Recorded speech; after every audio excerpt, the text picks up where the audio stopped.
after the completion of the payment of the vehicles that have been heavily subsidized. The governor described the day as historic. He said it's a step to further drive the development of the Transportation Master Plan to put Lagos on the plan of a safer, comfortable, modern and forward-looking taxi scheme. We are starting and we're putting our money down to show to the private sector that we can do it and we all can do it collaboratively. These are no workers of Lagos State. These are Lagosians, these are Nigerians that will be taking over this. So our arms are open to other private sector investors to join us to ensure that we can increase this fleet to 3,000, to 5,000, to 10,000. Commissioner for Transportation Frederick Oladende highlighted some of the safety features of the scheme. The safety and security of lives and property are equally as paramount as the pleasure the drivers or the riders will enjoy on the Lagos Ride taxi schemes. Hence, the installation of security embedded dashboard camera in each car for real-time activities and monitoring, with panic buttons connected to the control command center that can be used by either parties inside the car in case of assault or emergency. Plus TV News spoke with some of the beneficiaries. It was something that we saw that will be of benefit to drivers, especially to alleviate the challenges and the burdens that drivers have in terms of owning their cars. The Modern Ride Service is one of the state government's socio-economic intervention programs. The government promised to get it professionally managed in line with global best practices. Sort your waste and get reduction in waste bill. That's a message from the Managing Director, CEO of Lagos Waste Management Authority, LOMA, Mr. Ibrahim Odumboni, to Lagosians. Odumboni said residents who comply would get reduction in waste bills and increase for those who don't. He added that LOMA was engaging recycling as a veritable tool to tackle the challenge of plastic pollution, as the state generated about 13,000 metric tons of waste daily, with plastic materials constituting 17%.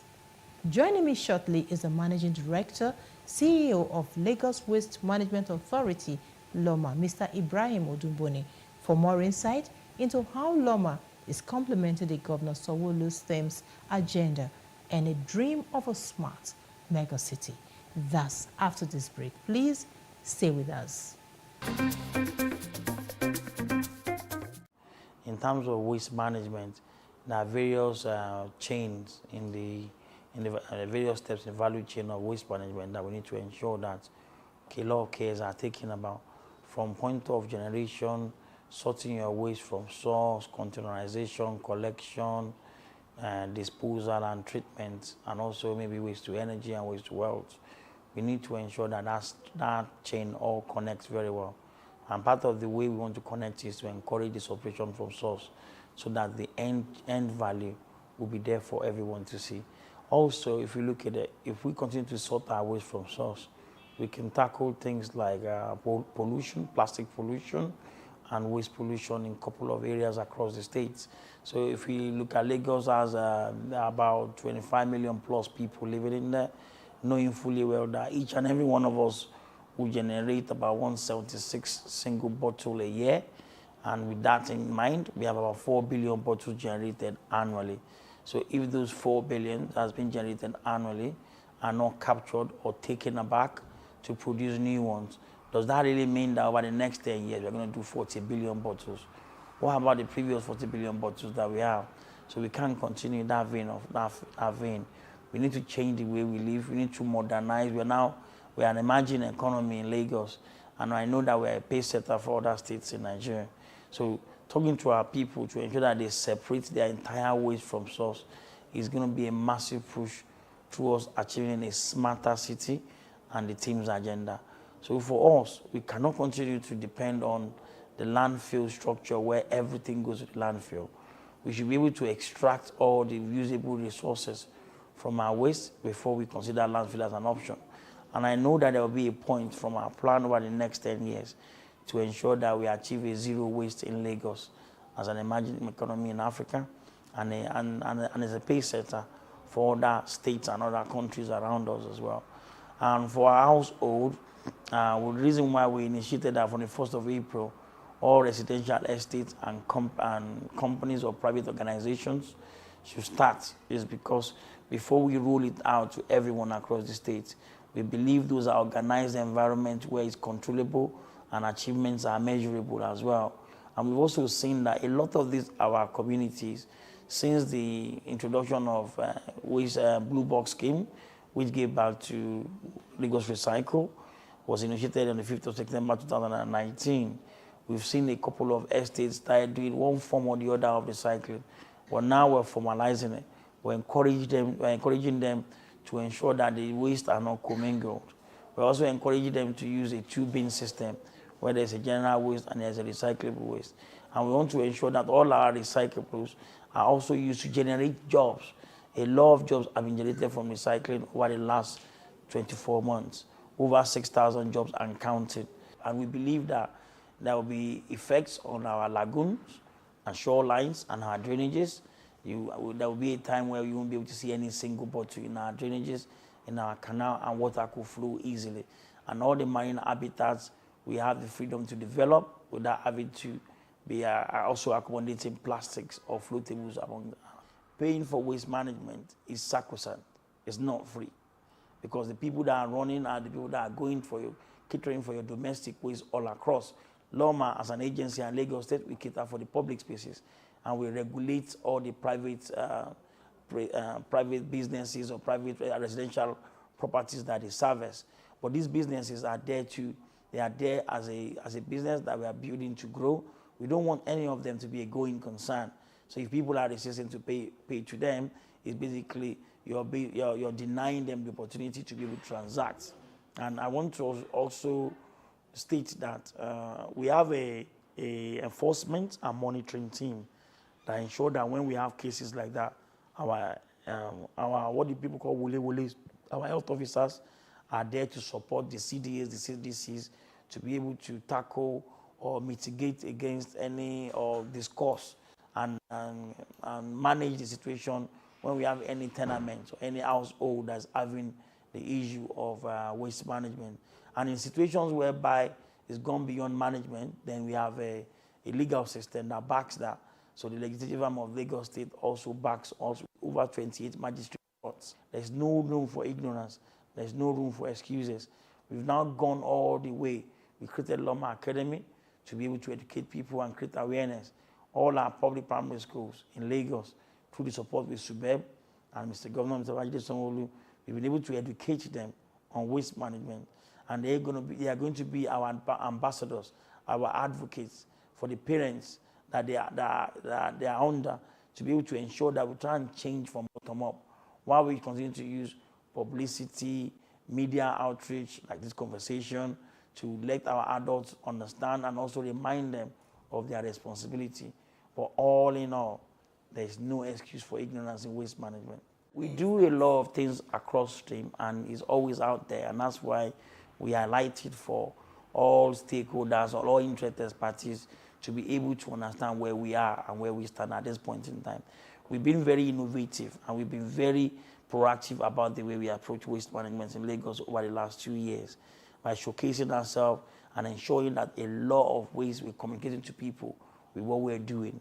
So we have our social media handles, our website, our app, and also we collaborate with other agencies to make sure that our message are passed across. There is no day that you will not hear about Loma, either in the news, or you see us, or with our PSPs, or with our sweepers that are on the road. But the key thing that I must stress out there is waste management goes beyond collection and dumping of waste. The only part of it that we need to all work on, which is me, you, and all our listeners out there, is the attitudinal change. You can deploy the entire trucks in the whole world to Lagos to manage waste.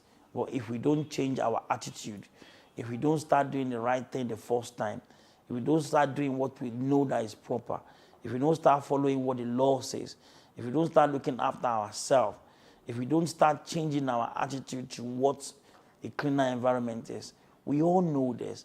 We all know the benefit of a tidy environment. We all know the benefit of what clean environment brings to in terms of health. We all know all these things. So, but why are we still doing the wrong thing?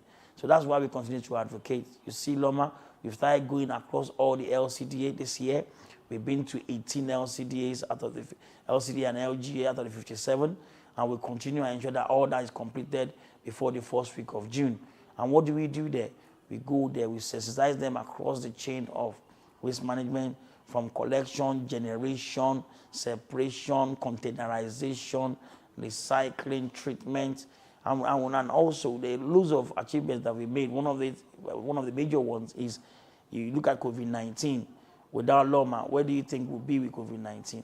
Lagos as a very popular populated state.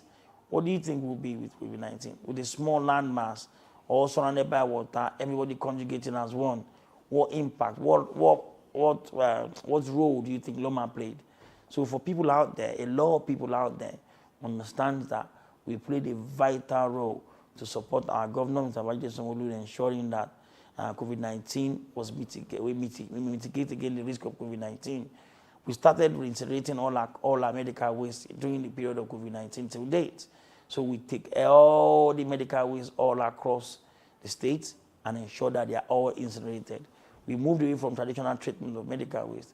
We also ensure that we have a dedicated team that are trained and specialists in this. And by doing so, we're able to reduce all the risk across. We've also used that to develop and automate our system in terms of management of waste.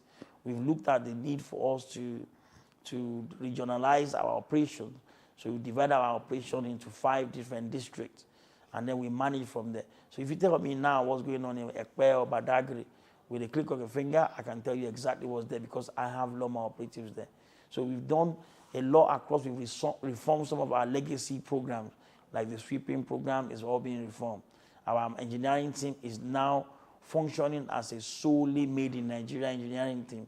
We make our bins ourselves, we design our trucks ourselves, we assemble our truck ourselves, we fix our truck ourselves, we're making things ourselves rather than buying and maintaining.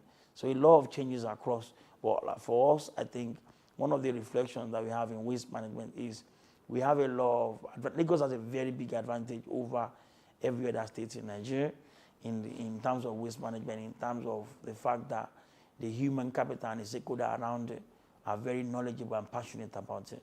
Starting from the governor, he understands it very well, and he provides a lot of mentorship and leadership and coaching for us on waste management. So it's given. We have a governor that waste management is given to. Then I have a lot of management team or senior executive team in Loma, and even all the junior staff in here. We are all very scientific about everything we do. And sustainability is very key to us. So a lot of things I've known, a lot of things I've learned, a lot of things I'm learning. There's no end time to learning in waste management. And all these people that have been in this practical over the years are now having the benefit of having someone from the economic side of things, from the technical side, coming in to inject a lot of sustainability into what we're doing. So I really appreciate the opportunity this gives. But for Lagosians, it just basically demonstrates what the future holds for us. Waste management is never going to be the same. Every year, year in, year out, there will be changes that we are making for a better living for Lagos as a whole. I'm very confident that by the end of this year, we have an MOU in place for our first energy facility in Lagos.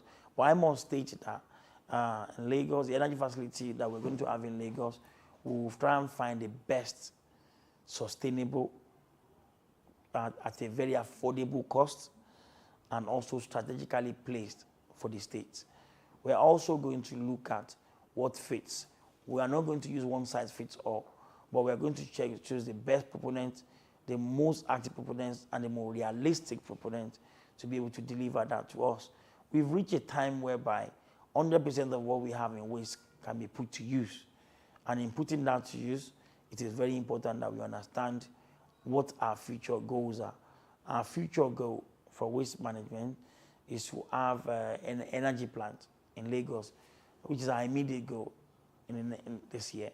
And then to ensure that over the next 3 or 4 years, will start to help to solve some of the energy problems that we have in entirety across the state.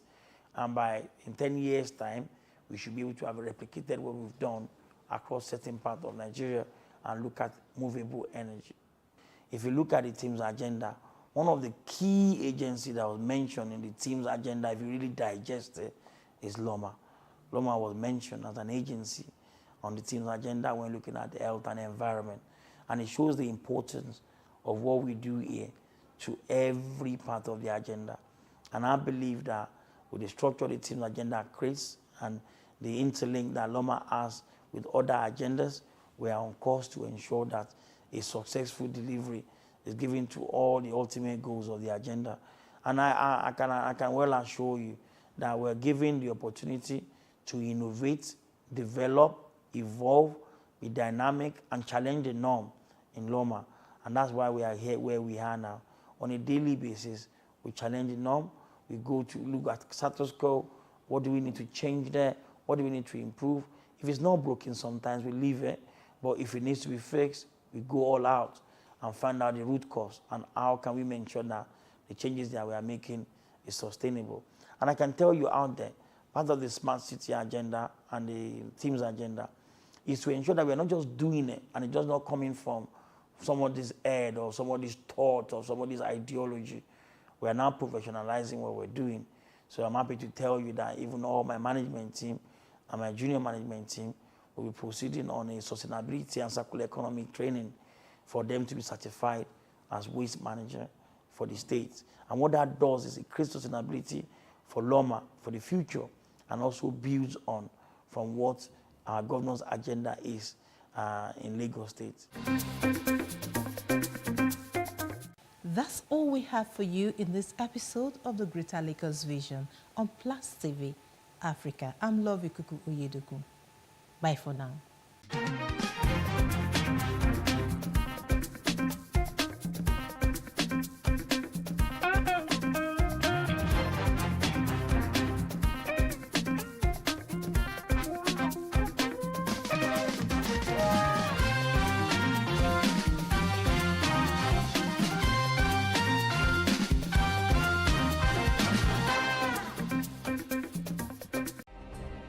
Nigeria's Niger Delta region, from where the black gold fuels Africa's largest economy, where the lines between wealth and poverty has never been thinner. Conflicts, poverty, insecurity, and environmental challenges daily confront the region. How can the Niger Delta story be changed for the better?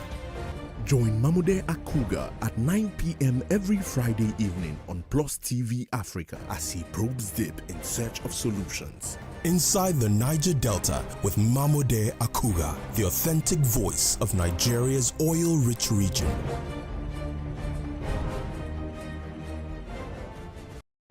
Hey, what's up, guys? You're welcome to another edition of Plus Event, and I remain your host, Ifeoluwa Oshuke.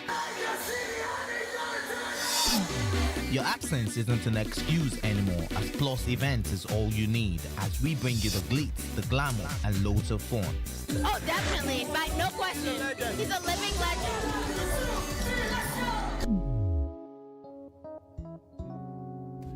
Oh, God forbid, Holy Ghost fire, I know. I just want to be blown away. I want to be wild. This is 11 years of doing it.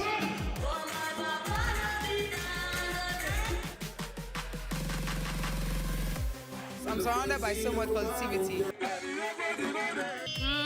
No, it's okay. Yo, what's up, my people? It's your boy Starboy Terry. You're watching Plus Event on Plus TV. Stay glued to Plus TV Africa every Saturday and Sunday, 4:30 p.m. West African time.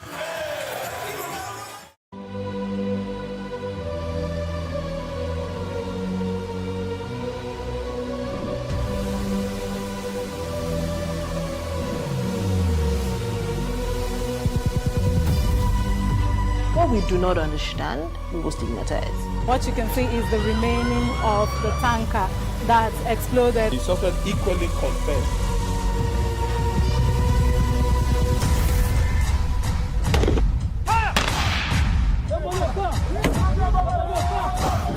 A 500 naira they collect them. If you don't talk, then go beat you. Now you draw the fight where they pay.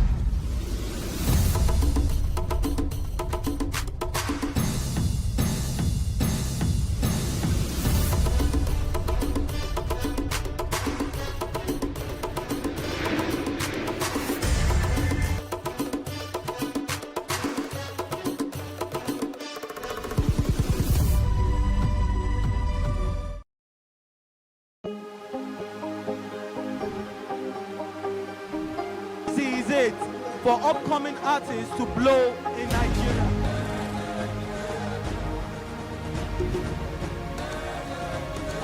Welcome to Plus Trending.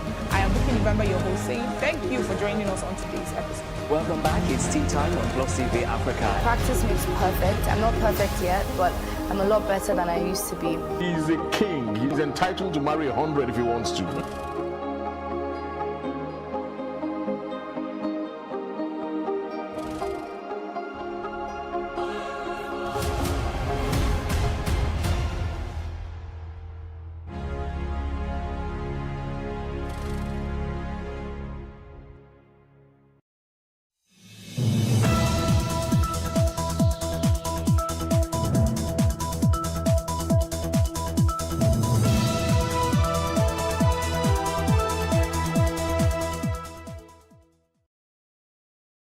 Hello, it's Plus Reports, where we bring you some of the stories and events that made the news recently. And just in case you missed out on some of them, don't worry, we've got you covered in this edition.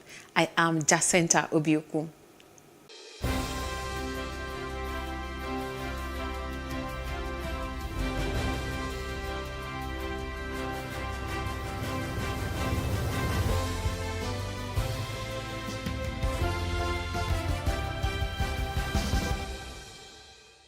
We are starting off on the Nigeria Most Trending Matter 2023 election, where the issue of zoning is still making the rounds. It was a mixed reaction in Abuja for the concerned Nigerian citizens group when they took their protest to the national headquarters of the two major political parties.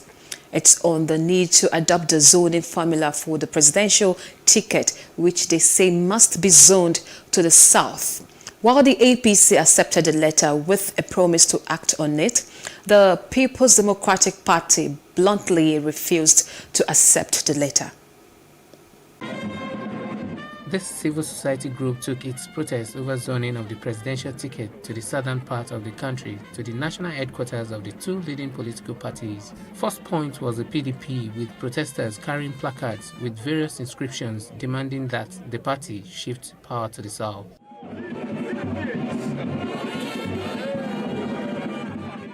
But the group was disappointed with the reception it got, as the party refused to accept the letter. I want to declare to the public and gentlemen of the press that the conspiratorial element that constitutes the leadership of the People's Democratic Party have denied us an opportunity to talk to them in the public and discuss this crucial matter with them, which is a sense of high-level conspiration against the wish of the masses.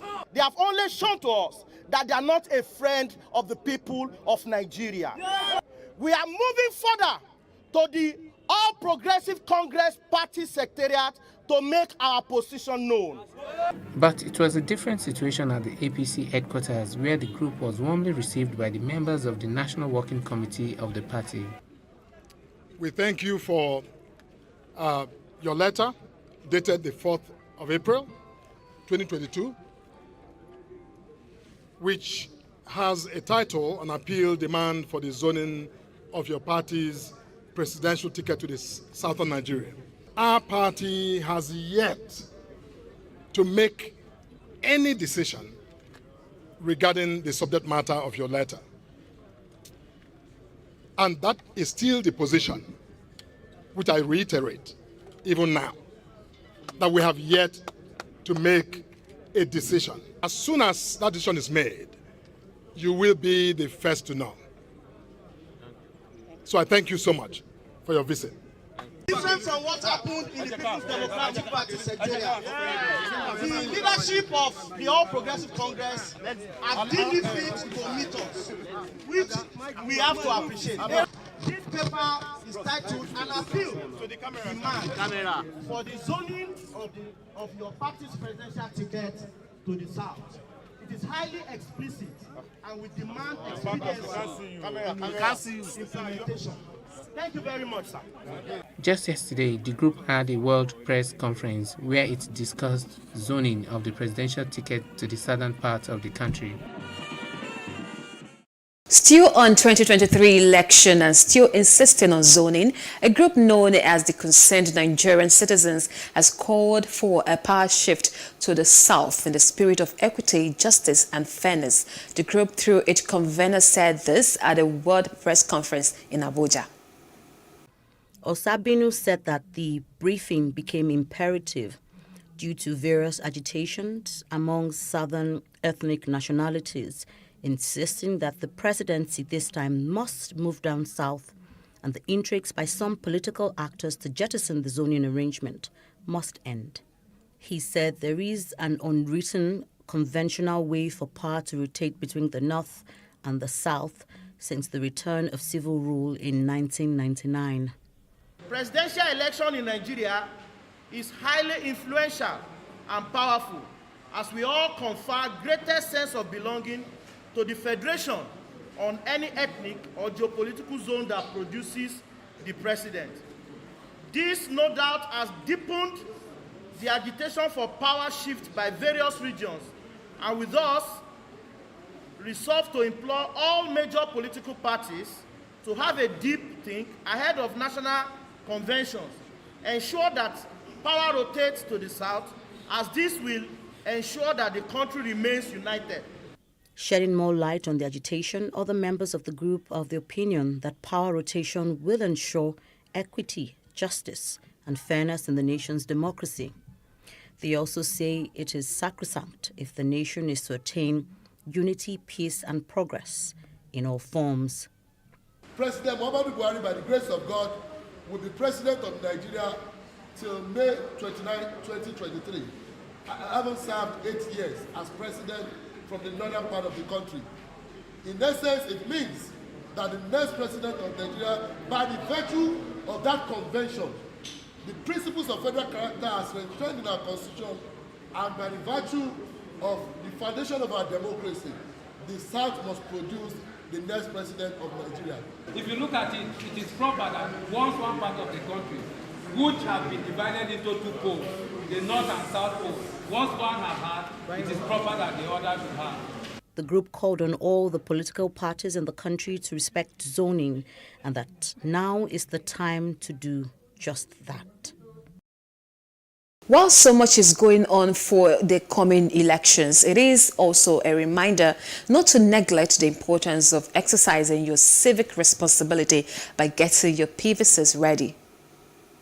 Moving on, the Environmental Rights Action, Friends of the Earth Nigeria, and other civil society organizations have disagreed with the ongoing divestments by international oil companies in the Niger Delta. The groups who expressed their displeasure at an interactive session with the media on the motives behind the IOC's divestments in the region, organized by ERA in Port Harcourt, Rivers State, lamented the health impacts of activities of the IOCs on people of the region. Stakeholders in the Niger Delta region said the divestment move by all multinationals is contrary to the energy transition advocacy plan to renewable energy sources. They described it as a ploy to reject their developmental obligations and responsible for polluting the air. The groups expressed worries that about 70 years after oil extraction in the region and its adverse effects, there are emerging indications of more problems in the Niger Delta. In his address, the executive director of ERA, Chima Williams, said the level of environmental pollution suffered by the people of the Niger Delta region in the hands of multinational oil companies is incomparable globally. What is needed is just for governments to set the guidelines, set the regulatory mechanisms, set the standards, okay? And we have been asking for, if you are divesting, one thing that you should do, put back the environment and the people in the position they were before you started operation. If you are not going to do that, you want to divest, put a divestment bond.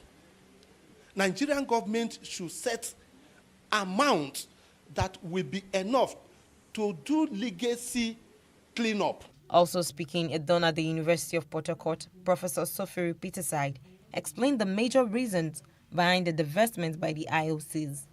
He said that there is a need for a better understanding and community engagement on the global environmental justice and community definitions of divestment in relation to the model of the IOCs in the Niger Delta. There are 113 oil mining licenses in Nigeria, split evenly between onshore and offshore. Out of 26 sold in the last 21 years, more than three-quarters, which is 77%, were located onshore. This trend will have negative impact on investment and production in the oil and gas sector, and by extension, revenue accruable to the Nigerian state and spending in the oil-bearing communities. We owe ourselves the responsibility of ensuring that we target programming and interventions to address exclusion, even when the system or the processes exclude us from participating. If you work in the communities, you will agree with me that when you go to communities for intervention, they begin to look at you suspiciously. So we need to build trust by opening up the space for participation. It's a question of responsibility. How do we start to take responsibility, to be proactive, to do what we must do in order to cause a change? 80% of ministers of petroleum are from the Niger Delta. They will not even acknowledge the petition from their own community because they are in cahoots, because they are more focused on transactions. The stakeholders opine that there is the need for the IOCs to decommission their toxic assets and carry out remedial actions to be monitored by independent bodies and civil society organizations in the communities. On insecurity, the chairman of the Nigerian Bar Association section on public interest and development law, Monde Obani, during a press conference held in Lagos, said it is very appalling that a country that has failed to provide security to the people it governs is embarking on a suicide mission of criminalizing ransom payment by helpless victims. Lovey Kukoye confirmed this report. This press conference was to herald the NBA Speedel Annual Conference stated for 22nd to 26th May 2022 in Sokoto State. But the convener and chairman of NBA Speedel, Barrister Monde Ubani, took a leave from the event to comment on what he calls urgent national issues. He took a swipe at the Senate for attempting to criminalize payment of ransom to kidnappers to free victims. NBA Speedel condemns unequivocally the attempt by our national legislators to criminalize ransom payment by victims of kidnapping without tackling the root cause of kidnapping in the first place. Law ought to reflect reality in any given society. The truth of the matter is that victims of kidnapping pay ransom out of desperation and abject helplessness, knowing fully well that the state has failed and is unable to protect lives and property or secure the release of their loved ones from the kidnappers' den.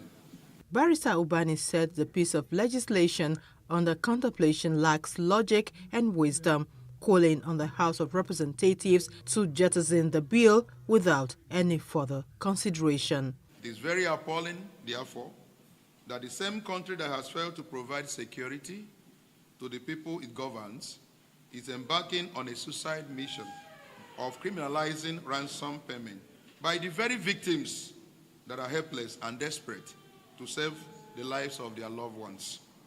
It does not make any sense at all. Instead, the legislature is strongly advised to focus our laws that will strengthen national security and protection of lives and properties, assuming that there is a lacuna. The Nigerian Senate on Wednesday, the 27th of April 2022, passed a bill imposing jail terms of at least 15 years for paying a ransom to free someone who has been kidnapped. The upper legislative chamber also made the crime of abduction punishable by death in cases where victims dies in life imprisonment in other cases.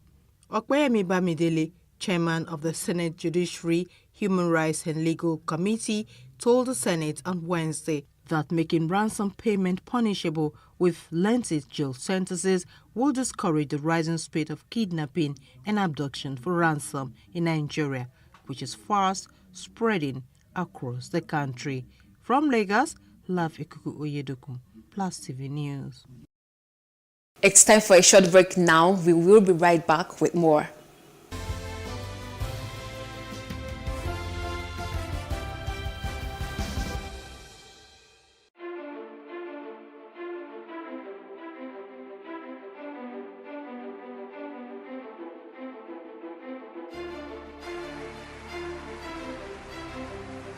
This medal has been directed to empower 1,000 persons with disabilities in each state in the next 12 months. We now start hearing the shoot of gun.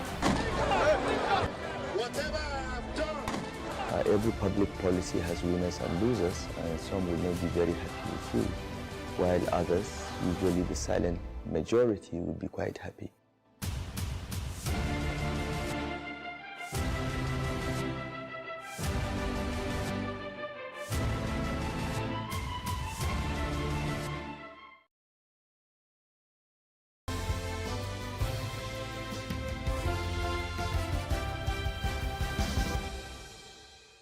Thanks for staying with us. Now there is the need for professionals and the built environment to form strong advocacy against quackery and sharp practices if the tide of incessant building collapses, and the country must be stemmed. Thus formed part of the submission of stakeholders at the 13th edition of the Lagos Architect Forum. Justin Akadonye reports that the forum brought together architects and other professionals to share thoughts on the theme, the City of Lagos, what is Lagos? Lagos is the fourth capital of Nigeria, known for its uniqueness as an economic hub, high-flying business hub, and a city that has long captivated people from all over the world. However, these architects have converged to share ideas and critical insights to effectively midwife a livable and sustainable Lagos state. We try to analyze the physical development within the city of Lagos and see how we can get government to key into some of the suggestions that as professionals we think they should key into. When we talk of the thriving city in the world, these are cities that never sleep. What it is all about is to synergize, to interact with the private sector, the public sector, the manufacturers, the suppliers of building materials. In recent times, incidences of building collapses have become recurring, even with a city as commercial as Lagos. As one wonders how this tide can be stemmed, government is advised to ensure monitoring, as enforcement does not stop when approval is given. The professionals believe that state government should domesticate a national building code, as well as show political will to stop the menace. The building code actually has some compliance forms built into the document, such that at various stages of the development of the building of a building, you have relevant professionals signing off at different stages. Are we shying away from our responsibilities? Are we ready to take up our responsibilities? And to be honest with you, please be ready for more collapses, because if we are not ready to do the right thing, then be sure that these tragedies will continue to occur. Until we can have a proper governance structure on the construction process, where we start to track who designs, who supervises, what are the stages of construction, what are the stages of certification, and it's available on a digital platform. This is why this is Lagos. The NIA assures that it will continue in its advocacy role as watchdogs to promote best practices in the building procurement process to avert ugly consequences of building failures and collapses. Justin Akadonia, PlusTV News, Lagos. In its quest to foster peace and unity among the different religious groups, ethnicity and cultural backgrounds, Hayen Banki community, in collaboration with the Global Peace Foundation, Nigeria, has organized the Cultural Carnival Festival in Kaduna State. The group said the aim is to strengthen the peaceful, cordial relationship between different people as one big family under God for sustainable development. Over the years, Ayimbanki is one of the communities in Kaduna North local government area that enjoys relative peace and harmonious relationships irrespective of cultural and religious ethnicity in the state. This they do engaging youth, women and members of society in organizing cultural dance and sporting activities among others to promote peace and unity in the state. Country's Director of Global Peace Foundation, Reverend Dr. Joseph John Hayab, says there is a need to give room for peace building in communities where all stakeholders will come together and respect one another. Sometimes there are things around us that we can solve them, but we are waiting for government, and government is busy attending to other things. Ayimbanki will continue to be peaceful. And not only Ayimbanki, but Kaduna State will be peaceful. I want to appeal to you that never take the law into your hands. If you see anything happening here, report to the appropriate authority. But when you start burning houses, start destroying each other's property, you are only wasting your time. And it will only happen when the youth are together.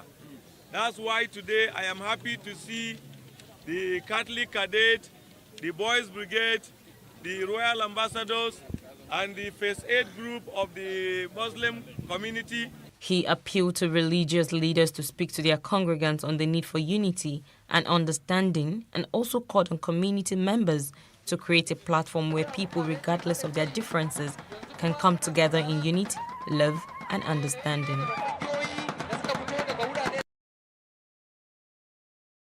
Next on the list is on infrastructure. Any city without a fully functional infrastructural system will suffer, as such engineers must be well trained so that they can do their best to grow the nation from an infrastructural perspective. The Managing Director of Lagos Metropolitan Transport Authority, Lamata Engineer Bimbola Akinajo, stated this on Thursday during her presentation at the 2022 Alumni Luncheon of the University of Lagos Faculty of Engineering Alumni Association in Lagos. It was a reunion, a veritable networking opportunity for the alumni of the Faculty of Engineering, University of Lagos. It was also an avenue to give back to their alma mater through the launching of a 500 million naira fundraising project for the faculty. Away from that, Governor Babajide Sanwo-Olu and his team cashed in on the opportunity provided by the reunion to tell the impact of the alumni on the state's infrastructural development in less than 3 years. And so the blue line you can see is a massive feat of engineering, and I'm sure all of you need to be proud of it. From 4 lanes, we changed the design to 10 lanes. So we took a massive right of way to do 10 lanes, and we were very smart to keep a rail corridor in the middle of it. So the alignment actually is about 16 lanes, because when you've done 10 lanes and you still have enough alignment to keep a rail, corridor, was the main feat. And that's why we're able to, preserve, and which was the most difficult option to take. But because we were committed at that time to say, you know what, let's have the audacity to want to do it, and that's why, we started it. The 4 stations, Mile 2, Alaba, Igomo, and National Theatre, they're completed. You will notice that Mile 2 and Alaba, they have 2 concourses. Obviously, that's based on studies that had been done to determine sort of ridership that we would get, and we realized that, it's obvious. Mile 2 is a market area, so there's a lot of people there. So that's why we have 2 concourses that allows us to take on more passengers. It's the same thing in Igomo. Same thing in Alaba. Igomu and National Theatre are also completed. We have pedestrian bridges at each of those stations that allows us to bring passengers from one side of the expressway to the other. The managing director of Lagos Metropolitan Area Transport Authority, Lamata, spoke with journalists on the sideline of the event. Infrastructure is owned by all. So it means that as an individual, you have a responsibility. Something has been built, not to destroy it, not to vandalize it. And so therefore, people also need to be aware and also take ownership. And that's what I always say. If something belongs to you, you are not likely to go and destroy it. She also told the forum that over 5,000 people affected by the construction of the rail have been compensated by the Lagos State government. From Lagos, Love Ikuku Oyedoku, Plus TV News. And finally, on this edition, the National Commission for Museums and Monuments has launched the Ancient Rock Art exhibition of photos and monoliths that have been existing for decades, found in the forests of southern and northern Nigeria. This project is supported by the U.S. Ambassador's Fund for Cultural Preservation and led by Trust for African Rock Art, TARA. Plus TV correspondent Paul George was there at the National Museum, Lagos. The exhibition launch, which had nature enthusiasts from different parts of Nigeria and abroad, showcased a slice of Nigeria's cultural dance by the Cross River Group, entertaining guests. In the gallery is a display of pictures of collections of paintings and monoliths from Ikom, Cross River, Jigawa and Bauchi states. The Director General of the National Commission for Museums and Monuments, Professor Abba Tijani, in his welcome address thanked the U.S. Embassy for supporting the project by funding the project and thereby preserving the country's cultural heritage. I want to start by expressing my appreciation to the U.S. Embassy for their partnership, but also providing us with funding. The collaboration on rock art, the monolith, the rock paintings in Jigawa and Bauchi is just the beginning. I look forward to more collaboration in areas of digitization and capacity building. The United States Acting Consul General Brandon Ospert, while assuring Nigeria of their continuous support, said that this partnership will further deepen the ties both countries already have. Over the past 4 years, we've seen $770,000 of funding going toward preservation projects in Nigeria. In 2017, we funded a project to document the traditional knowledge of the Ifa cultural system in Oyo State. And in 2016, we also conducted a project to build the capacity of Nigeria's museum professionals to improve collections, storage, and display. The curator, National Museum, Lagos, Omotayo Adeboye, and the project manager of the exhibition, Terry Little, tells us more about the artworks. The ancient art rock actually represents the heritage in rocks. They are granite rocks which they put coded messages on, and they use it to pass messages to people that are initiates. So if you look at some of those Ikom monoliths, you will see on them some motifs. We've been working on this project for 2 years, documenting archaeological sites in Cross River State, the monoliths that you see in the exhibition, and then paintings in Jigawa and Bauchi states. I think whenever we're in the field, we work very closely with the chiefs and the community representatives and follow whatever instructions they may give us on how to deal with them. And often, yes, they may pour libation. The rock art exhibition is billed for a tour from Lagos to the museum in Calabar and in Zaria. And as the event winds down, Consul General Ospert cut the ribbon to officially declare the gallery open, even as estates gather to feed their eyes with the new collections of the artworks. Paul George, Plus TV News. And that's all on this edition of Plus Report. But before we go, let's still remind you to please follow us at PlusTvAfrica on Facebook, Twitter, and Instagram. And also do subscribe to our YouTube channel at PlusTvAfrica. I am Jacinta Obiuku. Thanks for watching.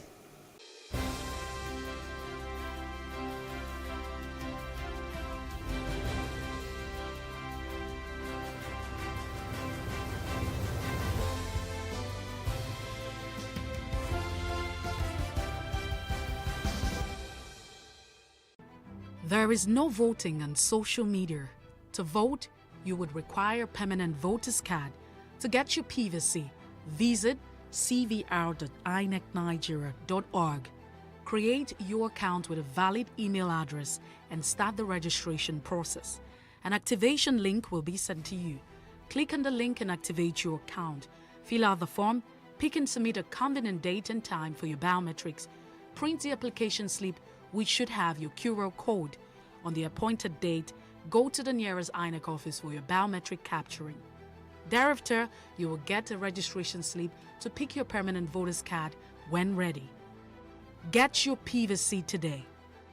This message is from PlusTvAfrica.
Good afternoon.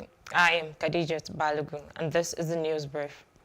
President Muhammadu Buhari is in a meeting with some of his ministers seeking elective offices in the 2023 general elections.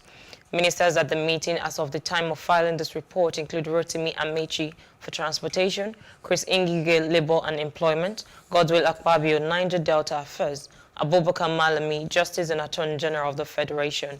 The President, in a circular signed by the Secretary to the Government of the Federation, Bas Mustafa, officially written Governor of the Central Bank of Nigeria, CBN, Godwin Emefiele, and heads of agencies like the Federal Inland Revenue Service, Revenue Mobilization, Allocation, and Fiscal Commission, among others, seeking to contest the 2023 general elections, to resign on or before Monday.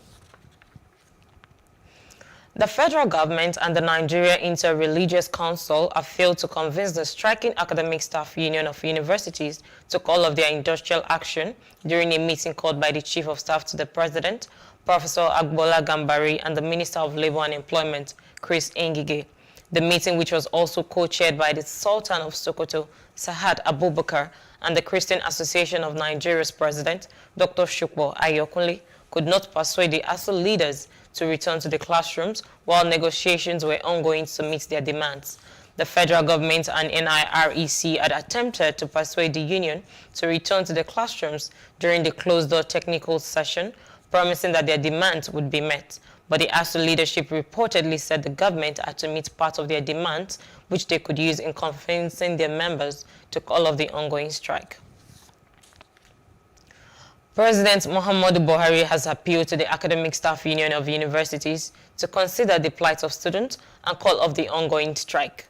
At the 19th National Productivity Day and conferment of the National Productivity Order of Merit Award, the President urged students in public tertiary institutions to be patient as the federal government strives to address the nagging issues in the nation's university system within the ambit of available resources. During the event, President Buhari conferred the 2019-2020 awards on 37 individuals and 11 organizations at the State House. Mr. President, since the inception of the award in 1991, it has been bestowed on a total of 382 individuals and 97 organizations. Today, 37 individuals and 11 organizations have proved themselves worthy of this award. It will be difficult to improve our economic performance and overall productivity without improving our educational system. Government notes the emergency situation in our educational system, with particular reference to the dearth of qualified and dedicated teachers, to enhance the quality of teaching and learning at all levels of our educational system. To address these challenges and set our country on the path of industrialization, where our educational system will produce the needed skills and manpower, this administration has taken measures to motivate teachers, including timely promotion and prompt payment of salaries. Meanwhile, youth in the southwest region of the country have berated the Senate President Ahmed Lawan over his position on the lingering crisis between Academic Staff Union of Universities and the federal government. The youth under the aegis of Odua Youth Coalition, OYC, described as faulted the statement credited to Lawan that the 2009 agreements between ASU and federal government was unrealistic. They have vowed to barricade federal roads across southwest state if the government refused to yield to the demands of ASU within 7 days. Speaking during a press briefing in Akure, the Ondo State capital, the national president of the group, Tayo Oluyi Akintade, maintained that the Senate was part of the agreement. The refusal of the federal government to accede to this request has impacted negatively on tertiary education and future of Nigeria. We use this medium to inform the federal government that Yoruba youths are tired of staying at home. We thereby give the Nigerian government 7 days to reach a compromise with ASU and return our students to campuses, or we shut down all federal roads in the West. We value education in Yoruba land, and we won't watch the effort of our heroes past go to waste. We have seen that for years, these people do not actually listen to dialogues. They do not actually listen to people that come to them to ask questions. I think they understand that when things are turned upside down, they respond. And I think this is the approach we are taking. And I'm very, very sure, I'm confident that after this our plan to block all the federal roads in the southwest, I think they will respond to our request. A coalition of over 80 human rights organizations under the aegis of the Nigerian Civil Society Situation Room has raised the alarm that unresolved issues in the areas of security, economy, transportation, and education may constitute a serious threat to peaceful and credible general elections in 2023. The convener of the Situation Room, NAOB, who raised the issues during a press conference held at the headquarters of the Policy and Legal Advocacy Center, said that the situation could also create a tense political atmosphere which could be latched on by disgruntled groups to disrupt the polls. President Muhammadu Buhari has signed into law 3 bills aimed at improving the anti-money laundering and counter-terrorist financing, proliferation financing framework in Nigeria. The bills are the Money Laundering Prevention and Prohibition Bill 2022, the Terrorism Prevention and Prohibition Bill 2022, and the Process of Crime Recovery and Management Bill 2022. President Buhari described the bills as being in tandem with his administration's commitment to fight corruption and illicit financing activities. He mentioned that the new laws have provided enough punitive measures and containment strategies against abuses and compromises. He explained that the new law mandates the creation of dedicated account for the proceeds of crime and other confiscated assets in order to enhance the accountability of the process. The National Publicity Secretary of the People's Democratic Party, Debo Ologunagba, has said that the former president, Goodluck Jonathan, has not resigned as a member of the People's Democratic Party, PDP. According to him, the party would not respond to rumors about Jonathan's defection, saying there are no facts to prove such. Ologunagba said such questions about the former president's defection speculations should be channeled to him and his ward in Bayelsa State. And in less than 24 hours, the All Progressives Congress will close the submission of expression of interest and nomination forms by aspirants vying for elective positions in the 2023 general elections. This is contained in the party's adjusted schedule of activities for the 2023 general elections. Meanwhile, the sale of forms closes May 12th. The APEC intended that the screening for presidential aspirants would hold on Monday, May 23rd, while governorship primaries would take place on May 28th. The APC convention for presidential primaries is billed to hold on May 30th and June 1st, according to the party. The Department of State Services has warned politicians and highly placed personalities against unguarded statements that could derail efforts to deepen Nigeria's democracy. The Public Relations Officer of DSS, Peter Afunaya, in a statement in Abuja, said this followed a misleading and mischievous publication in some sections titled, Nigeria's Secret Police, DSS tests the water on tenure elongation for Buhari, tells journalists CSO's 2023 elections may not hold. The DSS disassociates itself from the publication and categorically states that the information is false and obviously fabricated to malign it and mislead the populace. The police command in Sokoto State has said that it has arrested 2 students of the Shehu Shagari College of Education, Sokoto, in connection with the killing of their female colleague, who was accused of making a social media post that blasphemed the Holy Prophet Muhammad. The command, in a statement issued by its spokesperson, ASP Sanusi Abubakar, said a distress call on the incident was received by the police that students were rioting over one female student named Deborah Samuel, a level 2 student who was forcefully removed from the security room where she was hidden by the school authorities and killed. The Sokoto State government confirmed the death and ordered the indefinite closure of the institution.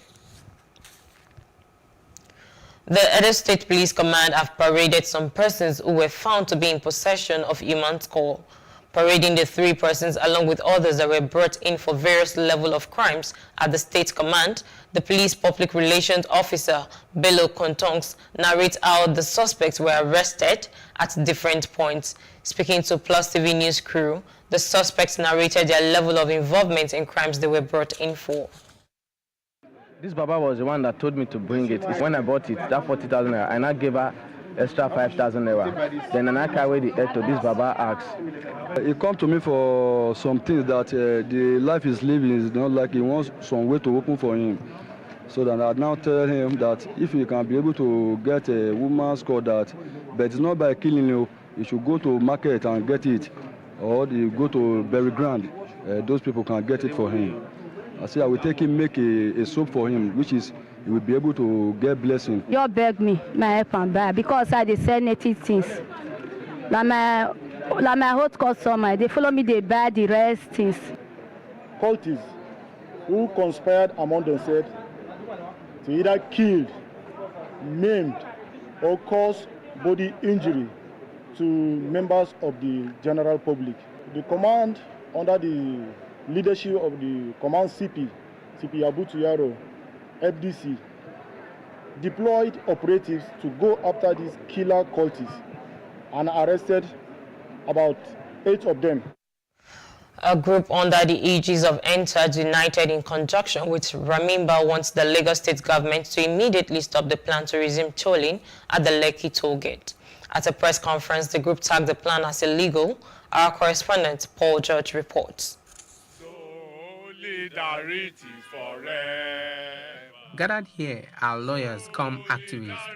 They are unhappy about the Lagos State government's plan to return to tolling on the controversial Lekki toll gate with bloodstains of some NSAS activists. The tolling is not ongoing on the Ikoyi Link Bridge as we speak, but the mere fact that the Lagos State government think they have the legal right to toll on the bridge, on that bridge, is an insult to the law and the memories of citizens that lost their lives at the Lekki toll gate on October 20th, 2020. The SCC and Lagos State government are to also know that we shall be demanding an account of the monies, you see, illegally and fraudulently extorted from residents of Lekki and other users of bridge since the appeal was thrown out. Because they have been hiding under the federal government not to do what they are supposed to do. We are calling for accountability, not to even talk about the major ones like admitting and apologizing to the citizens for the massacre, identifying and prosecuting all officers involved, compensation of the victims and others. Yet they can do countless of meetings, press conferences, and others just to open an illegal tolling location where the blood of innocent citizens was spilled. Nigerians say a very big no to that. Ogunlano discloses the group's next line of action if Lekki toll gate is opened for business. We demand justice for NSAS victims. We demand rehabilitation of the maimed and the wounded. We demand immediate release of fear and open trial of those still in prison because of their participation in the protest. Yes. We demand full implementation of the Judicial Panel of Inquiries Lagos Recommendations Report. Yes. We stay no to operation of the Lekki toll gate, Ikoyi Links Bridge toll gate. The Lekki toll gate itself should be made a national monument as recommended by the Judicial Panel. All these we demand and we are standing by it. There will be protest. It's as simple as that. Democracy needs to be watered, needs to be cultivated, and by vigilant gardeners. We are Nigerians, we are the gardeners of the democracy. If democracy are the people who have employed to do the work, they are refusing to do it, we will make them to do the work. We are saying that the citizens of Nigeria should not lay back to defend and fight for their own rights. Angels will not come from heaven. Malaika will not come from heaven. Some months ago, when the Lagos State government resumed tolling at the Lekki toll gate, it was forcefully resisted by protesters. It is not clear how long this resistance would be, but what is clear is that activists want justice for the slain who fought to end the cruelty of SARS. Paul George, PlusTV News. We shall always fight for our rights. Moving on to other parts of Africa, Mali's army chief ended a 3-day visit to Rwanda Thursday as the country seeks to strengthen bilateral defense cooperation. Malian General Omar Dahara has concluded a 3-day visit to Rwanda. The chief of the General Staff of the Malian Armed Forces was received by his counterpart, Gen Bosco Kazura, at the Rwanda Defense Forces headquarters in Kigali. A statement by the Rwanda Ministry of Defense says if bilateral defense collaboration was on the agenda, the discussion between the two men tackled different aspects of cooperation in human resource development, military training, and welfare. The Sudanese demonstrators are back on the streets to protest against the military in power and ask for the implementation of a civil government. Large crowds could be seen around the presidential palace in Khartoum, responding to calls from several dissident groups in the most important turnout since the holy month of Ramadan. The army took power last October, putting an end to great hopes of a democratic transition after a month of a popular uprising, which ousted the autocratic ruler Omar al-Bashir. And outside Africa, foreign ministers from the G7 group of rich nations aimed to give what Germany called a powerful sign of unity as they meet to discuss the war in Ukraine. Fears that the conflict could spill over into Moldova and food security concerns. The annual meeting running until Saturday brings together top diplomats from Britain, Canada, Germany, France, Italy, Japan, and the United States and the European Union to a 400-year-old castle estate in the Baltic Sea resort of Westeros. They will defy Russia's attempt to split the world over Ukraine, German Foreign Minister Annalena Baerbock said ahead of the meeting in a tweet. Congress leaders have held a moment of silence outside the Capitol building commemorating 1 million COVID-19 deaths in the United States. The event was led by House of Representatives Speaker Nancy Pelosi, who was joined by Right Reverend Marian Ejabod. The United States was said to have reached more than 1 million COVID-19 deaths, crossing a once unthinkable milestone about 2 years after the first cases upended everyday life. The loss represents about 1 death for every 327 Americans or more than the entire population of San Francisco or Seattle. The governor of the Central Bank of Nigeria, Godwin Emefiele, says that Africa needs to finance our own growth. Emefiele, who said this at the Africa Finance Corporation Life Infrastructure Solutions Summit held in Abuja, said that over the past 2 years, Africa had suffered crises, each with profound implications for the economies of the continent. Emefiele, represented by his deputy and board chairman of AFC, Dr. Kingsley Obiora, said the COVID-19 crisis with its lockdown triggered off recession in most parts of the world, and that the crisis injected a fresh urgency for Africa's rise in self-reliance on the manufacturing and processing of essential products. Still in business news, the group general manager of the Nigerian National Petroleum Corporation Company Limited, Mele Kyari, has assured federal lawmakers that rehabilitation work is ongoing at the nation's refineries. Mele Kyari said this in Abuja at the investigative hearing of the state of the nation's refineries in the country. Emmanuel Ehijene report is presented from our studio. Kyari assured that the work is being with the Port Harcourt refineries and that the Kaduna and Warri refineries would be next. And of course, the only way you can do this is to conduct a full turnaround maintenance. Before I took responsibility, we shut down some of them for very obvious technical reasons. First, the refineries, even if they do operate, they will take $100 crude and produce $70 product. And there's no refinery anywhere that works this way. Refinery margins are very thin. And the reasons are very simple because many of the plant facilities and processing units are not operating optimally. And because they are not operating optimally, you degrade value, and at the end of the day, you are better off not operating those plants until you are able to put them back into full and functional work. The GMD says the corporation understands the scope of work needed to put the refineries to work, which is why it has engaged competent contractors with technical competence. He said banks were also contracted to fund the project to ensure that the lack of funds does not scuttle the process this time around. Members of the committee at this point wanted to know the scope and cost of the rehabilitation. Just now, you are supposed to speak to your presentation, to your document. And this is what we have here. Quite frankly, everything you said just now is not available here. So even eventually, if Mr. Chairman and our colleagues needed to ask a question, I don't really know. Because what we have here is just big. There's nothing, no single thing about all the things you said in this your presentation. That's my question, Mr. Chairman. You were supposed to speak to the document presented before us. The committee, however, gave the GMD a date to come up with the detailed information to the extent of the rehabilitation process so far. We are again here today as members of the National Assembly and representatives of our people with the constitutional duty to demand accountability from those in positions of authority on behalf of the people and nation Nigeria. The committee therefore provides this opportunity for the Honorable Minister of State for Petroleum Resources, the Group Managing Director, the operators of refineries and contractors to let us know the problems besetting our refineries. Recall that the House during plenary debates on the state of the nation's refinery called for in-depth investigations into the nation's comatose refineries, despite being one of the largest producers of fossil oil. Always work.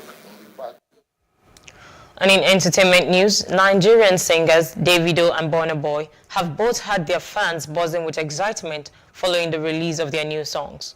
Both singers released new songs of their respective next albums on Friday, and fans are taking to Twitter to rate both singers on their individual songs. While Davido preached hope and motivation in Stand Strong, Burna Boy talked about love and heartbreak in Last Last. Nigerian showbiz minstrel Charles Oputa, popularly known as Charlie Boy, has caught the attention of directors and film producers in the United States to tell a story in a movie setting about how he dedicated his life and love for Nigeria. American film mogul Mike Stiles, with credit from box office movies such as Spider-Man, Transformers and State of Play, at a news conference in Lagos, disclosed plans to produce Charlie Boy's biopic. Styles, who is also attributed to highly successful television shows like Power and Empire, said that part of the project was to be able to breach two walls in the movie industry. And in sports, the Miami Heat secured their place in the Eastern Conference Finals after a 99-90 win over the Philadelphia 76ers gave them a 4-2 playoff series win.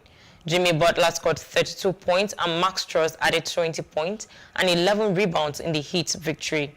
In the Western Conference, Luka scored 33 points to help the Dallas Mavericks beat the Phoenix Suns 113-86 and tie up their series at 3-3. The decisive Game 7 will take place in Phoenix on Sunday. It is a steal. He's got Butler, gives it up for the slam. See, that was just a smart call.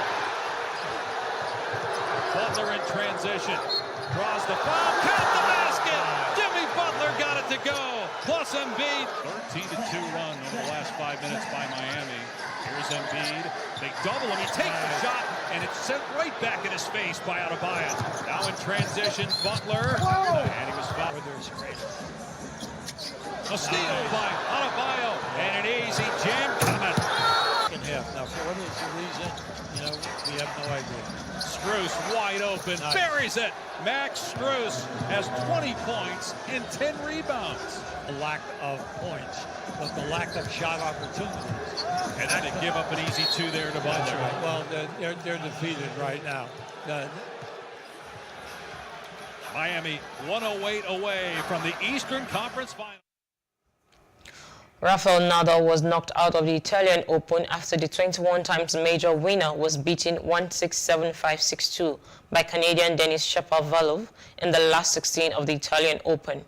Nadal had a solid start, but the 35-year-old struggled physically towards the end of the contest, raising doubt over his fitness ahead of the French Open, which he has won a record 13 times. The Spaniard, who has endured a string of injuries during a career spanning more than 2 decades, dominated the opening set with his brilliant return of serves. No, I am not injured. I am a player living with an injury. That's it. No, it's nothing new. No, it's something that is there, and unfortunately, my day by day is difficult, honestly.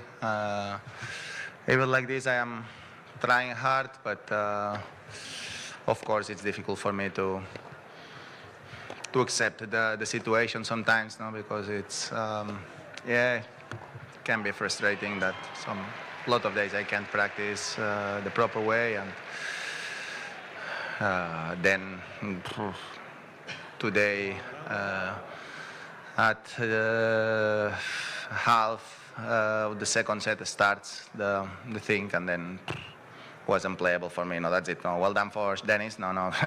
Sorry, I came straight away. No, I don't want to take away any credit from Dennis that he deserved, probably the way that he lost his match with me in Australia this year and last year here. Then today is for him. So well done for him. That's it. And that's the news brief. For more stories, please follow us on our Facebook, Twitter, and Instagram. And do subscribe to our YouTube channel at PlusTvAfrica and PlusTvAfrica Lifestyle. I am Khadijat Balogun. Many thanks for watching.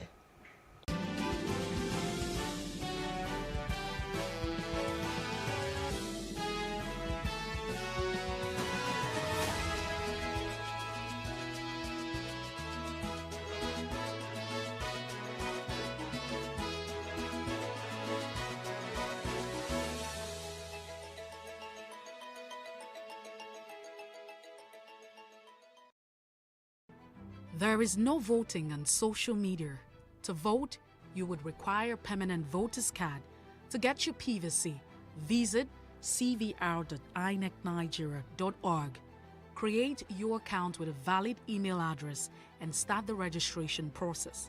An activation link will be sent to you. Click on the link and activate your account.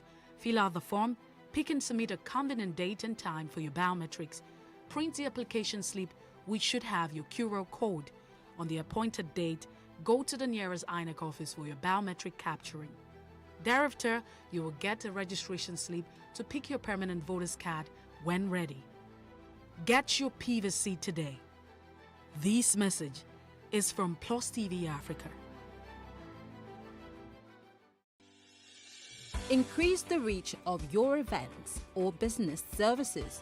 To advertise on PlusTvAfrica, please call 0906 000 5719 or 0909 040 8408, or send an email to marketing@plustvafrica.com. Plus TV Africa. Big stories live here.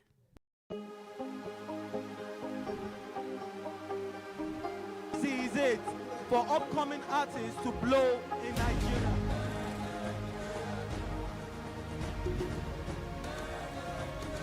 Welcome to Plus Trending. I am Booking November, your host, saying thank you for joining us on today's episode. Welcome back. It's tea time on PlusTvAfrica. Practice makes perfect. I'm not perfect yet, but I'm a lot better than I used to be. He's a king. He's entitled to marry 100 if he wants to.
Hello and welcome to What Are You Saying?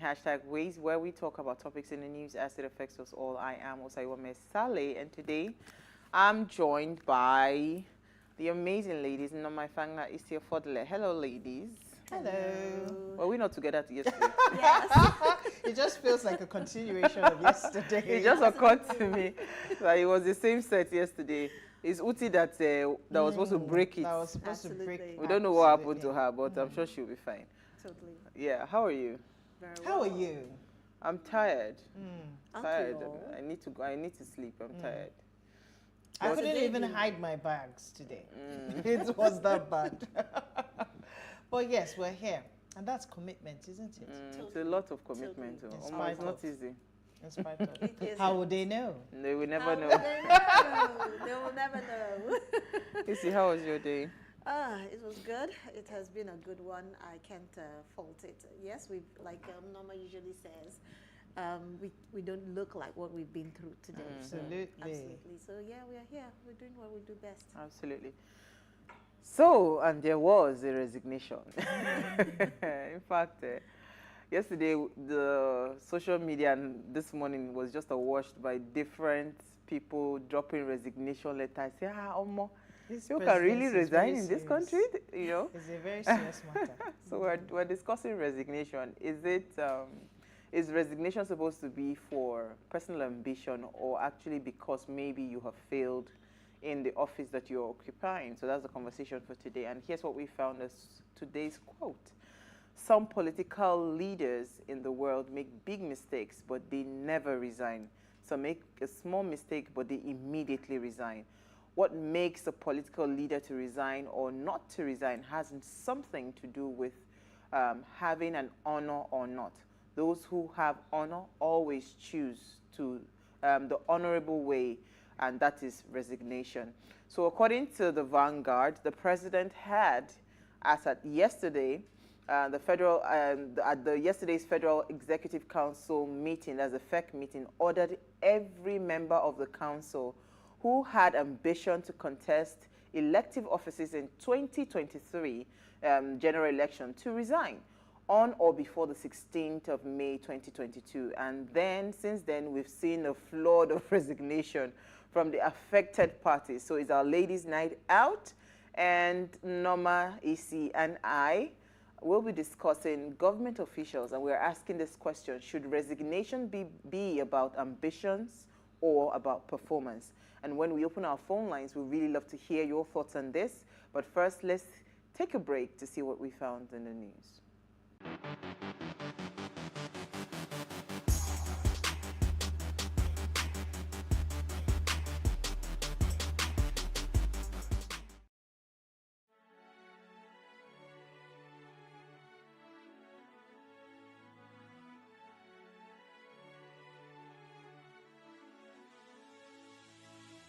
It is engagement we need to have. Those who suffer miscarriages are never taken into account. Members of the National Assembly are also influence peddlers.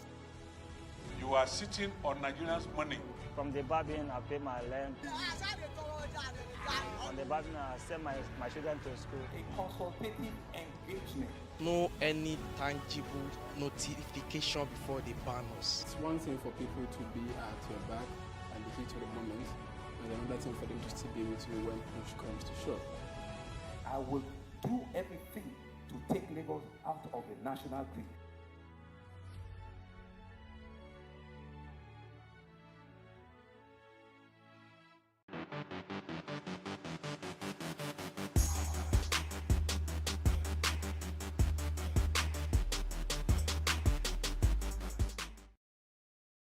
You are still watching Ways Now. May 12th is observed as International Nurses Day across the world to honor the services of nurses.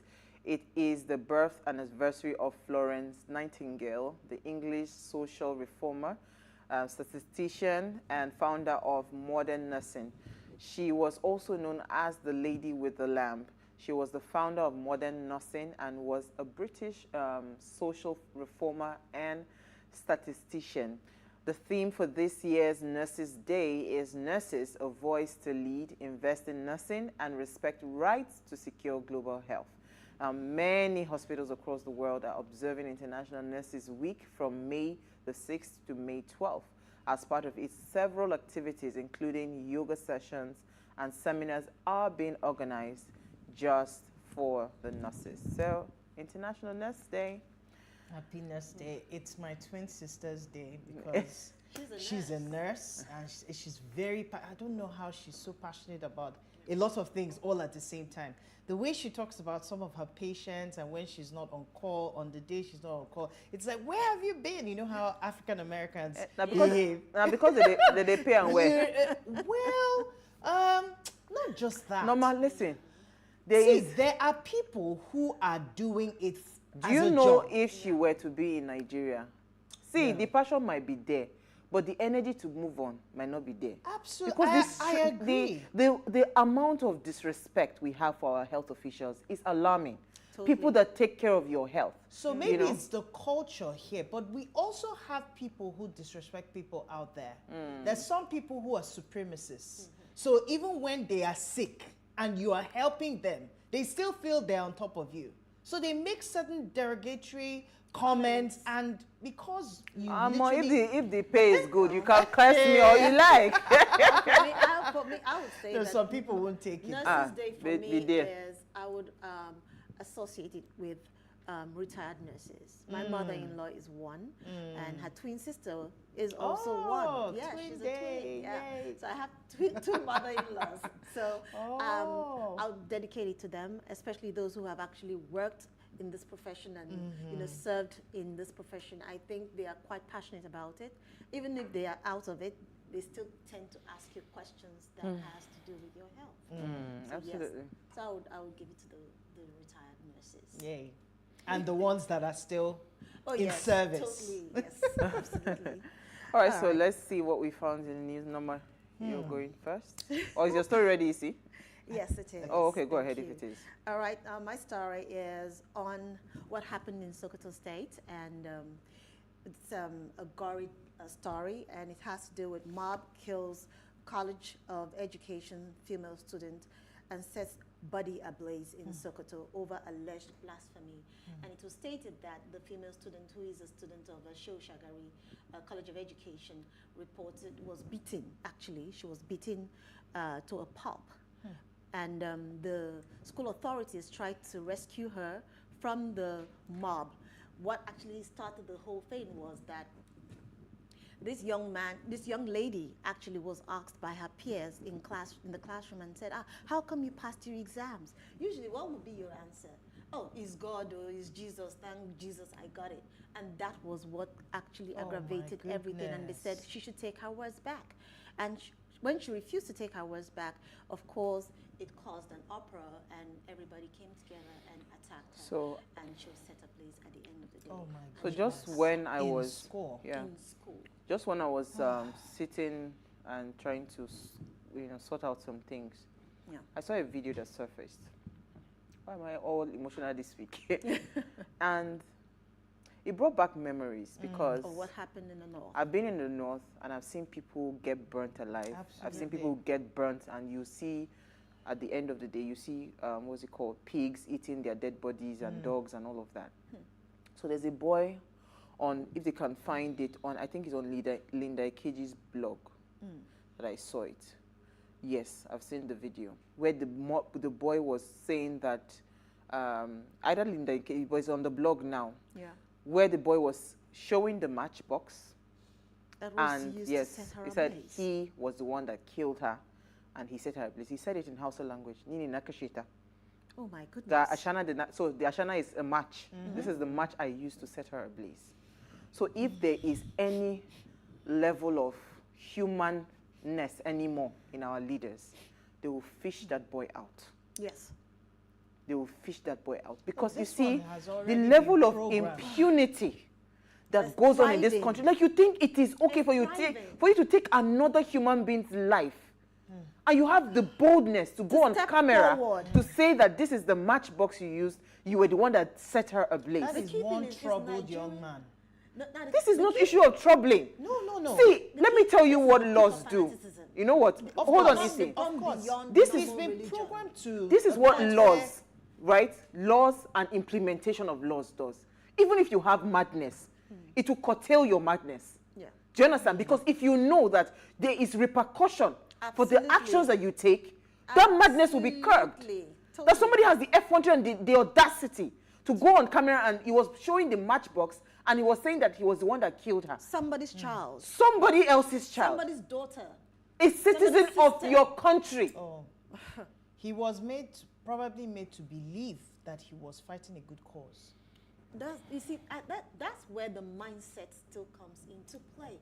How are they thinking? And it's supposed to be an educational institution where they are supposed to have a mindset. A lot of people go through school, but the school doesn't go through them. Yes, I agree with you. And we also should look at this from another perspective. Isn't Nigeria supposed to be a secular state? Oh, well, so that's it's not even an issue of sex. So this is a clear example of what we're talking about, failure. Somebody the should system has obviously failed. Somebody Because should for say, things no, acts like this to be performed, and nothing has been, it hasn't raised eyebrows enough for an investigation to begin concerning immediately, then there's it's obvious if the government that our cannot system find that has boy, failed. arrest that boy, and charge him for murder, then I know that we are not in a country and we do not have a government. It's as simple as that. No matter your story. Well, my story, just to cool things down a little bit, astronomers revealed the first image of black hole at Milky Way Center. So I went all the way to space at this point because I couldn't even find something that was something worthy to talk about. But today it's interesting that an international team of astronomers unveiled the first image of a supermassive black hole at the center of our own Milky Way galaxy, a cosmic body known as Sagittarius A star. Wow. All right, so astronomers believe nearly all galaxies, including our own, have these giant black holes in their center where light and matter cannot escape, making it extremely hard to get images for them. But this one in particular was interesting because they were able to get images that we can readily see.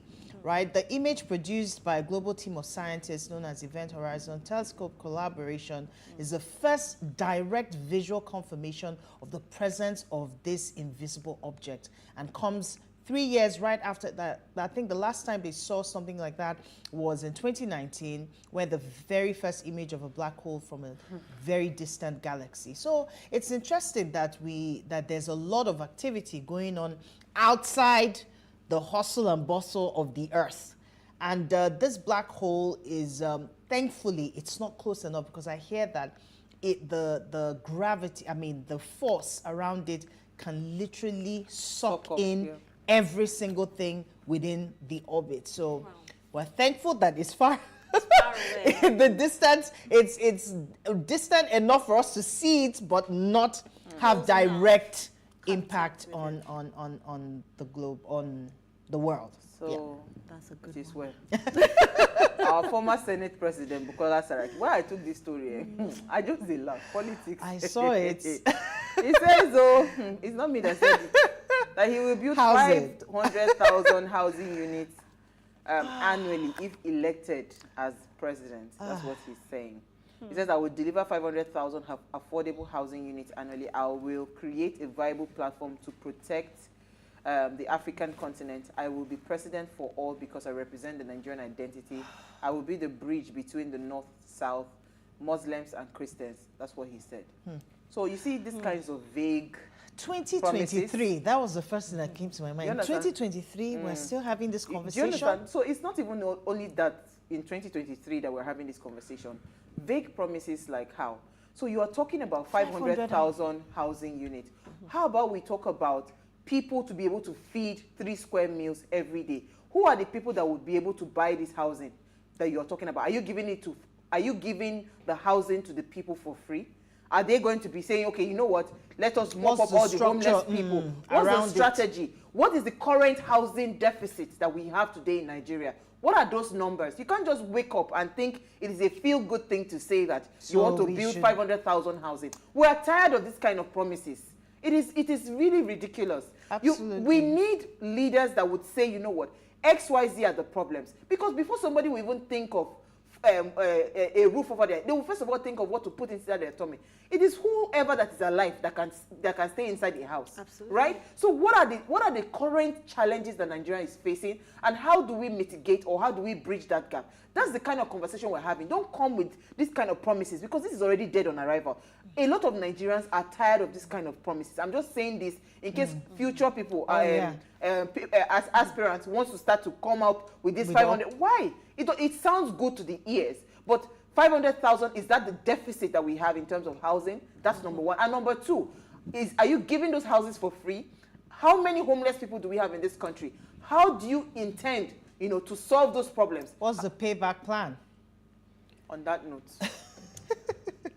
maybe we should start to resign. I'm going to start the type of resignation letter. Stay with us. We'll be right back.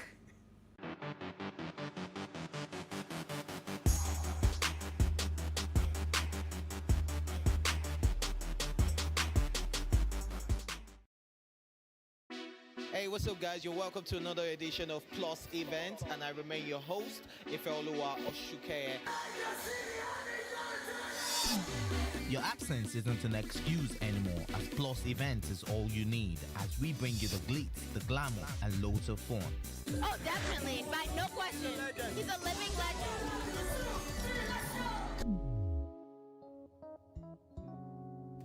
Oh, God forbid, Holy Ghost fire, I know. I just want to be blown away. I want to be wild. This is 11 years of doing it.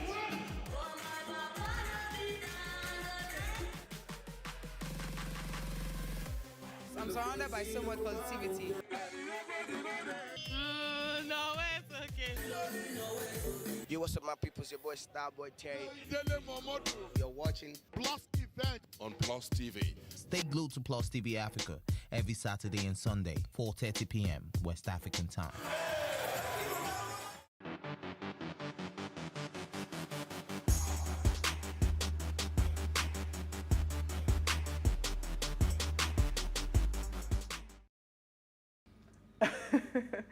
Thanks for staying with us now. Minister for Transportation, Rotimi Amechi. I think the Minister for Niger Delta, Godswill Akpabio. Labor and Employment, Christine Ngige. Science, Technology and Innovation, Ogbonnaya Onu. Minister for Education, Emeka Nwajuaba. Justice Minister, Attorney General of the Federation, Abubakar Malami, are some of the cabinet members that were affected when the president ordered all members of his cabinet and appointees aspiring for electoral offices to resign on or before Monday, the 16th of May, 2022. Others include the Minister of State, Mines and Steel, Uche Oga, who is running for governorship position in Abia State, and the Minister of Women Affairs, Pauline Talen, who declared her ambition to contest for the senatorial seat in Plateau State, right? So Victor Tamhemba, Acting Director, Executive Director of Raising New Voices, said, being in government and pursuing political ambition has a negative influence on governance. He said governance and performance will ultimately suffer as the ministers are busy roving the country, consulting and seeking support for their aspirations while the primary responsibilities are neglected. This is similar to what elected officials do when they are seeking re-election. At that point, there is the negligence of duty and responsibility as a result of governance. Governance suffers, he added. Now, we are asking a not so obvious question regarding the reason for resignation from political office. And tonight we're asking if resignation of the government officials should be about their ambitions or it should be about their performance. That's the question for tonight. Please, let's hear what you have to say. Remember, you can join the conversation. Send us an SMS or WhatsApp to 081-803-84663. You can also tweet at us at WayShowAfrica on the hashtag WayShow. So, this is a very interesting conversation. Because you know how we always say that in Nigeria, you can never find anybody that will say, you know what, I'm done. Can I even count how many people have resigned to say, you know what, I don't think non-performance. I'm not interested in this. This is all, no, it's not working for me. This is not what I signed for. This is not what I bargained for. It's not working. I'm not going to hit my targets. You know what, because of that, I just tender my resignation. Absolutely. We don't really hear that. But what we hear often is that we say, I wasn't given the chance to execute my duties, but you stay there. You did not say, oh, let me resign and go. Then all of a sudden now, everybody is running for president. Everybody is seeking electoral positions. And it's not commonplace. You just open the news, you see this person resign, this person resign, this person resign. So it just got me thinking. Especially Minister for Education, let me just single that one out. That has failed woefully because we can see what the educational state is like in Nigeria. Absolutely. Do you understand? We have seen those kind of failures. So it was not okay for you to say, you know what, you're not doing your job, resign. But because you are running for a political office, then resign. I'm perplexed. Let me step in by giving us a brief intro into this whole fiasco. I think what is performance basically? Performance is you having that interest to do your task and perform it without any reservation, isn't it? Performance is to excellent. the best, yes, to the best of your knowledge and your ability. It could be below standard, it could be above standard, but the bottom line is you have performed the task. How did you perform the task is left for others to actually judge you on it. Now, what about ambition? Ambition is the strong desire for you to achieve something, to get something, basically. So what is the desire here? Based on what your premise on what motivated our leaders or our individuals who are vying for the position, it is based on the fact that they have this strong desire to achieve their goals, which isn't to perform a task. It is basically to do what? It is basically to achieve their desire, which is to be the president of the country in whatever capacity they can. Now, in this context, would we say that they've gotten some level of principles or some level of honor or some level of integrity in getting their job done? That is left for the people of Nigeria to answer. That is my intro. And there was a resignation. I'm thinking, and you know, when I saw that, I'm asking myself, what is the motive? What is this a strategy because I am more focused on my ambition than on performance? And this is what our politicians, I will probably leave for them to answer, even though I'm not sure the majority of them are willing to answer the question.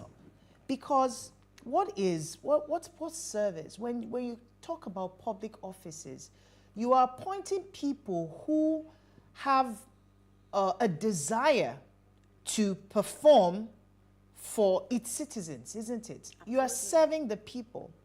But from all of this, let me borrow Isi's language, fiasco that is going on. It is obvious that this is all about ambition. Totally. We have a lot of ambitious politicians. Look at the number of people who came out even after the fee was increased to 100 million. You have people willing to stake and call all their groups of friends and associations who are supporting them and funding them with 100 million for a form, a nomination form. Not the campaign. And I haven't seen this level of commitment and drive when it comes to your office, whether as the Minister of Labor or the Minister for Education. We haven't seen you being this passionate. And I'm wondering, government officials, you want to resign. What is the motive behind your resignation? I think it's because you have the ambition to become a president. Maybe somewhere in your dreams or in your, your circle of influence, you've been told that you have what it takes to become the president. And I've yet to see who is asking questions. I think it's only the vice president that I've seen put out some write-up about why he has intentions to lead. He's been in government. He understands the terrain. And he believes that now is the right time for him to come out at this level, to serve the people of Nigeria. That is his own statement.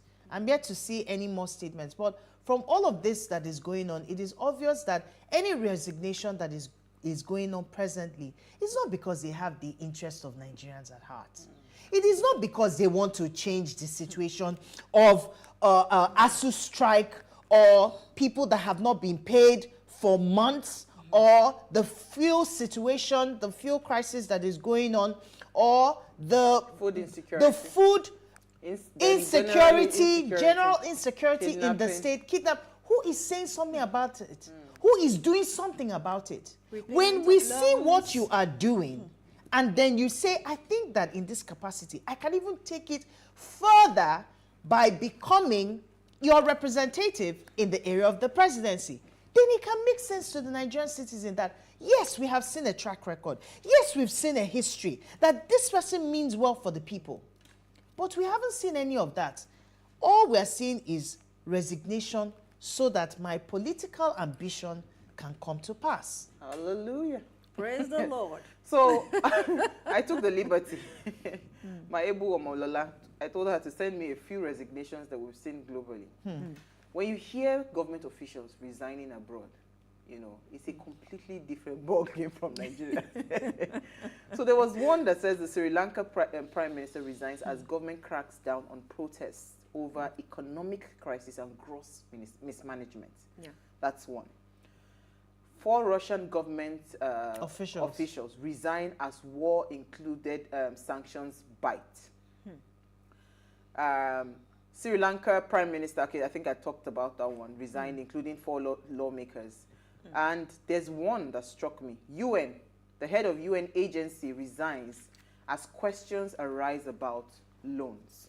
So you hear that there is a shady deal going on, some kinds of underground conversations and all of that. And you just see the person say, I'm resigning, I'm all of that. But you see, when this resignation started happening in Nigeria, first of all, I was shocked that they can actually resign. Somebody can actually type a resignation letter in this country. Yeah. It's not possible. It's either you are kicked out or you're not re-elected and all of that. Yeah. But it now got me a lot more worried. So the fact that you haven't performed all these years did not even prick your mind to say, you know what, I think I've failed. This was not what I promised when I was going into this office. So for that singular reason, I want to step back. That did not come up.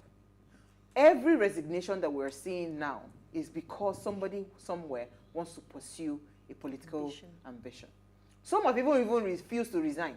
Do you understand? The governor of Ebonyi State, I believe, he had some law case, and he was still, he said he would still be governor in spite of, and he has a pending case in court. So you see, that's where another thing, that's where I talked about, if you recall what I said earlier, I talked about integrity, honor, and principles. If you do not have the principles, which I think, in quote, that it is questionable in terms of our political class.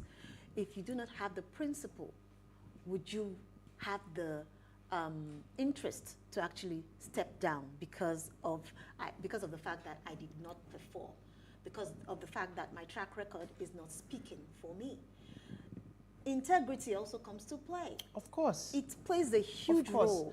And we know that this is totally lacking in the political class.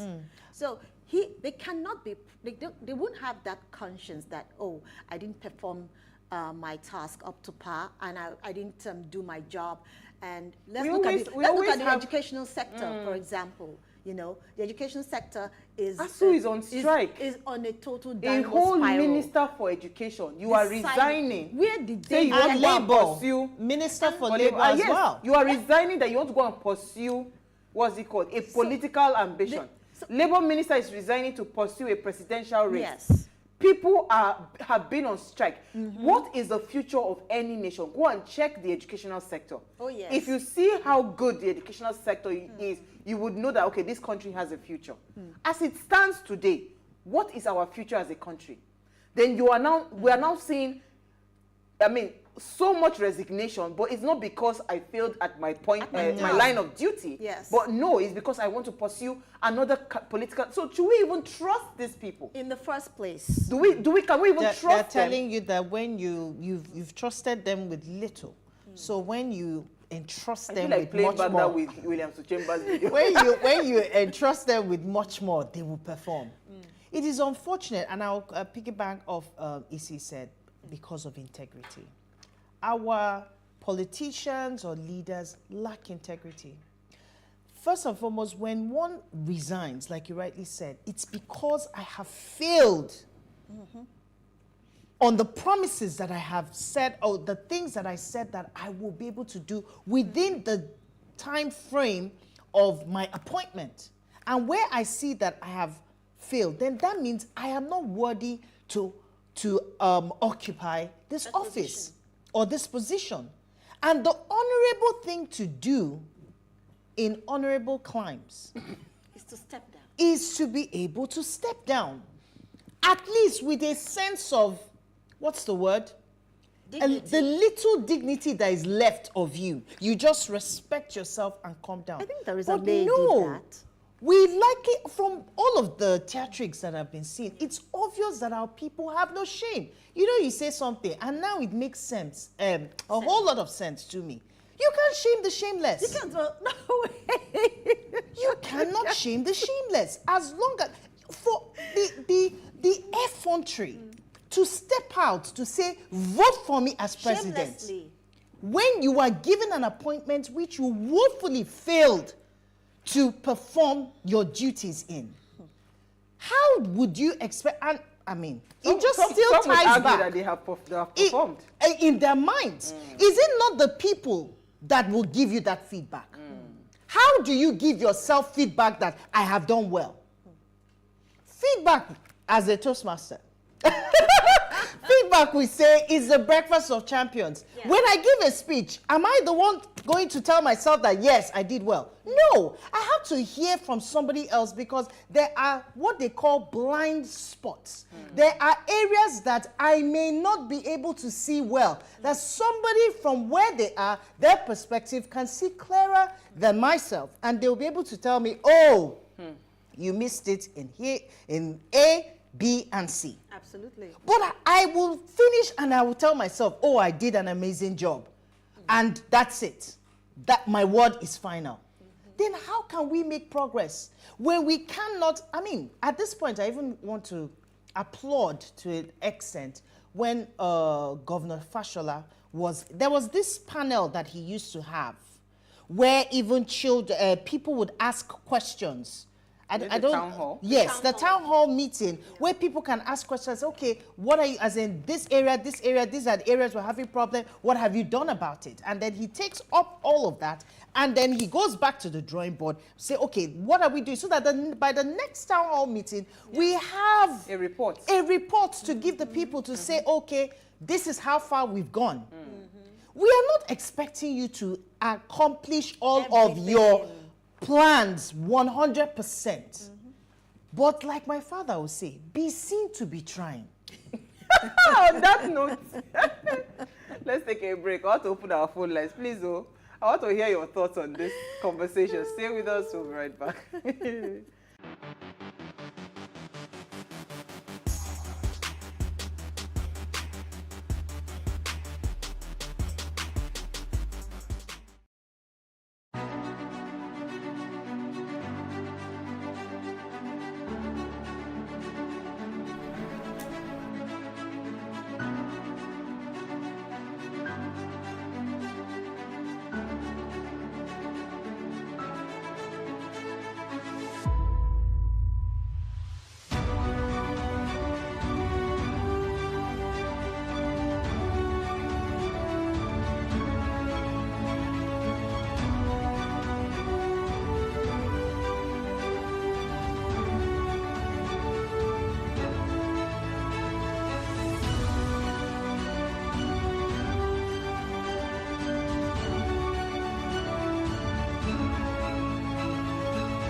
All right, so if you just tuned in, it's our ladies' night out. It should be seen to be trying. And we are discussing government officials. So, should resignation be about ambitions or performance? And please, let's hear what you have to say. Remember, you can join the conversation. Send us an SMS or WhatsApp to 803-84663. You can also tweet at us at WayShowAfrica1 with the hashtag WayShow. And our phone line is now open. The number to call is 07025007749. That's the number to call. Do ensure, please, turn off the volume of your television set so we can hear ourselves. You know, you see what that writer said when I was introducing the topic, when he talked about distractions, right? Yeah. Even before, see, if you even notice, right, it's 2023 that the election, governance stopped in 2021. Totally. Because you see what politicians do, they plan 2 years ahead stretch for the next election. We already know that governance is suffering as it is today. Anything you're doing is almost at a halt because everybody's energy and everything is focused on 2023, the general elections, right? Yeah. Already that is even suffering. Then you now come and crown it with the insult, like it's like pouring salt on an open wound, right? You haven't even done your job. You know, most of the people that are coming out to say they want to run for elective offices, most of them have questions to answer when it comes to the performance. So they hide under the guise of their what's it called, the job that was given to them, their job description, right? And you then wake up and say that. It's like, you know how it, I don't know how it feels. Like, you know that I have failed so well. Then now, so your resignation was not because I didn't do well. Your resignation is because I want to now go further for another position, so that we would elect you. So what does that tell us? Wow, that's boldness. And that's selfishness too. No, it's boldness. It's also selfishness. They will not tell you it's selfish. Because why is it selfishness? Because it is not about what the people want. It's not about service. It's not about the people. It's all about them. And at the end of the day, like I stated earlier, principles and so what's the way forward also comes while we're talking about this matter? Because you see, even with the people that are current governors of states that are picking up forms to say they want to run for presidency and all of that, that one in itself is an issue, because the governance of that state is on hold. A lot of those states are suffering, in terms of governance-wise. Because the truth is, your attention, and that's the truth about politics, your attention is drawn, or you have to do a lot of visitations, you have to do a lot of consultations, you have to, so what is happening, to those people that are currently like governors and all of that, that say they picked up forms to run for elections? Everything is suffering. So how do we draw, where do we start to draw this line? And if at all there would be a resignation, right? Where do we as a people start to demand those kinds of resignation? We as a people.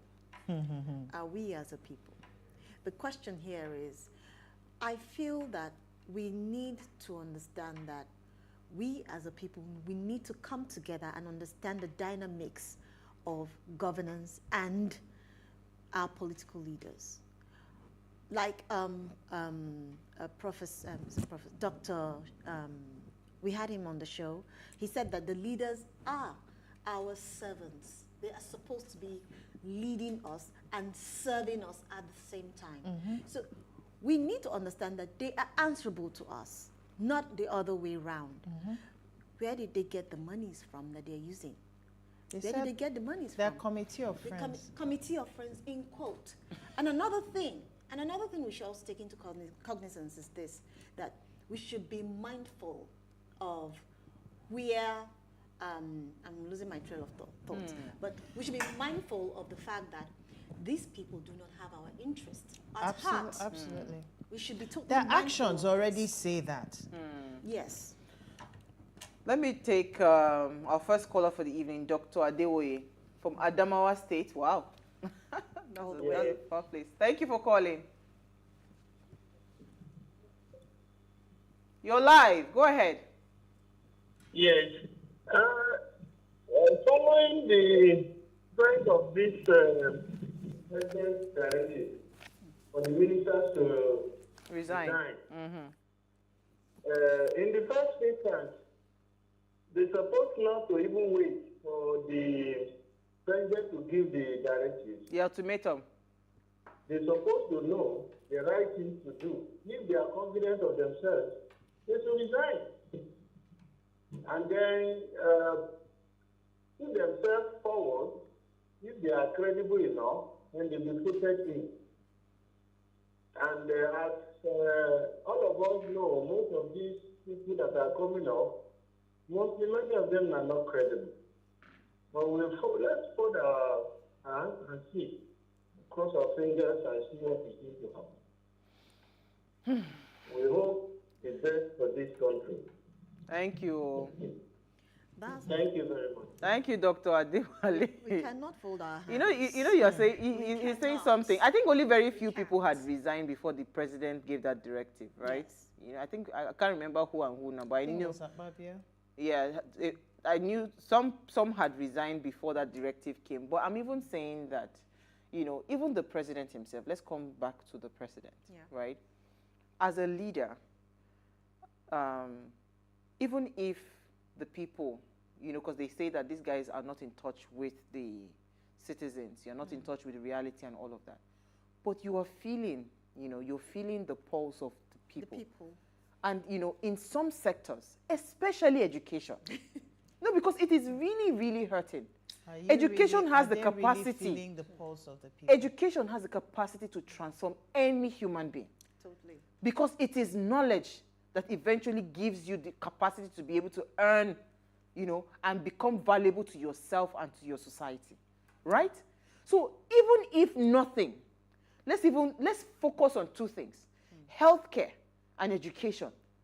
We've seen that there is consistency in the failure of whoever is supposed to be in charge of those ministries. Yeah. You as a president, you did not call for the resignation of those people while there was busy. Now, how many months are we going on for the ASU strike? I think 3 months or something. Yeah. You didn't call for a resignation.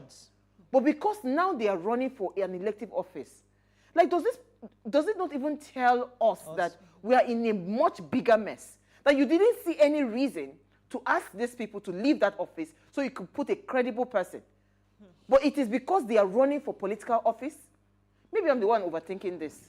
But recently, it was in the news too that the son who is representing the president who is asking for 6 months, that son should just hold his thoughts. His tenure to be extended so that he can fight. So that he can tackle Thank you for bringing that up. We are coming back. Let me take youngest old man. Thank you for calling. Yes, good evening. Hi, youngest old man. How are you? I'm good. Welcome. Thank you. All right, that's good. Now well done, eh? Thank you. You see, I just want to personally tell you some things that you don't understand. This country now cruise, you understand? We're just enjoying the ride. Anyhow, no matter how the driver bad reach, the destination will be focused on. A country where the leaders of tomorrow have been prepared, while the followers of tomorrow too have been prepared. At least now, if you watch, as is on strike, some people they somewhere they are picking the school, and then be the leaders of tomorrow. Those where they on strike, and then be the followers of tomorrow.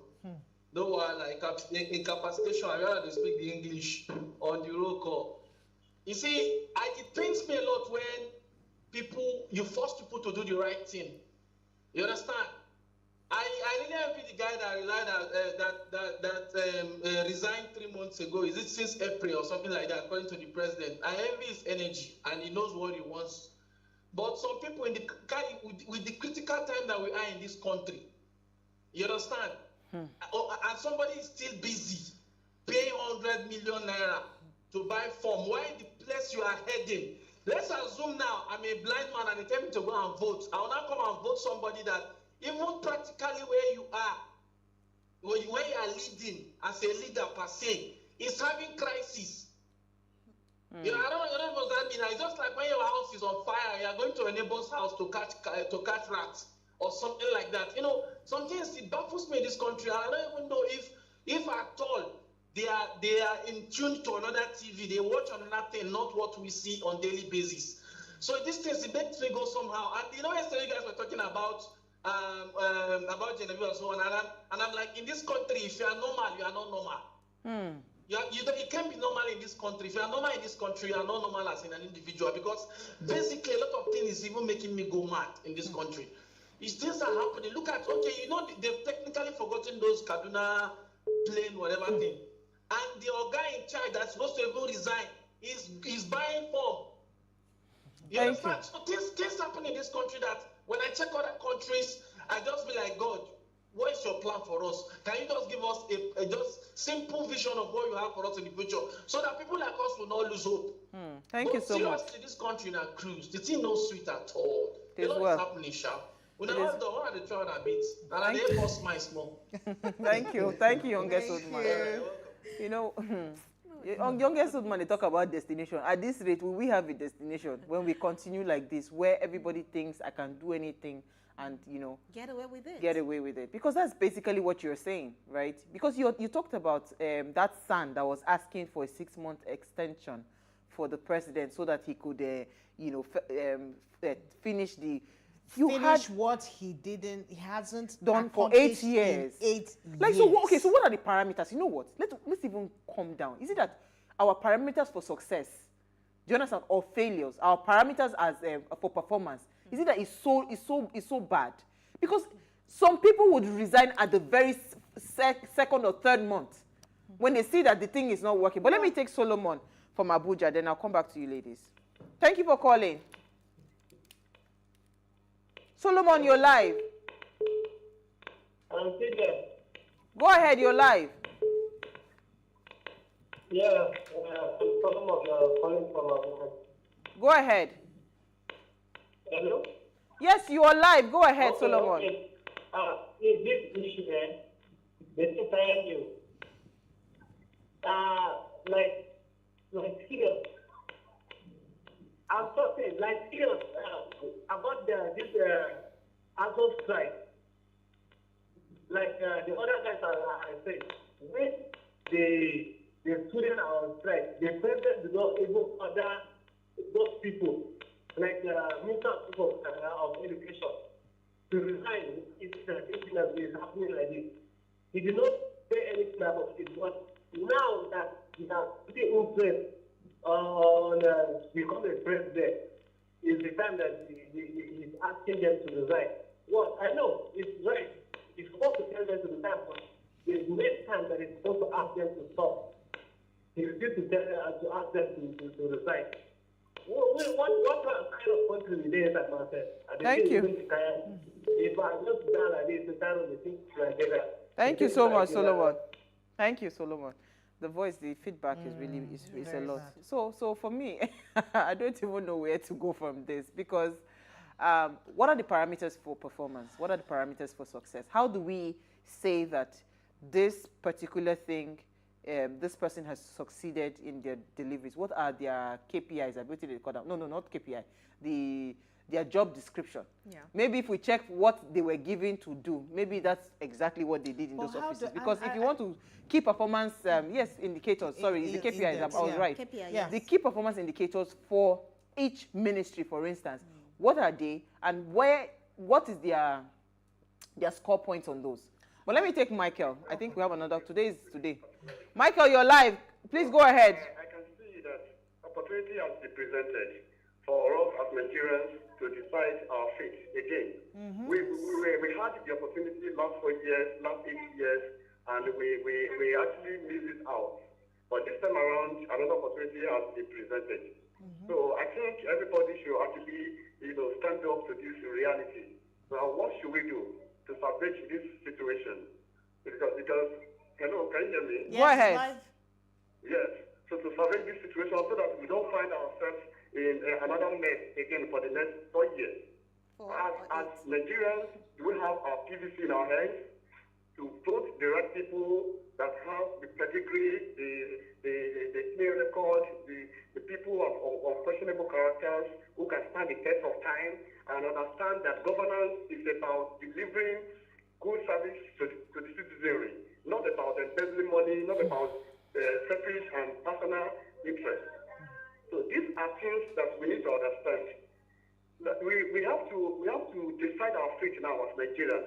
A critical issue was raised at the floor of the National Assembly about electronic voting, which would have been a viable platform of preventing electoral malpractice. So that it would have been a viable platform of preventing rigging in elections. And that thing died down. That critical issue died down at the floor of the National Assembly. And Nigerians never did anything about it. And we have rights, like there should be a kind of referendum where the citizens can vote to decide a particular issue and say, okay, this is what we want. These people that are there, we put them there. We voted them there. We elected them there. So they're not called representative. But what are the, so thank you so much. Thank you, Michael. So that's the question I'm asking, that what are the KPIs that we're expecting from these people in their ministries? Because if we do not even know what they are supposed to be doing, how do we then call for their resignation? Because I feel in answering this question, resignation should be based on the fact that you under-delivered. On your performance. Do you understand? If I may add to that, Uwa, we need, I think, education, but not the formal education, maybe even in the formal sector. In the formal setting, we need to educate Nigerians, right? People who know, how much of it are you talking about? In your conversations, how are you educating and enlightening people about their choices, about the politicians or leaders who are aspiring to come up to be their next group of leaders. In the markets, when we're having these conversations, this should be an everyday engagement. I don't know how they picked it out of our education system, where history, we no longer have history where we can tell young people to say, these were people who failed us in the past, these were the things that happened, this was what happened, this and these are the, so that in the future they can ask the right kind of questions. So when we're engaging, it's very important that we begin, and every Nigerian, and this I'm saying to every Nigerian, every conversation that you're having, talk about it. If you know what the right thing is, educate people. There are a lot of people who don't understand these things. They think it's only, oh, when they send them rice and this and that. I was listening, I don't know if I mentioned that, I was listening to a radio station, and they were asking the question, what is your vote worth? And people were saying, oh, if they pay me 500 million now, somebody said 500,000. People were putting, some have said that they've even sold their votes. That's how bad the situation is. But when people understand, it is not just about selling your vote. The implication, when you sell the vote, this is, you are selling the future of generations. So the question I'm asking is, when should we start to shout to say, you know what, you are not performing? Because you see, the common theatrics in politics in this country is that if a new dispensation comes in now, like tomorrow now, even if it's under the same party that they re-elect the president, you say, it was the previous administration. They begin to do blame. They use one whole year up to 2 years to be doing blame game. No, it's not damage. Blame game. Blame game, yeah. That it was because of this person, this one, you know, and all of that. And because we see this play out all the time. So if we want to start to hold our leaders accountable and want to hold them based on performance, right? How do we even go about it as a people? He made mention of a referendum. Sorry, if I may quickly come in there. I mean, there are these things that they sign up, petitions that they sign up. I think maybe those things work in this country. Some of them do. It's how often, how consistent, how persistent are we? It still boils down to education. If people do not know that they have power, as little as signing a petition saying, this is not what we want, and we are able to present it in court to say, number of millions of people have said that enough is enough about this particular situation. But because they do not know, and there's nobody talking about it, then what continues to cry will continue to cry. You see, let me hear your thoughts. Norma has said the main thing, which is awareness. Awareness plays a huge role in all of this. If we are not aware of the job description and the rights that we have as a people, the KPI of each political appointee, as well as we knowing our rights as individuals or as the electorate. Thank you, as electorate, we will continue to make the same mistake. However, we also need to understand this, that we have a government that would stand for us when we stand for ourselves. If we do not stand for ourselves as a people, then they will not listen to us. Absolutely. So we need to step up on our Mama, you have a comment? Yes, I do have a comment. It says, good evening, my dear beautiful sisters of what are you saying ways. Concerning government officials resigning, it should be about performance. Anyone that is ineffective in an office should be advised to resign, whether they like it or not.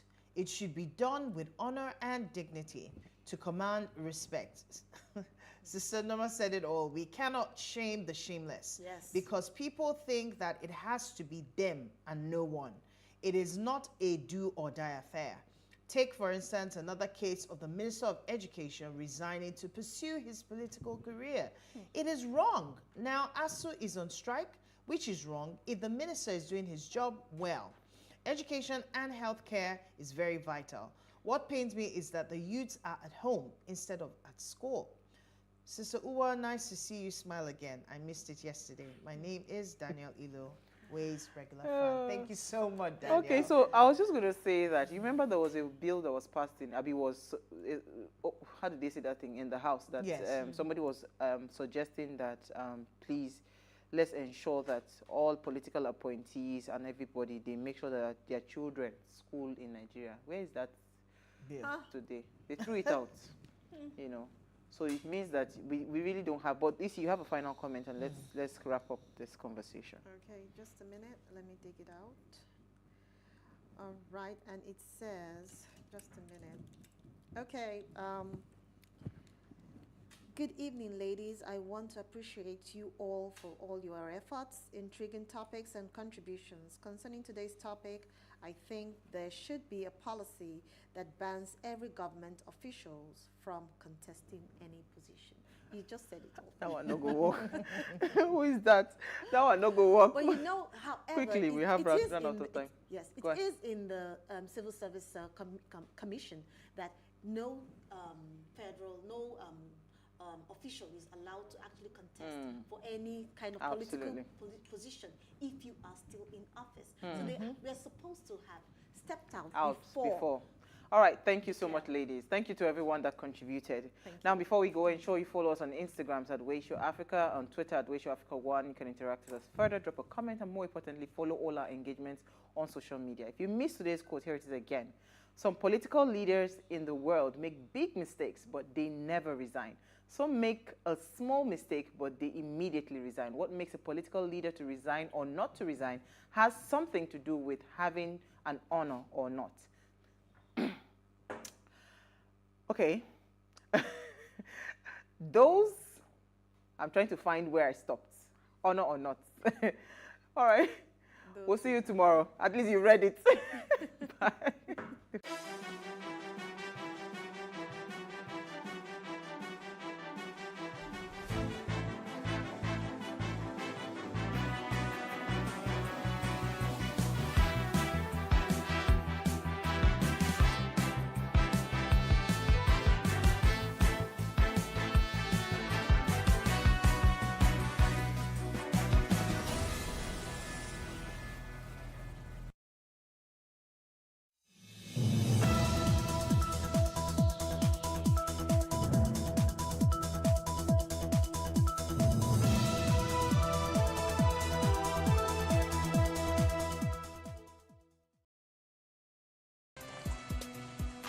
The Nigerian film industry has continued to gain popularity across the continent and on the global stage.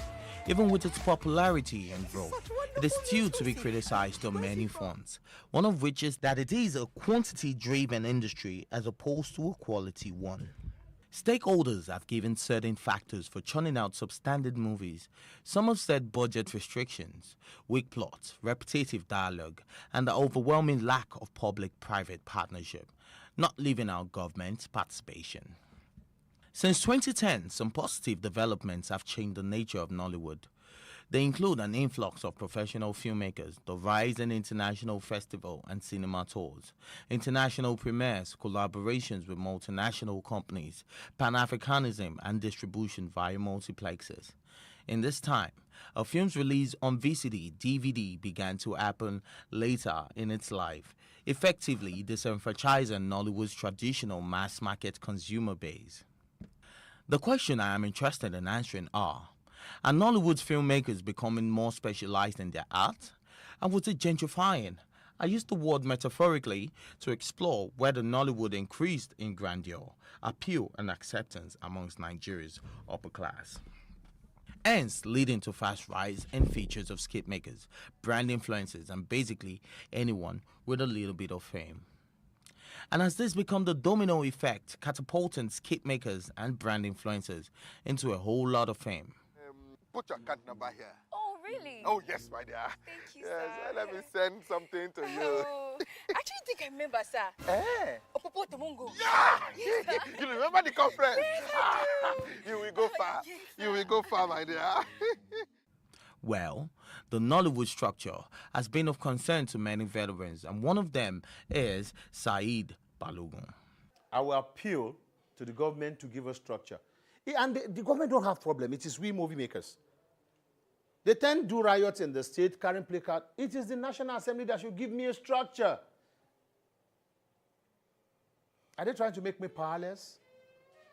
Is it a dictatorship style of ruling? They don't know what to do. The question I ask myself at times is, that honorable that is in charge of culture and code that can give me structure, does he know anything about movies? He's just looking for where to be. He doesn't even know. It is one, we have a lot of us that can bring the revolution.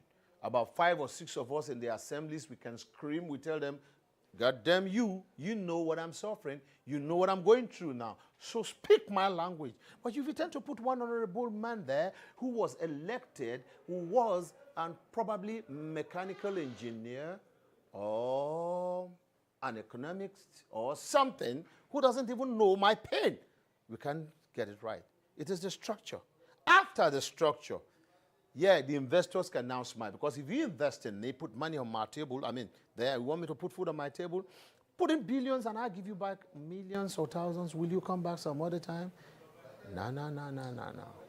When the government gets it right, the investors, please, if they are coming, I always tell them, please invest in me in what I can pay back.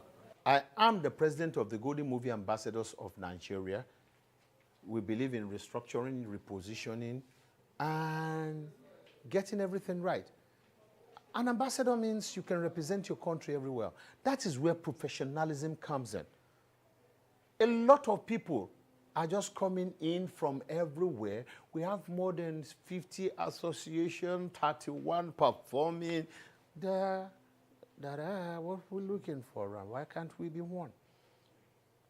A professionalism can come in when you have a strong structure that can guide it. New talents are essential for growth and encourage new faces into the industry, but proper training is vital for theatre and, of course, film. Training is critical, but we need to create a platform that gives everybody the opportunity to be trained, and then also we need to look at also some means of internship on productions, take people on and guide them, and show them how to do what you do.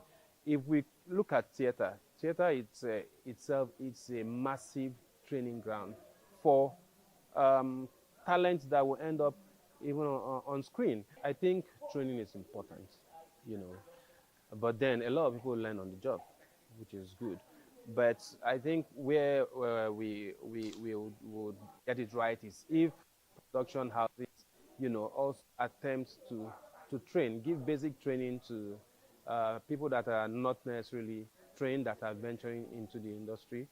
You have actors, there are people that are good, they are not trained actors, but on their own, like you said, skit makers, they didn't go to anywhere, but their skits have so evolved that they have so many people looking forward to see what next they are going to do, and then you see they can hone their skills and use them, but then again, it is a factor of the industry having that capacity to train, having the infrastructure to train. A lot of these people would want to, if the opportunity is there, gain more knowledge on how to do film, how to be better actors or producers or things like that, but then we need to have that platform that gives them the opportunity. That's one. And two, production companies also should look at ways of, even at times some training do not necessarily have to be formal, they could be informal through internships and things like that. And then skit makers also, at times when they've made so much fame, they are popular, they feel they have arrived. But no, there are certain basics you still need to learn. At times you should learn also to try and hone your skills so you can be better. That you are popular now does not mean you cannot do better things, milking that popularity that you have gained now through the skits you do, which we notice a lot of people don't do. A lot of directors will just allow you to do your thing. I've heard of a set where the director just say, okay, read the line, or yeah, do your thing, but at times you should be able to tell somebody, this is what I want you to do, this is the way I want it to be. That helps with the quality. The next thing I'll look at is casting. People cast for the wrong reason.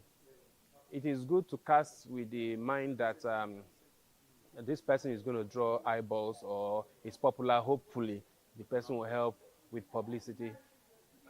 It is good. But when you look at certain characters and you know that you need somebody to deliver top-notch performance, and then that character is unique in that way, it's not something you can just cast anybody because of the numbers. and you overlook that fact and you just put someone that cannot deliver on the character because you think the person has got numbers, then that drags the quality of the production. It is not acceptable for popular faces to just go on and start filming without necessary kinds of training. For us in Actors Guild of Nigeria, it's something we totally abhor and we condemn. So you find that sometimes before you catch them, they are finished making the film. So we are gradually working with the censors board in Nigeria to see that some of these things are put to a stop. You must have a certain level of qualification. Even if you have graduated from school and you have not done this business before, you still need some kind of elementary approach where you will be given some ideas, instructions on what to do before joining the Nollywood industry. It's not all about I can act, I cannot act. Sometimes you see these popular people, when they come to set to act, they don't know terminologies of the industry. When you tell somebody who is acting and you say the director says cut, he doesn't know or she doesn't know what cut means, you understand? All of these things are the rudiments of the industry that they needed to go through. But because we are in a country where everything goes, people don't seem to follow rules and regulations, but we are gradually closing in on them. With the advent of internet, social media, and instant entertainment platforms, many reality TV stars and skit makers have risen to fame. In this part of the world, becoming a top celebrity is either by ad work, persistence, or through reality shows. As we know that the road to fame is a tough one around here, a few of our top Nigerian celebrities credit their prominence to reality shows which have given them the opportunity. One of them is Seyi Awolowo, who didn't see it as a challenge for the Nollywood to cast popular faces in movies, as long as the directors have a sense of direction and vision they hope to achieve in the movie. Well, I don't see why not. Everybody is entitled to be able to do what it is that they want to do. Only thing is when it becomes constant and if there's a regulatory body involved, if it's a constant thing where they've literally become constant film and they need to be registered, okay, then they can go and do that. But I believe that everybody should have, I don't see any reason why I will not put who I want to put in my own production when I want to put them in my production. I mean, I see that person to fit the role accordingly, to fit the character, Bible properly. So why not I'll bring the person on board? So I don't see anything wrong with it, as such. It just depends on who's creating movie and whose movie it is. Sometimes you want a particular kind of thing, but you're not willing to give. Give what you take or take what you give, how to speak. If you're going to be professional to the T. Follow your this thing and not along the line. I want to start using or there's a sentiment of, now help us to make it known. If you start a particular kind of way, go all the way down to the end. Professionalism in the industry, I can't say varies from companies to companies or from different organizations to organizations, how professional they are, or their motto, or their modus operandum of how they want to handle things. So, that's the thing. For me now, I can just have a laid back working environment where I want everybody wearing shorts and t-shirt and being more laid back as to probably just someone that wants everybody in a tie. And so it just depends on, the modus operandi of that particular organization that is handling the production of whatever movie or, that is handling that particular production for the time being while you are working, if you get what I'm saying. There are regulatory bodies, but do they really carry out their duties? How do they manage professionalism in the Nollywood industry?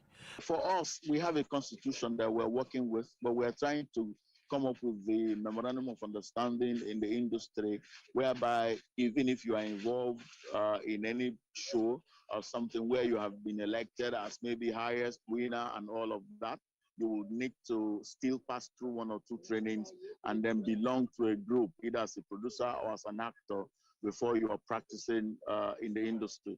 Yeah, professionalism, without being political here, every industry needs professionalism. For us in Nollywood, we are grappling with that because the Nollywood industry is the industry that started without entry point and without exit point. And it continued to grow without anybody checking it.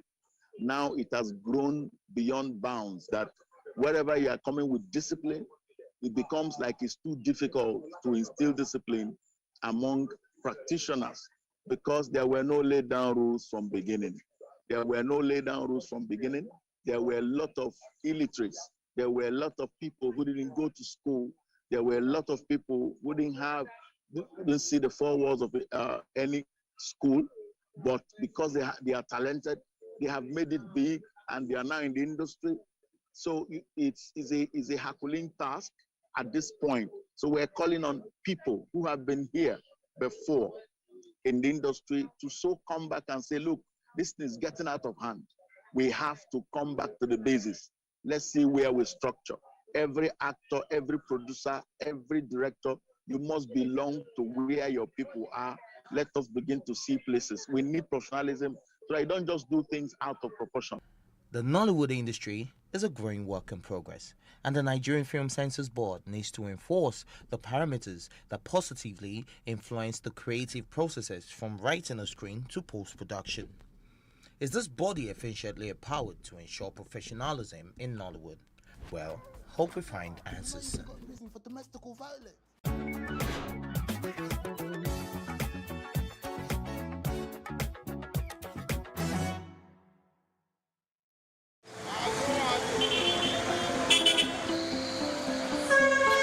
Nigeria is witnessing an increase in entrepreneurs, startup companies, and small and micro-scale businesses. Economists say one of the major reasons for this is a problem that has plagued the country: unemployment.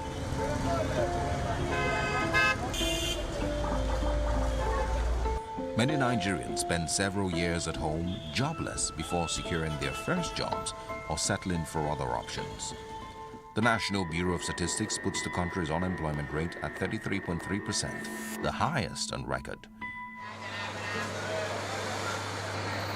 Rather than sit at home and complain, more young people are becoming innovative and turning their hobbies into businesses.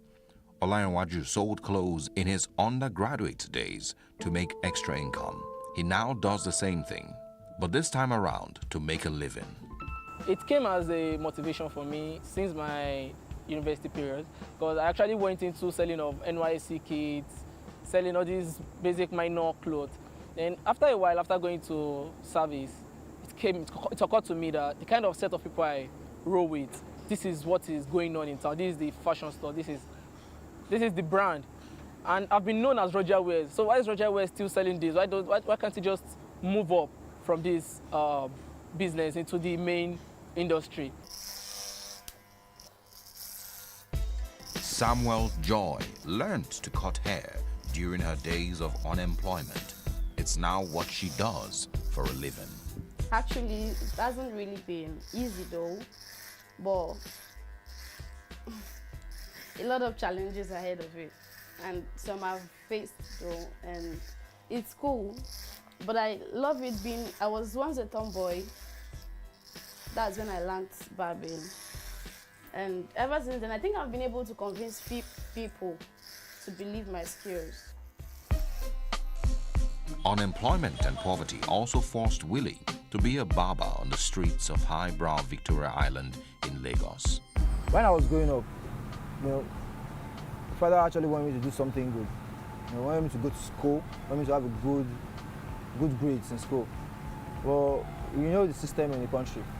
When after the school stage, you come back, you graduate from school, you still don't have good jobs out there. On the flip side, unemployment has led to the stagnation of some individuals who find it tough to adapt because of their specializations. Wale Scott, a professional sports broadcaster, lost his job at the peak of his career.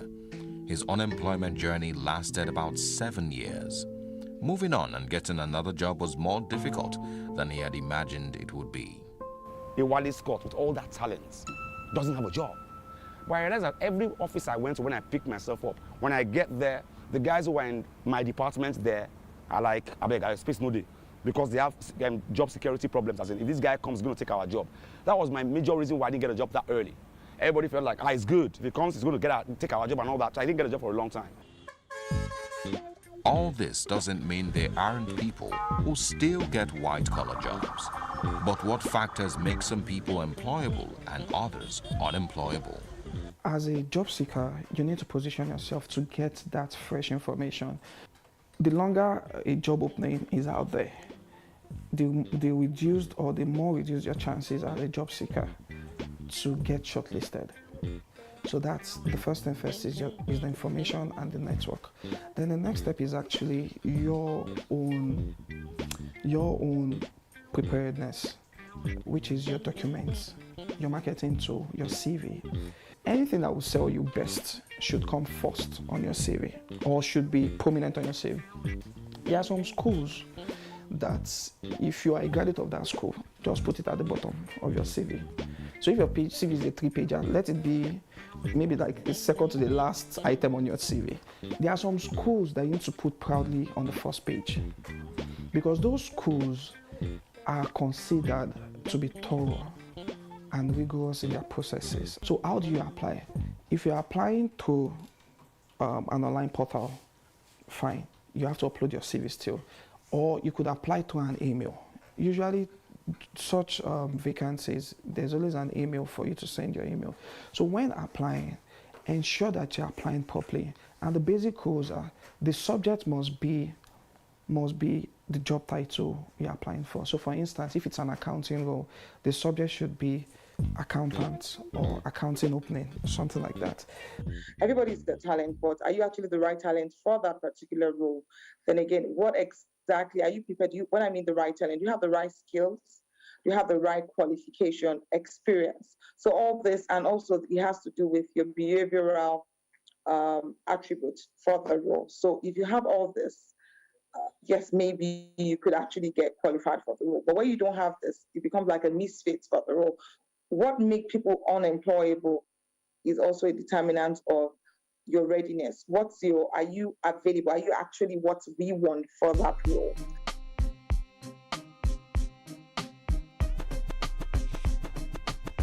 At a point in my life, I actually did consider it. And I was back in school. I did consider going into Yahoo Yahoo.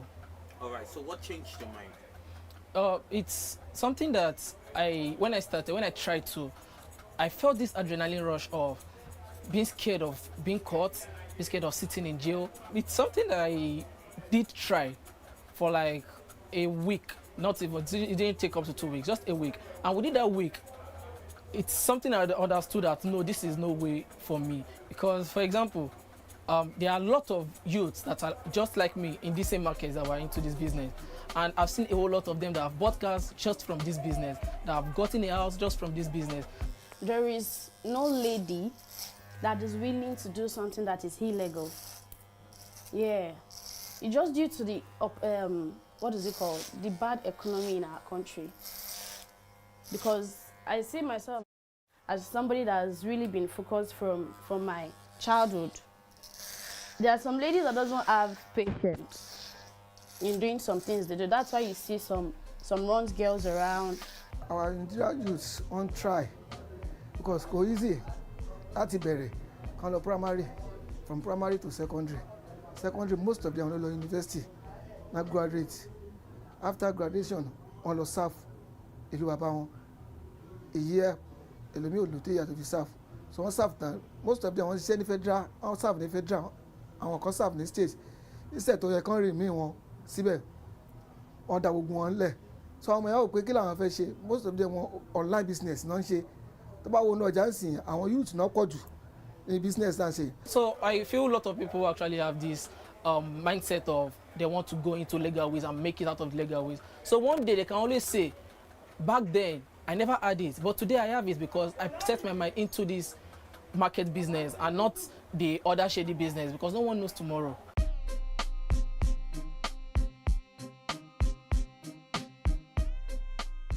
The problem is not the guys from the outside. It's actually from the inside. You don't get any more respect at home anymore. The wifey doesn't respect you anymore. Your mother, your parents don't respect you anymore.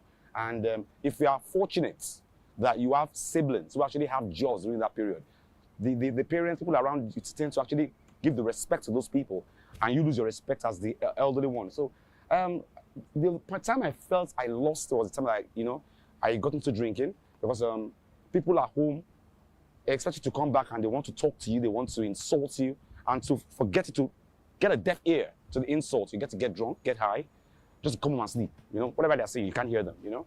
And it's a terrible mental state when you can't bring money out to feed your family, you can't bring money out to take care of the house. The worst part is when you go out in the mornings, early in the morning to go and look for a job and come back in the evening, your neighbors are wondering, where does he go every day, sir? You know, as in, when it's time for them to pay for the woman that sweeps the floor, he can't pay.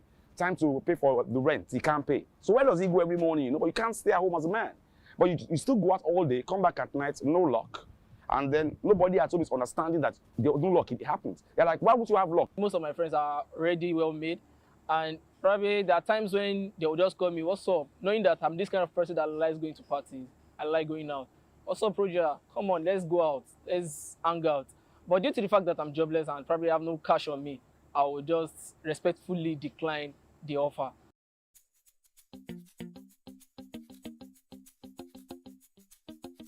Both the private sector and individual have roles to play as far as employment-related issues are concerned. Take the private sectors, for example. Private sectors, or private sector rather, not sectors. The private sector have, they have to help to drive the public sectors in every area where it is failing. I give you a very good example. In the ongoing pandemic, the government of Nigeria has not been able to take to life any vaccine. Not because there are no researchers, not because there are no research institutes, but there were other factors that go into that space to make it happen. One of it is funding of research. We have to start changing the orientation of people. There is the mentality of quick wealth all around, all over the whole place, which is why a whole lot of young people are involved in Yahoo, in code, and all other things. And when you speak with them, they tell you, oh, it's because there are no jobs. That's why I have to go that way. But in the real sense, there is a due paying process period when people are supposed to commit to a job or a role or a work or a vocation and learn the ropes, become experts.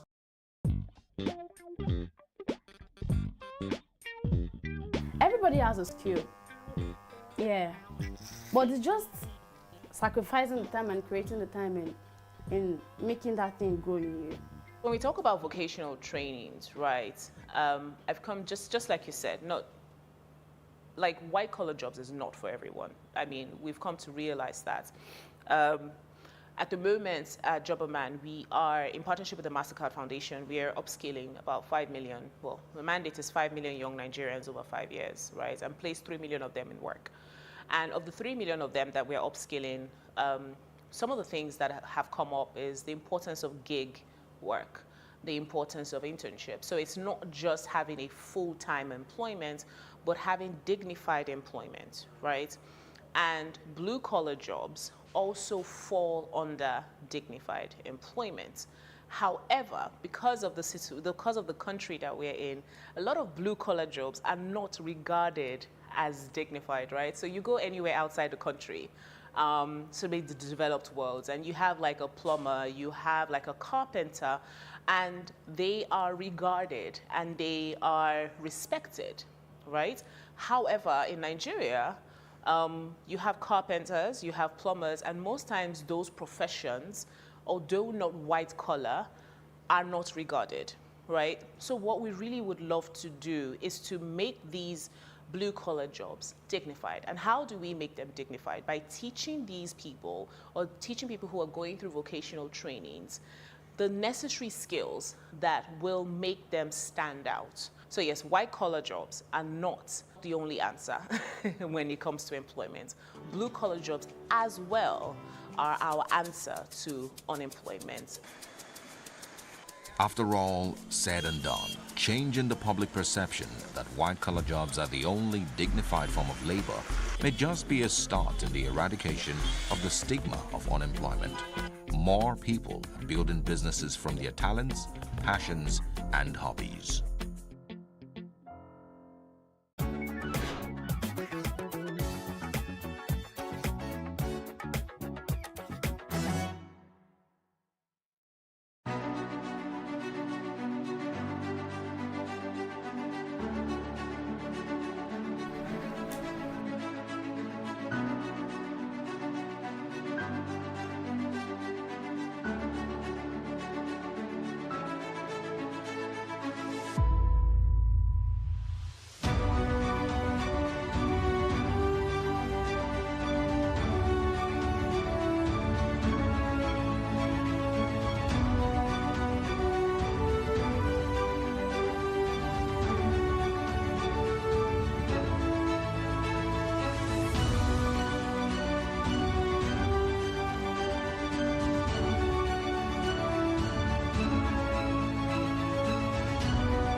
There is no voting on social media.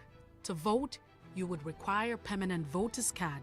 To get your PVC, visit cvr.inecnigeria.org.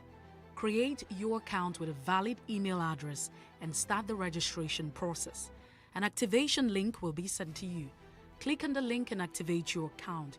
Fill out the form, pick and submit a convenient date and time for your biometrics. Print the application slip, which should have your QR code.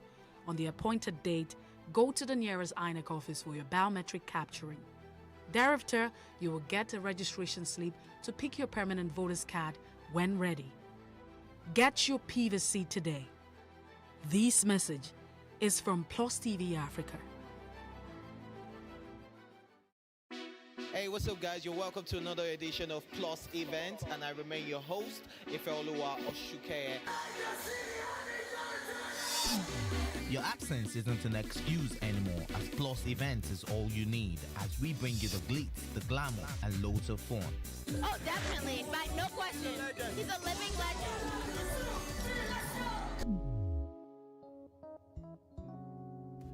Oh, God forbid, Holy Ghost fire, I know. I just want to be blown away. I want to be wild. This is 11 years of doing it.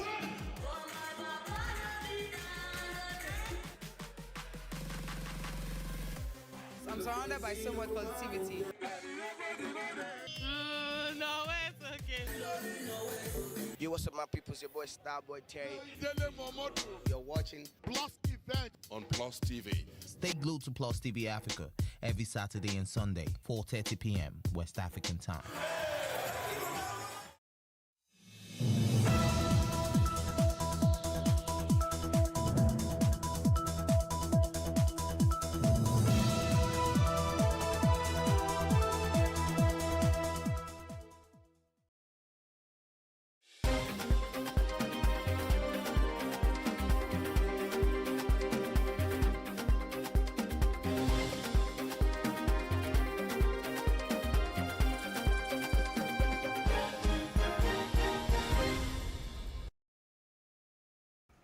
Good afternoon. I am Khadijat Balogun with the news update on Plus TV Africa. The United Arab Emirates President Sheikh Khalifa bin Zayed Al Nahyan has died at 73 on Friday after battling illness for several years. The Ministry of Presidential Affairs condoles the people of the United Arab Emirates and the Islamic world, and also announced the 40 days of mourning with flags at half-mast from Friday, with work suspended in the public and private sector for the first 3 days. Sheikh Khalifa took over as the United Arab Emirates' second president in November 2004, succeeding his father as the 16th ruler of Abu Dhabi, the federation's richest emirate. President Muhammadu Buhari is in a meeting with some of his ministers seeking elective offices in the 2023 general elections. Ministers at the meeting as of the time of filing this report include Rotimi Amechi, Transportation, Chris Ngige, Labour and Employment, Goodwill Akpabio, Niger Delta Affairs, Abubakar Malami, Justice and Attorney General of the Federation, The president, in a circular signed by the Secretary to the Government of the Federation, Boss Mustafa, officially written Governor of the Central Bank of Nigeria, CBN, Godwin Emefiele, and heads of agencies like the Federal Inland Revenue Service, Revenue Mobilization, Allocation and Fiscal Commission, among others seeking to contest the 2023 general elections, to resign on or before Monday. The federal government and the Nigeria Interreligious Council have failed to convince the striking academic staff union of universities to call off their industrial action during a meeting called by the Chief of Staff to the President, Professor Agbola Gambari, and the Minister of Labour and Employment, Chris Ngige. The meeting, which was also co-chaired by the Sultan of Sokoto, Sahad Abubakar, and the Christian Association of Nigeria's president, Dr. Shukwu Ayokunle, could not persuade the ASU leaders to return to the classrooms while negotiations were ongoing to meet their demands. The federal government and NIREC had attempted to persuade the union to return to the classrooms during the closed-door technical session, promising that their demands would be met. But the ASU leadership reportedly said the government had to meet part of their demands, which they could use in convincing their members to call off the strike. President Muhammadu Buhari has appealed to the ASU to consider the plight of students and call off the ongoing strike. At the 19th National Productivity Day and conferment of the National Productivity Order of Merit Award, the president urged students in public tertiary institutions to be patient as the federal government strives to address the nagging issues and the nation's university system within the ambit of available resources. During the event, President Buhari conferred the 2019-2020 awards on 37 individuals and 11 organizations at the State House.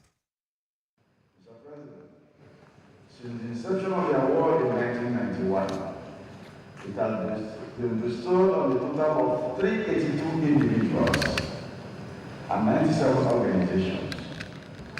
Today, 37 individuals and 11 organizations have proved themselves worthy of this award. It will be difficult to improve our economic performance and overall productivity without improving our educational system. Government notes the emergency situation in our educational system, with particular reference to the dearth of qualified and dedicated teachers, to enhance the quality of teaching and learning at all levels of our educational system. To address these challenges and set our country on the path of industrialization, where our educational system will produce the needed skills and manpower, this administration has taken measures to motivate teachers, including timely promotion and prompt payment of salaries. And the Now, a coalition of over 80 human rights organizations under the aegis of the Nigerian Civil Society Situation Room has raised the alarm that unresolved issues in the areas of security, economy, transportation, and education may constitute a serious threat to peaceful and credible general election in 2023. The convener of the Situation Room, Ene Hobi, who raised the issues during a press conference held at the headquarters of the Policy and Legal Advocacy Center, said that the situation could also create a tense political atmosphere, which could be latched on by disgruntled groups to disrupt the polls. According to her, it was disappointing that there were clear lapses in the areas of security, economy and transportation, and also education in Nigeria that have remained largely unresolved. Now, let's move to political matters. Another female aspirant, Dr. Caro Nwosu, has finally declared her ambition to join the 2023 presidential race under the African Action Congress. Nwosu, who is the president of the Voice for Senior Citizens of Nigeria group, made the declaration at the Symposium Hall of the Nigerian National Merit Award House in Abuja. In her declaration, Nwosu noted that her government would give unalloyed support to the oneness and unity of Nigeria, and therefore committed to building a united, peaceful, and harmonious nation. The National Publicity Secretary of the People's Democratic Party, PDP, Debo Olugunagba, has said that the former President Goodluck Jonathan has not resigned as a member of the People's Democratic Party. According to him, the party would not respond to rumors about Jonathan's defection, saying there are no facts to prove such. Olugunagba said questions about the former president's defection speculations should be channeled to him and his ward in Bayelsa State. A federal high court sitting in Port Harcourt has granted bail to a governorship aspirant of the People's Democratic Party in Rivers State, Honorable Farah Dagogo. Justice E. Obilie, who granted Dagogo bail in fundamental right action, an ex parte application sourced by his legal team, ordered the State Commissioner of Police, Friday Eboka, Deputy Commissioner of Police in charge of the State Criminal and Investigation Department, Deputy Superintendent of Police, the State Attorney General, and Chief Magistrate Amadina to release Dagogo from police detention and restore his personal liberty. The court also issued an order of interim injunction restraining the respondents, especially the police, the commandant of the government house, DSP Efeturi Irikefe, the fourth respondent, the State Attorney General, and the Chief Magistrate AI Amadina from further instigating, threatening, arresting, and invading the personal liberty of Dagogo. Now to other parts of Africa. The Cameroonian Transport Minister has confirmed the death of all the 11 people on board during a plane crash in a forest in Cameroon on Wednesday. The Minister of Transport, Jean-Ernest Ngali Bibehi, told journalists during a visit to the accident scene that the bodies have been identified and recovered. It was reported that gendarmes in groups of 2 covered in sweat came out of the dense forest with the remains of the victims wrapped in white sheets. Mali's army chief ended a 3-day visit to Rwanda Thursday as the country's visit to strengthen bilateral defense cooperation. Malian General Humar Dihara has concluded a 3-day visit to Rwanda.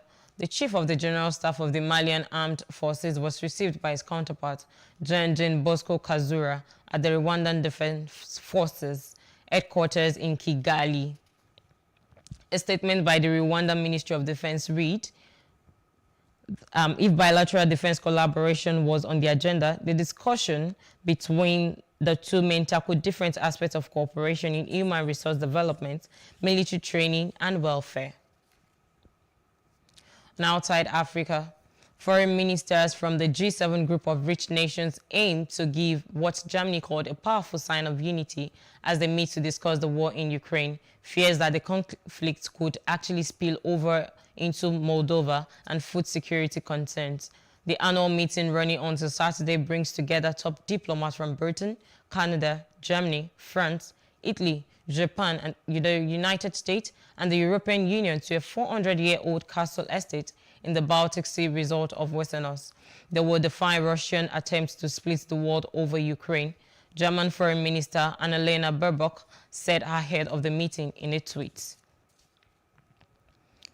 And in business, the Group General Manager of the Nigerian National Petroleum Corporation Company Limited, Mele Kyari, has assured federal lawmakers that rehabilitation work is ongoing at the nation's refineries. Mele Kyari said this in Abuja at the investigative hearing on the state of the nation's refineries in the country.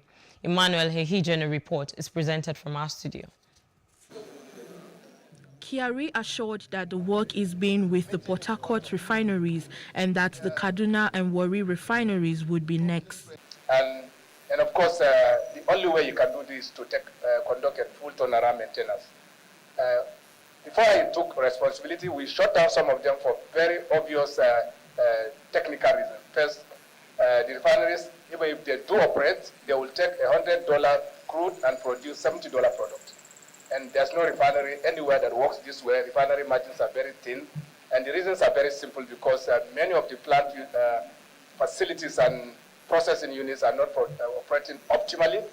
And because they are not operating optimally, you degrade value. And at the end of the day, you are better off not operating those plants until you are able to put them back into full and functional work. The GMD says the corporation understands the scope of work needed to put the refineries to work, which is why it has engaged competent contractors with technical competence. He said banks were also contracted to fund the project to ensure that the lack of funds does not scuttle the process this time around. Members of the committee at this point wanted to know the scope and cost of the rehabilitation. Just now, you are supposed to speak to your presentation, to your document. And this is what we have here. Quite frankly, everything you said just now is not available here. So we will eventually, Mr. Chairman, our colleagues needed to ask a question I don't really know. Because what we have here is just big. There's nothing, no single thing about all the things you said in this your presentation. That's my question, Mr. Chairman. You were supposed to speak to the document presented before us. The committee, however, gave the GMD a date to come up with the detailed information to the extent of the rehabilitation process so far. We are again here today as members of the National Assembly and representatives of our people with the constitutional duty to demand accountability from those in positions of authority on behalf of the people and nation Nigeria. The committee therefore provides this opportunity for the Honorable Minister of State for Petroleum Resources, the Group Managing Director, the operators of refineries and contractors to let us know the problems besetting our refineries. Recall that the House during plenary debates on the state of the nation's refinery called for in-depth investigations into the nation's comatose refineries, despite being one of the largest producers of fossil oil. And in sport news, the Miami Heat secured their place in the Eastern Conference Finals after a 99-90 win over the Philadelphia 76ers gave them a 4-2 playoff series. Jimmy Butler scored 32 points and Max Strus added 20 points and 11 rebounds in the Heat's victory. In the Western Conference, Luka scored 33 points to help the Dallas Mavericks beat the Phoenix Suns 113-86 and tie up their series at 3-3. The decisive Game 7 will take place in Phoenix on Sunday. Steal by Vincent. It is a steal. He's got Butler, gives it up for the slam. See, that was just a smart call. Butler in transition. Draws the foul. Count the basket. Jimmy Butler got it to go. Plus Embiid. 13-2 run over the last 5 minutes by Miami. Here's Embiid. They double him. He takes the shot, and it's sent right back in his face by Adebayo. Now in transition, Butler. And he was fouled. A steal by Adebayo. And an easy jam coming. Now, for what is the reason, we have no idea. Strus wide open, buries it. Max Strus has 20 points and 10 rebounds. A lack of points, but the lack of shot opportunities. And then they give up an easy 2 there to Butler. Well, they're defeated. And that's the news update. For more stories, please follow us on our Facebook, Twitter, and Instagram. And do subscribe to our YouTube channel at PlusTvAfrica and PlusTvAfrica Lifestyle. I am Khadijat Balogun. Many thanks for watching.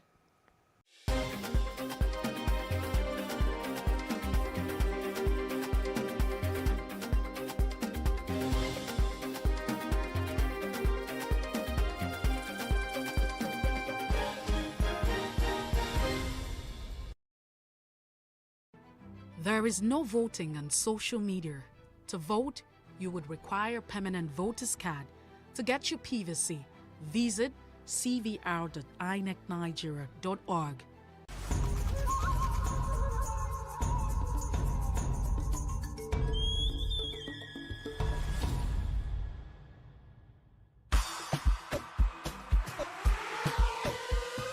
It's been an unusual year for us all. We've been forced to learn to adapt to the changes that COVID-19 has brought upon us. However the cards may have been dealt to us this year, we have remained resilient. The Afrima Fashion Show stems from the Afrima Award Show, which is the biggest African award show in the diaspora. Every year, we have showcased designers and we bring together people from all over the world. This year, the Afrima runway is graced by the top 3 African designers who have welcomed the challenge of doing a virtual runway show without any physical audience. Don Murphy, Ese Ezanabo, and lastly, Sai Sanko. Let the show begin.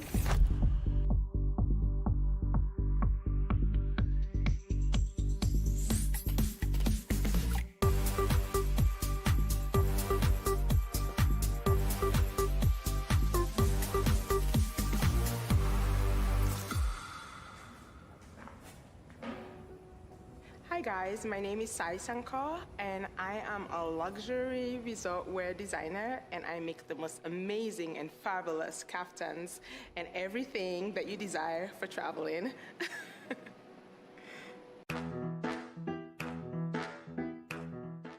I just really love the way women carried themselves back then, you know, the Marilyn Monroes, you know. It was sexy, but there was still glamour to it, you know, and elegance and sophistication. And I feel that's what my designs are about, you know.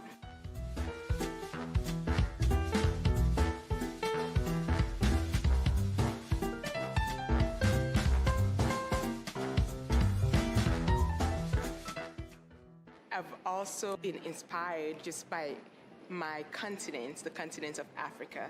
Growing up in Sierra Leone, it's just this beautiful, bustling colors, you know, it's so vibrant, the marketplaces, you know, Christmas, it's just, everything about it is just so energetic and it's so powerful and colorful, and it just makes me really happy.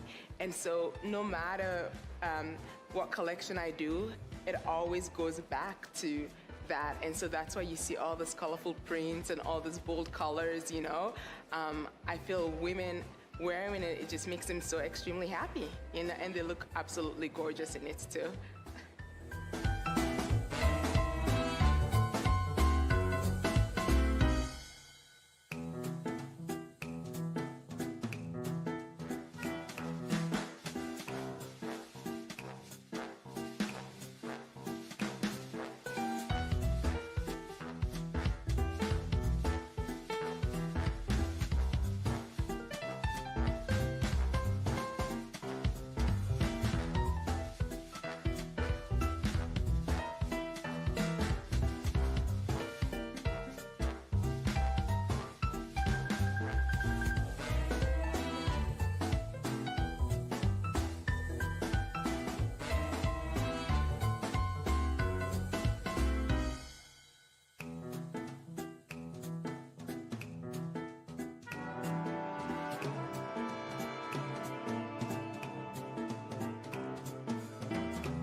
My name is S.A. Grombowski, and I am the designer and owner for S.A. Azinabor Atelier. My source of inspiration for my designs, number one, to be honest, comes from God, because I go to sleep literally and dream about my designs. And that only has to be from God. So I always give credit to him for that. And of course, my culture is very influenced in my design. I've been designing since I was 8 years old. Even before that, my mom would tell me wild stories of me taking her fabrics and cutting them into pieces and making a dress or a skirt or pants out of her expensive African materials that she had in our home back in Nigeria when I was growing up. And I draw a lot of inspirations from where I've been, and I just try to tie them into modern design mixed with vintage designs, mixed with traditional looks, and just tie it all together in a bow to create a true S.A. Azinabor couture piece.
Hello, my name is Daniel Mofo.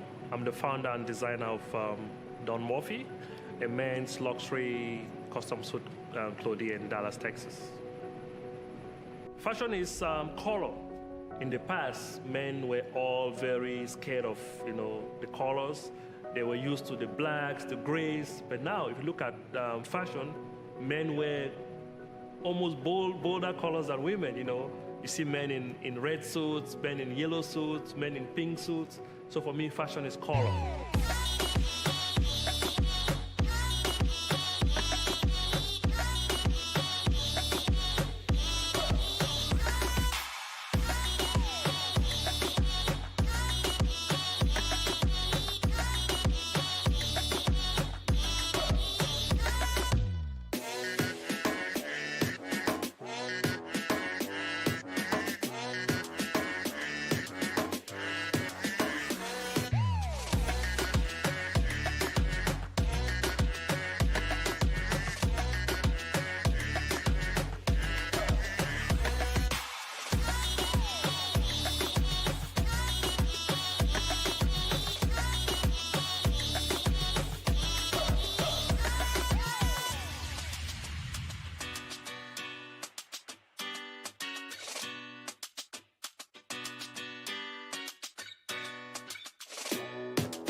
is expressive.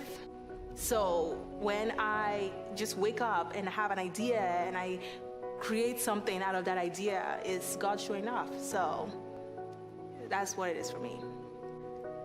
I've always been a little bit shy, but when it comes to fashion, I will wear anything and I will wear it with confidence. And so for me, that is a way of expressing myself, you know? And I feel it also is the same thing for a lot of women.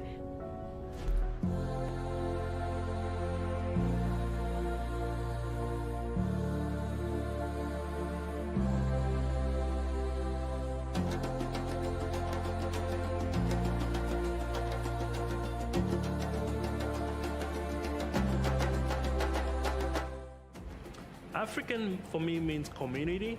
It means living together. If you look at Africans, they're all talking about the different countries in Africa. You know, it's all about our community. So for me, Africa means community. It means living together.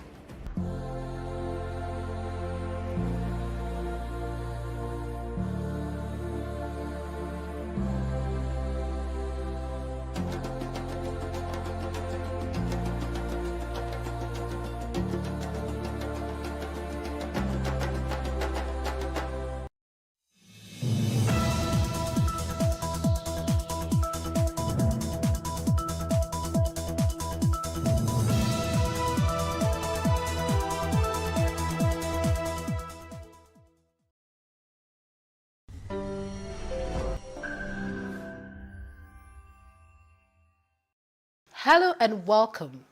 On this episode on One-on-One today, I'm speaking with a professional with over 18 years experience. His name is Aziz Abida. Now, those who have worked with him say he possesses strong leadership qualities and management skills. He has worked in about 12 industries, including general management, corporate finance, portfolio management, investment banking, private equity and financial advisory. He's the former CEO of IHS Rwanda, one of the top 10 largest companies in Rwanda with an estimate of 50 million annual revenue. Thank you so much for joining us, Mr. Amida. Thank you for having me. Thank you for your time. My first question to you is, like, you've done all of these things. What are you up to now? Well, right now I left IHS in September, so I decided to take time to write a book and I consult for a lot of companies now, about 3-4, on structuring themselves for growth and helping them position themselves for funding and the rest. Then also spending some time setting up my foundation to, give back to society as we go. Yeah, so that's more like. So now that you're in control of your own time, are you busier than when you worked for companies? Yes. Right now, I can't remember the last time I slept before 3 a.m. I still get my 6 hours daily, but I sleep almost 3 a.m. daily now because you're in control and you just feel like this needs to be done, this needs to be done, this needs to be done, this, and then you're juggling. Before it was like one company you're working for. Now you're juggling about 3 companies together to make sure, okay, yes, tomorrow morning we need to go for an investor presentation, make sure this is ready, and things like that. So it's much busy now. Oh, wow. Okay, so every time we hear this word corporate governance, how do we ensure that companies follow through with it? We only just being another tick box exercise. I think we are beyond the age of corporate governance being a tick box now. It's now investors, companies are looking for, there are very few companies out there that are not looking for funding. And when you talk about those, when you look at the companies that are looking for funding, investors are very focused on those sort of things. You cannot just come to an investor and he says, okay, if I give you money, how do I ensure it's safe? So those are areas that are really becoming more and more critical. So if you treat it as a tick box now, you'll most likely pay for it really big. So corporate governance is extremely important, especially since 2008 when we have this whole financial crisis, and it's been that way since then. So you have US implementing Sarbanes-Oxley and a lot of other policies coming into place to ensure that you can protect stakeholders in a business through corporate governance. So yeah, I don't think any company would ever treat it as a tick box anymore. It would be difficult. Okay, well, if you say so, now let's talk about leadership. Okay. In Nigeria, everybody goes on about how we have a leadership problem. And every time when we talk about leadership, we look at politicians, we look at government agencies, and we assume that corporate organizations, private-owned companies would do it better. But some of them have leadership challenges. Why? Well, I would say, I think some of them is a big understatement. There is no way you don't have a leadership challenge, one or the other, whether small or big. It's the degree that varies. So if you go to some of the most advanced companies you have in the world, you would be surprised what you find when you get to their leadership. So, but the important factor to understand about leadership is that everyone is always learning on the job.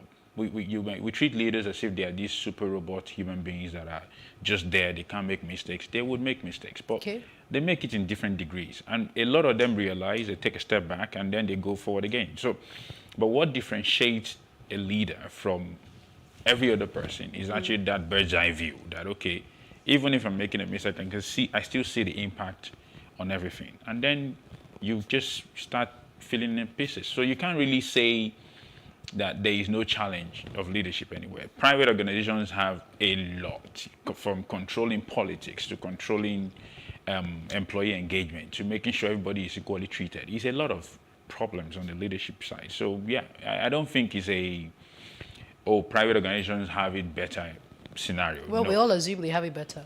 I've never assumed that. Okay, now let's talk also about finding. So this CEO is about to resign. Why is succeeding him always sometimes like a challenge? Why is grooming leaders to succeed people a challenge sometimes? Well, you can't really know a successor is good until he succeeds. So it's like I always say, if I have you as a staff, you're fantastic at what you do.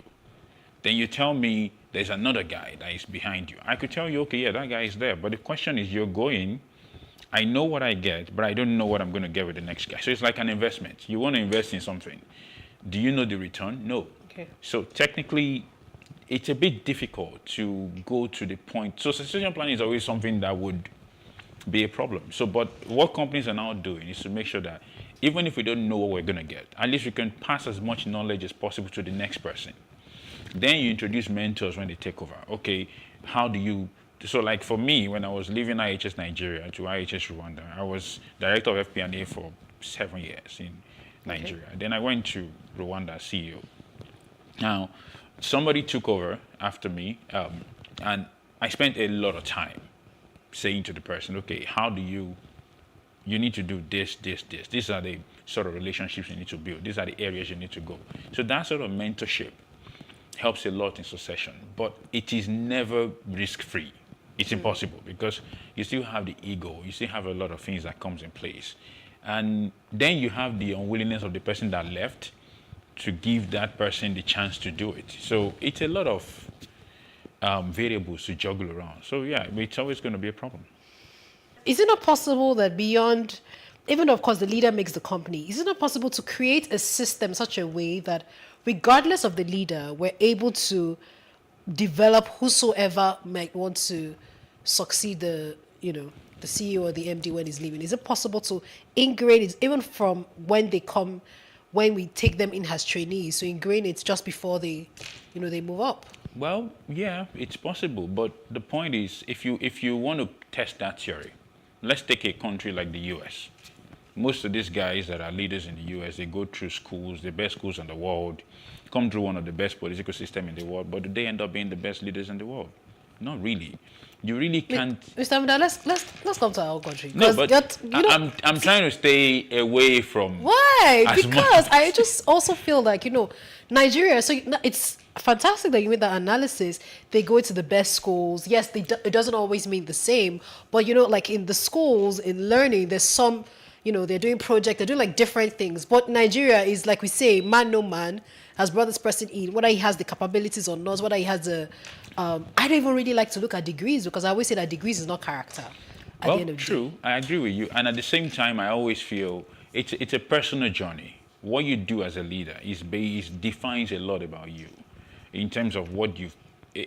leadership is something that until you take it, you don't really know how much variables are in front of you. You could look at someone that says, this guy is a leader, he's not so great at what he's doing. It's easy, I can tell you. When I became CEO, I forgave every CEO I've ever worked with in my life. Because there is a lot of work, a lot of things you don't normally see. And someone told me once and said, oh, maybe that's not something, oh, is that something you think you want to do? I said, that's the best experience in my life. I would do it anytime, any day, because it gives you so much. The pressure is huge. The government wants something, they call you. Your boss wants something from your holding company, they call you. Everyone that wants anything relating to that brand would call your name. So it's a really different ball game. So how did you balance that? Well, you need to find a lot of balancing everyday stuff. One, I like to distract myself a lot. I like to take myself away from work significantly. I play games, I go play games with my friends, go watch the game. Just do something that takes me away completely from everything. And I play football as much as possible. I do almost every sport that is available to do. But the aim of that is to ensure that I don't have any reason to pressure myself to the point where I can't function. And that's important, because you could really go hard on everything, and then next thing you find out, boom, you're taking it out on the staff, or taking it out on a peer or something. It's really hard to master. So I don't really believe, I believe systems work, but when people take roles, they decide what they do with it significantly. There are controls in place, but they still have a lot of role to play. So that you can't really rule that out, no matter what. Okay, let's talk about you as a leader. So I'm glad you talked about. So your leadership style, I don't know, you correct me if I'm wrong, you're the one who has been a CEO here. I feel like there's some people that have there's an innate leadership style that they're born with. And then, along the line, as they begin to work and relate with other people and mentors, it changed. So tell us about yours. What's your leadership style and how has it evolved over the years? Well, I think one thing that stayed constant all through me being in leadership is that if you want to lead people, you need to remove everything they can worry about outside of you. Now, what am I trying to say? I have staffs that will say, if I have a staff and he's worried about taking his kid to school, he can't concentrate. So anything I tell him, he can't do. So for me, my priority anywhere is that my guys that I'm working with, they have to be fine. When I got to Rwanda, I promoted about 35 people who basically some of them have been on roles for 7 years. So it's been because the first thing I could do was to say, it's impossible to tell this guy, go do this for me, when he's worried about how he's going to pay his bills. So you need to understand that everyone has a goal. Everyone wants to send their kid to the best schools in the world. Everyone wants to eat at the best restaurant. So it's not just you. So if you can't make that, I'm not saying just increase salary, boom, and make everything crazy. But the moment I have a budget, this is my budget, this is what I can work with. It is now down to me to say, okay, how can I use this bucket in a way that makes sense to the company and at the same time to the people? So when I was in IHS Nigeria 7 years, and my team was one of the fastest growing teams. Oh, wow. I think I had more managers in my team than a lot of departments had in them. So it was basically, my aim was to say, how do I grow the people? Not just growing them because they're not working. So they can now worry about me because I demand performance. So if it's only me you're worried about, then I can take away the rest. Then at least it's fine. Then I can easily say it's balanced in a way. I'm not saying I'm the perfect leader. There will always be faults everywhere here and there. A staff once told me I should go back to school to learn management. It's fine. It's his view. But to me, it's the way I believe people should be led. Give them a reason to want to follow. Because followership is more of a sacrifice than leadership is. Leadership, yes, is mostly imposed. I won't say imposed is not the right word. It's mostly given. You need to have that opportunity to lead. But to follow is actually a default. So it requires you sacrificing your time to be able to help someone else get his goal up. Okay. So to me, I don't take that for granted at all. So people is extremely important in my leadership style. But every other thing is left to debate. People can tell me, oh, is this, is that. I don't know. But that is a constant. Okay, let's take a quick break. We'll take a short break. Mr. Amida is still with us, talking about leadership and leadership challenges in a corporate organization. Stay with us.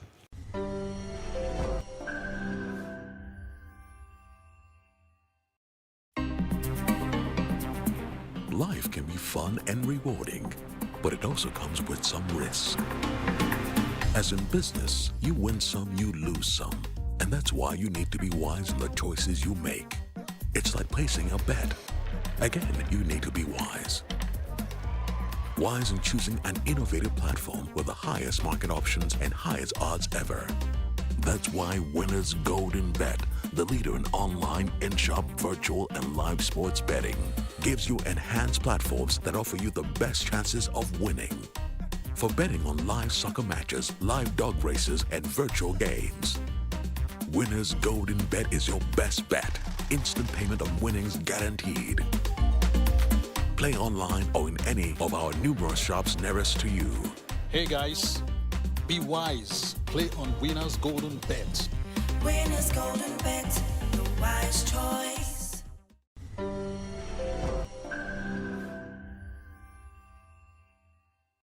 Thank you for staying with us on One on One. I still have Aziz Amida with me, and we're talking about leadership and leadership challenges in corporate organizations.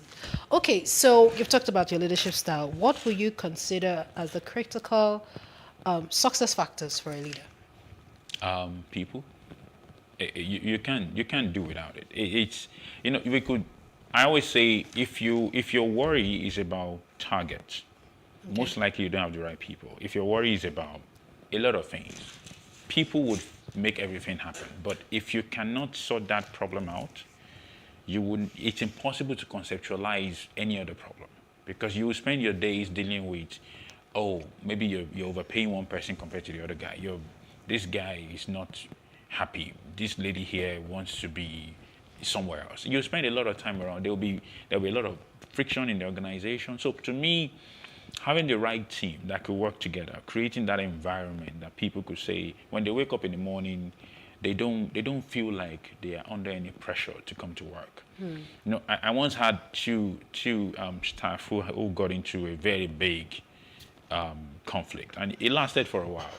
And I remember there was a time I was speaking with the manager. One was a manager, and they were like, one reports to the other. So they were, and I said to her, I said, the important factor for me is that at the end of this whole thing, at no point should this lady feel she doesn't want to come to work. So I'm not going to tell you how to run your team, but just know my concern is that she needs to be happy with the job. So if you feel this conflict makes her happy, it's fine. If you feel it doesn't make her happy, then get it resolved. So it's important to understand that those things they're salient, because one tiny problem can basically wreck the entire chain, because what you do affects what the next person does, and it goes on and on and on like that. So if one person is not functioning well, the whole team can't function. I feel like I should ask you a little questions to that. Like, how do you ensure? Because, leadership, like you said, I really don't envy leaders, because leadership is a lot of work. Yeah. You're managing someone's not only personality, whatever self-confidence issues they have about themselves, how they were raised, and all of that. And you have to battle and balance that and ensure that you still get, your results at the end of the day, because... Yeah. Because what has worked for me, because I think I can read people a lot. For me personally, I could almost tell how to deal with you in 2 minutes after talking to you. I could almost tell, okay, with this person, you need to be extremely firm. With this person, be soft. With this person, I used to work in an environment where we shout a lot. And there was this lady that was working with me. I never shouted on her for 6 years. Oh, wow. How did you do that? It would be like, okay, how does it? But to me, that's her personality. She works better when you're able to explain. Okay, you know what? Just take it easy. Go do this. Sometimes you get you get angry and you're like, oh wow, what's this? But I never really got into that position where I'm like, unlike some other people, and you're going hard at them. But then the other lady is like, she just comes to work and is like, okay, she comes and then you talk to her calmly. People say maybe it's the way she carries herself, but no, that's her personality. She works better when she's understood, when she's allowed to think. And the moment you put her under that sort of pressure, boom. It's we used to crack this joke about this friend of mine that we work in school together. We're in school, and when you go into an exam, and if that guy is thinking, and you call his name, he has failed. Oh, wow. He would literally forget everything he wants to write. So everyone in the class would just say, in his exam, just let this guy be. Don't talk to him. Don't do anything. And it works. So your ability, discernment is important in leadership. So these things, they look so small, but they go a long way. People look at you and think, oh, it's just that guy that does it. But no, you're paying attention to all those things because they are extremely important to you being successful. Interesting. Okay, let's talk about employee behavior, especially in this era of great resignation. Okay. How should leaders, handle that? How should companies handle that now? Because it's almost like anybody, if you just resign, they're going into, I was reading a CNN report, and it was talking about how a lot of people, are resigning even from the jobs that are well paid and just, moving on. Was it the pandemic? I don't know. Tell us about it. Well, it has two sides to it. I can't really confirm or say anything about the theory of the great resign, but the point I know is that people would always see things from two different angles. So there is the guys who see a different opportunity to go to. They would resign. They will go because human beings are rational. So it is impossible to see a high return and go for a lower one when all things are the same. So every time you look at them, if a man is making a decision, or a woman is making a decision, they are making it because they see a better opportunity in something else. So when this whole great resign, is a person resigning for something worse than what they had? I don't think so. So the same thing would apply. So, and it comes down to what I said earlier. If you can make people believe and have goals, and you can meet their goals on whatever they are doing, they would always feel that joy to come to work daily. But if it's the other way, if I'm stressed every time I come to work, and I know that I'm probably going to lose my life or something else if I don't pay attention, then I'll leave. So you might call it anything, but the real problem is that everyone leaving any opportunity is leaving to what they believe in their mind is a better one. Whether it turns out to be better is a different thing. But as of the time that decision is being made, that's the background. All right, interesting. Thank you. Let's talk about work cultures. How do we create sustainable work cultures? Culture. Culture is hard because you build culture from the little things. You build culture over time.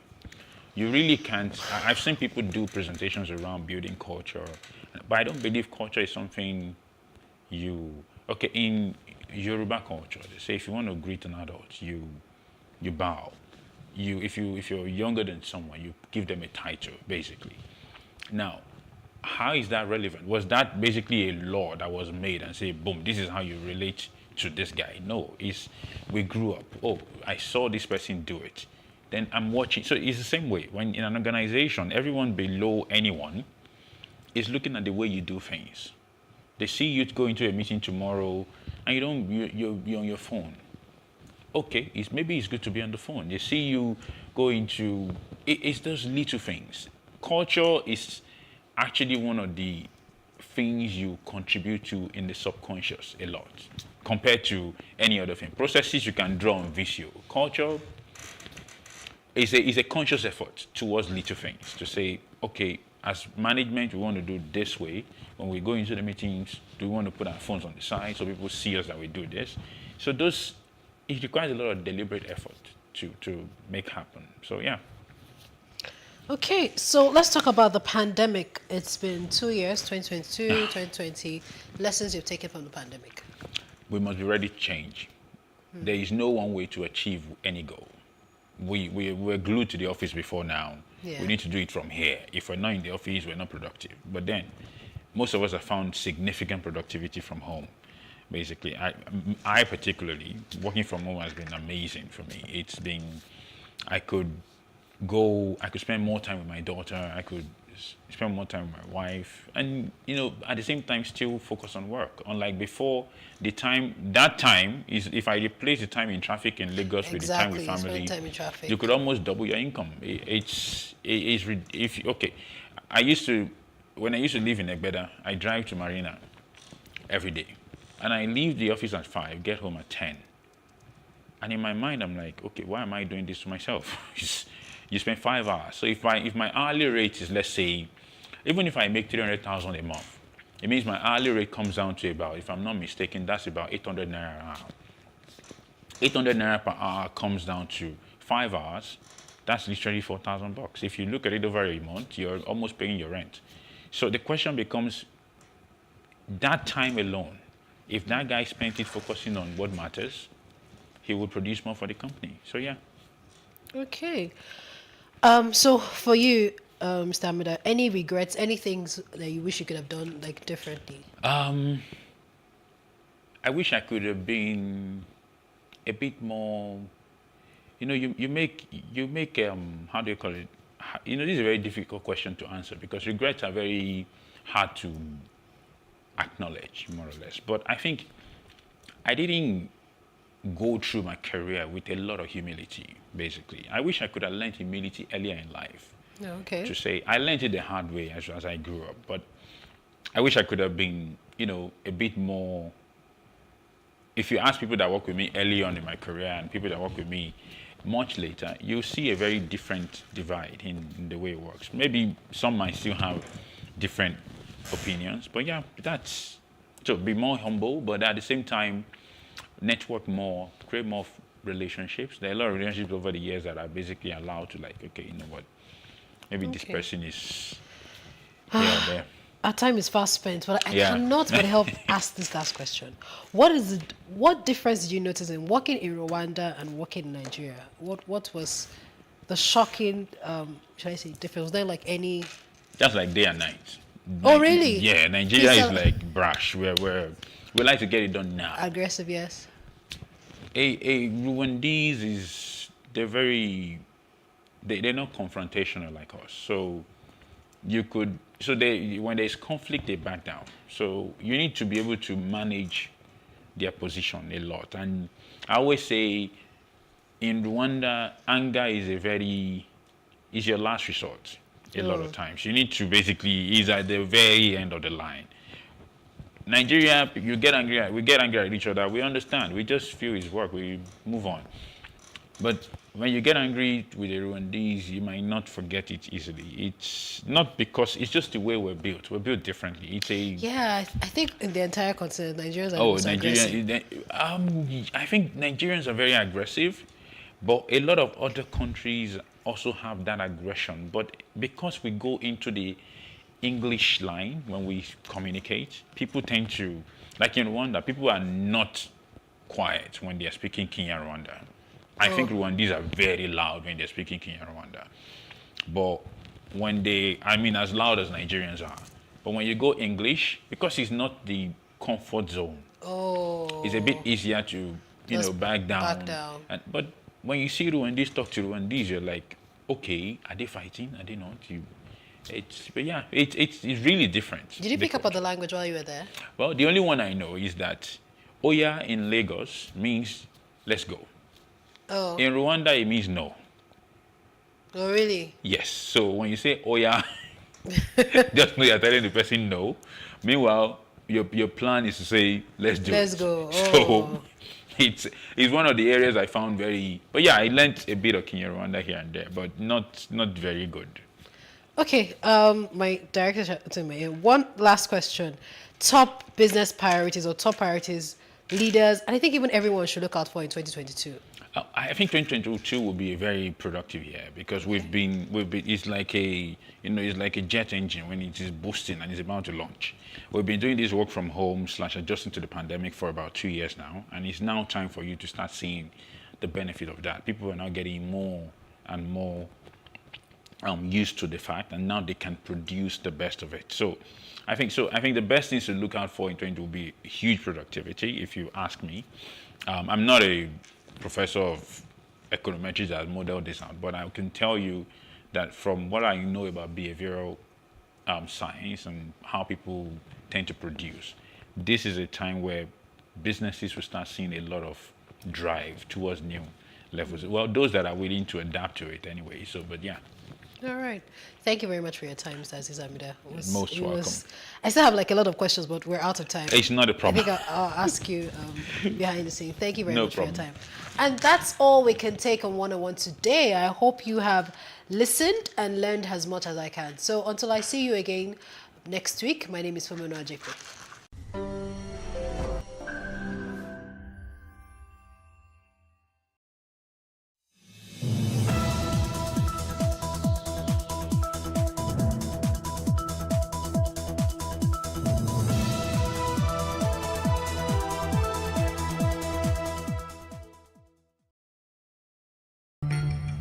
In preparation for 2023 presidential elections, the National Judicial Council has issued a new policy on political and election-related cases to courts.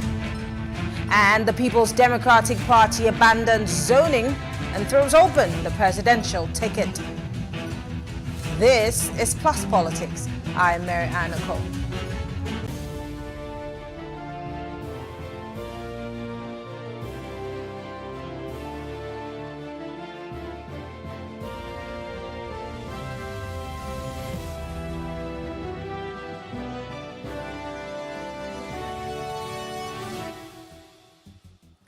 The National Judicial Council has issued a new policy direction on the handling of political and election-related cases as such suits begin to flood Nigerian courts ahead of the 2023 general elections.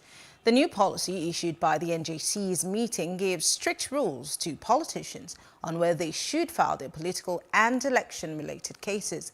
Announced by the NJC's Information Director, Sojioye, the new policy also contains rules on how heads of courts and judges must handle suits that have been ruled upon by a coordinate jurisdiction. The statement said the NJC issued the new policy to prevent another wave of conflicting decisions from courts of coordinate jurisdiction. The new policy, according to the NJC, takes immediate effect. Well, joining us to discuss this is Jide Ologun. He is a legal practitioner. Thank you so much, Mr. Ologun, for joining us. Sure. Great. Let's start by looking at all the things that have happened in the judiciary, of course, with the elections over the years that has led the NJC to this position. I mean, just recently we had two conflicting court orders that made the CJN, of course, come out to say this cannot happen again. But then the question is, even though this has been put out by the NJC, how realistic, how workable is it, and will Nigerians, including the politicians, abide by it? You know, with the experiences we have had, we expect that this time around, the Judicial Council will proceed to ensure that these laws are enforced, because we cannot outrightly say that before now we don't have rules and regulations that the judges are expected to follow. And the National Judicial Council remains an executive body established by the federal government, in line with the provisions of Section 153, Nigeria Constitution 1999 as amended, to protect the judiciary of Nigeria from the whims and caprices of the executive primarily, and of course, by extension, to ensure that the judiciary functions in a way that justice is delivered to the people. And like you brilliantly mentioned earlier, we've had instances where you have cross ex parte orders being given by courts of coordinate jurisdiction. And that is what the National Judicial Council is trying to put a stop to now. A very recent example is the fact on the new Electoral Act 2022 as amended, particularly Section 84 of Section 12, that stipulates that political appointees must resign from their offices at least 30 days before the primaries. And somebody now went to court all the way in Abia State, and a judge trying to position this new provision with the provisions of the Constitution declared it null and void, and that it should be expunged from the new amendment. And of course, that may be the position of the law, but when you clearly try to identify that who is a political appointee and who is a civil servant, the Constitution is also clear on that. But interestingly, the appellate court has ruled that that provision contravenes the fundamental human rights as we have in our Constitution, but discountenance the decision of the court in Abia State by virtue of jurisdiction and the fact that the person that went to court does not have a local standard. And we call that, what interest do you have to have gone to court? So you see a situation where we paint the picture of what we call forum shopping, going to a court where you are likely to get favor. And the National Judicial Council is rising up now to say, we will not allow it to continue. If the judiciary is entrusted with the mandate of justice, then justice should not just only be done, but clearly seem to have been done. In the words of Martin Luther King Jr., he said, injustice anywhere is a threat to justice everywhere, and that we are caught in an inescapable network of mutuality, tied in a single garment of destiny. So, and whatever affects one directly affects all indirectly. So if we allow the justice system to be derailed, definitely the impact will be felt by the society, in the health sector, in the economy, everywhere. Because what Section 15, subsection 5 of the Nigerian Constitution 1999 as amended says is that the state shall abolish corrupt practices and abuse of office. So justice must be able to stand tall in our society. Talking about justice standing tall, I mean, just like I said, in December last year, the NJC had to sanction about 3 High Court judges after issuing conflicting court decisions on political cases with the same subject matter. Now, the councils have also warned various heads of courts to put a stop to such embarrassing conducts of their judges in the various jurisdictions. But my question is, this is the season where we're going to have these suits and counter suits. What are the measures? Because you see, I feel like we in this country have several laws that may have covered almost everything, but we always find a way or look for loopholes. And half the time, you know, they're double standards. What are the measures are there that may be put in place to ensure, like you said, the enforcement or strict adherence to what the council has put out? Because it's okay, it's all fine and dandy to put this out, but what is the assurance that we will not see the same things play out that we've seen year in, year out for the election cycles? Lovely question. You know, and I think I have partly answered that by saying that these rules need to be enforced by whoever is rolling them out. And brilliantly, the Judicial Council is addressing the issue of jurisdiction. And one of the highlights of these new rules is that any suit that the outcome will likely have an effect or compel persons of actions beyond the territorial jurisdiction of any state must be filed at the High Court or the Federal Territory, Abuja. So that puts a stop to, for the example I just gave, where somebody will rush down to Abia State. And where there is a case within the exclusive jurisdiction of the Federal High Court, the due policy says they shall be filed or received at Abuja and assigned by the Chief Judge of the court. And it further states that all such suits within the course of action that arises in the state and the relief sought or declarations, you know, within the state are within the state's territory with no consequence outside the state. They shall be filed, received, or had only in that state. Harassments recently, you know, that led to the sanctioning of some of the judges. We need to prevent all this. But you see, we have laid much emphasis on ex parte order. But in the words of Justice Rose Bibo, one of the justices in the Supreme Court of Nigeria, he is of the opinion that ex parte order must remain a part and parcel of our justice system due to its utility, because there are certain conditions that must be met before the grant of the ex parte order. And in such situation, there is a likely irreparable or serious miscarriage of justice that will result if that order is refused. And what is ex parte order? An order sought and obtained without putting the other party on notice.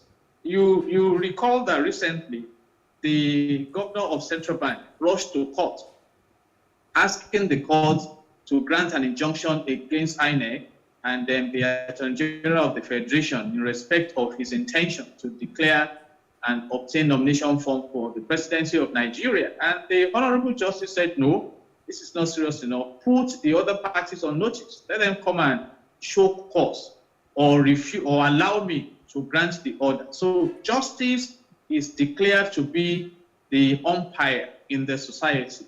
See, the legislative arm will make the laws, the executive arm will execute the law, and the judiciary will interpret. And when the judiciary begins to lose the confidence of the people, it's a very dangerous development. It was Blaise Pascal who said that justice and power must be brought together so that whatever is just may be powerful and whatever is powerful may be just. If not, we'll be creating confusion in our society. That is why we must commend the noble intervention of National Judicial Council in ensuring that we follow the path of honor, trying to adjudicate in the temples of justice. I want to take you back to some things that the president had mentioned, I think, in his first tenure about, election tribunals. And of course, I remember lots of people argued about the manpower. They talked about personnel, judges to sit on these tribunals. So I'm trying to understand if this is some form of, let's say, a bridge between the election tribunal and the average court system. But again, if this is going to be just in Abuja and subject to states, depending on where the cases are, how fast can these processes be? Again, let's not forget that the majority of the problems that we've had, in fact, the reason why our election calendar is the way it is right now is because of the suits and the counter-suits and the cases of, arising from elections. And so we now have Ekiti and Osun and we have the likes of Anambra in November of 2021. So what is the assurance, again, that this would bridge all of those gaps that have already been, created within the electoral system? Do we see fast tracking of these judgments, or is it just going to even slow it down further, being that the courts in Abuja might be saddled with more and more cases than it's ever been able to handle? It's a function of efficiency and effectiveness. And we need to look at the macro environment. We have the requisite infrastructure and the superstructure to support effectiveness. And when I talk about infrastructure, you talk about the facilities. Yeah, it's fantastic. When you get to the Supreme Court in Abuja, you'll be glad that you have such facilities in the country. But the story is not the same in many courts. There are courts you get to sometimes there's no electricity. And the judges or magistrates would have to struggle, to sit on these cases. And you talk about the workload. I can let you know that even in the Supreme Court of Nigeria, the courts may be dealing with cases of 2008. So there are various challenges that we can upscale. But what are we making available to support the system? And again, talking about the manpower, can we claim that we have justices and judges and magistrates, who serve in the temple of justice, that can fully concentrate on that career, that we don't need to combine other businesses with what they do, given the economic situation in the country? So these are some of the several issues that affect us. These are general issues, not just in the judiciary.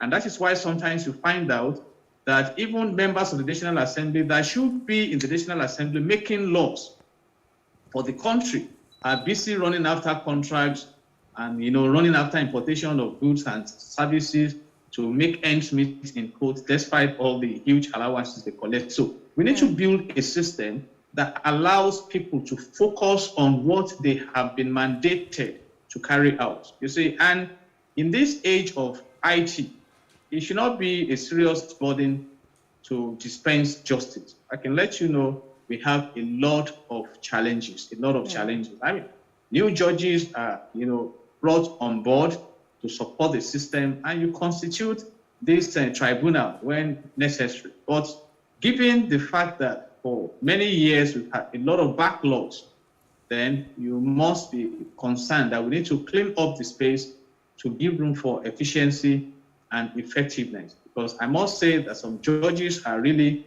working against it. I've been in a court at the time, and I really commend the magistrate who was in Ogba in Lagos here for working under such a very harsh condition. But just because she was diligent, another magistrate would have adjourned all the cases and asked you to come back at another time, because they have that discretion. So those are the issues we have in the country. We need to upscale our environment, our working environment, and the mindset, the attitude to work to ensure that we deliver. And that also brings the time frame into it, knowing that whoever comes to court is in court because justice is desired, Yeah, because I was going to ask also, because you're saying an upgrade in infrastructure, an upgrade in the working environment, and I'm looking at the time frame. The primaries for the political parties is just around the corner, and before we know it, elections will be here. Is there even enough time for that upscale to happen? Again, do we, and this question is solely for you at your own discretion, do you see the government in a position to do that upscaling, to make sure that it happens?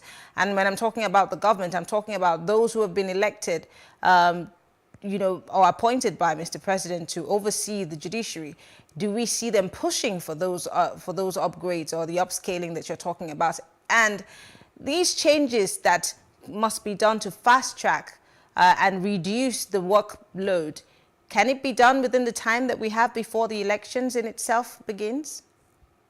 Brilliant question. And I can let you know that in Nigeria, all things are possible. Let me bring the experience we had in the aviation sector recently, when the aviators, even expressed intention to down tools. We saw how quickly the National Assembly, decided to gather to intervene, and a top personality spoke to them, and that was suspended because the high and mighty are afraid to travel by road because of the state of insecurity. But that could not be done in the case of ASU. So it's a matter of priority. You see, okay, let me bring another case. The Section 4 of the Nigerian Constitution 1999 as amended says that the National Assembly shall make laws for the peace, order, and good governance of Nigeria. And you expect diligence in that. But sometimes it drags on and on and on and on. But right now we have the amendment of the Electoral Act to accommodate statutory delegates. And we can all see the speed at which that law is being amended. So it's a matter of how well it affects them. I can let you know, after all, you've seen how about 4 trillion naira we mobilized to attend to subsidy and things like that. So the interest of the higher market and the interest of the general populace. But you see, the explanation that you gave, or the example that you gave about the aviation sector, that's more urgent and expedient for the politician. But then for some people, it might just be great if certain things drag out in court and delay the process. So it's a win-win for certain politicians. But I really don't know what would make it urgent for the average politician, other than maybe them also saying, oh well, we're shutting down and downing tools. And I'm not sure that we will see that coming from the judiciary anytime soon, will we? I use that illustration to tell you that if it is important, there will be a way to attend to it. Like they say, if there is a will, there is a way. And let me say this, as a lawyer, I know the enormous discretion that judges have in their courts. I must at this point commend Justice Kanye of the National Industrial Court. We were in that court on a particular day. We started sitting, I think, around 9 a.m. And this justice did not rise until about 6 p.m. And he will tell you, I'm not just here to listen to your cases. I am judged by the number of cases I conclude. So If, for instance, you come with frivolous excuse to waste the time of the court, he is the one that will throw out your excuses and give you a specific time frame. You have to come back to me next week, so day, to come and prove your case. Recall that recently, during the prosecution of Nnamdi Kanu, the law enforcement agents came to court and said they could not bring Nnamdi Kanu to court for logistic reasons. I mean, the judge could have said, what is the logistic? Is it vehicle? Then go to my pool of vehicles, get 2 Helios vans, get my orderlies, and go and bring him here. So those who are in the temple of justice, they have enormous power to deliver on justice. And that is why sometimes some people suspect that, okay, maybe they are being manipulated. Let me tell you, naturally, with the crop of politicians we have in Nigeria, some of them just want to waste time and throw spanners. But when they realize that the courts will not allow any frivolity, for example, you come to court with a frivolous matter, the judges have the latitude to slam you with heavy damages. They slam you with serious monetary sanction, and then next time you don't think about it. But in a situation where we are even beginning to make laws now, that if a candidate presents fraudulent documents in terms of credentials, it's only another candidate that is contesting that can sue on it. So by some disturbing extensions, we are even trying to water down the dictates of justice. But by and large, if we want seriousness in the judiciary, we can create that seriousness. I've been in court when the judges will say, no, I'm stepping down this case.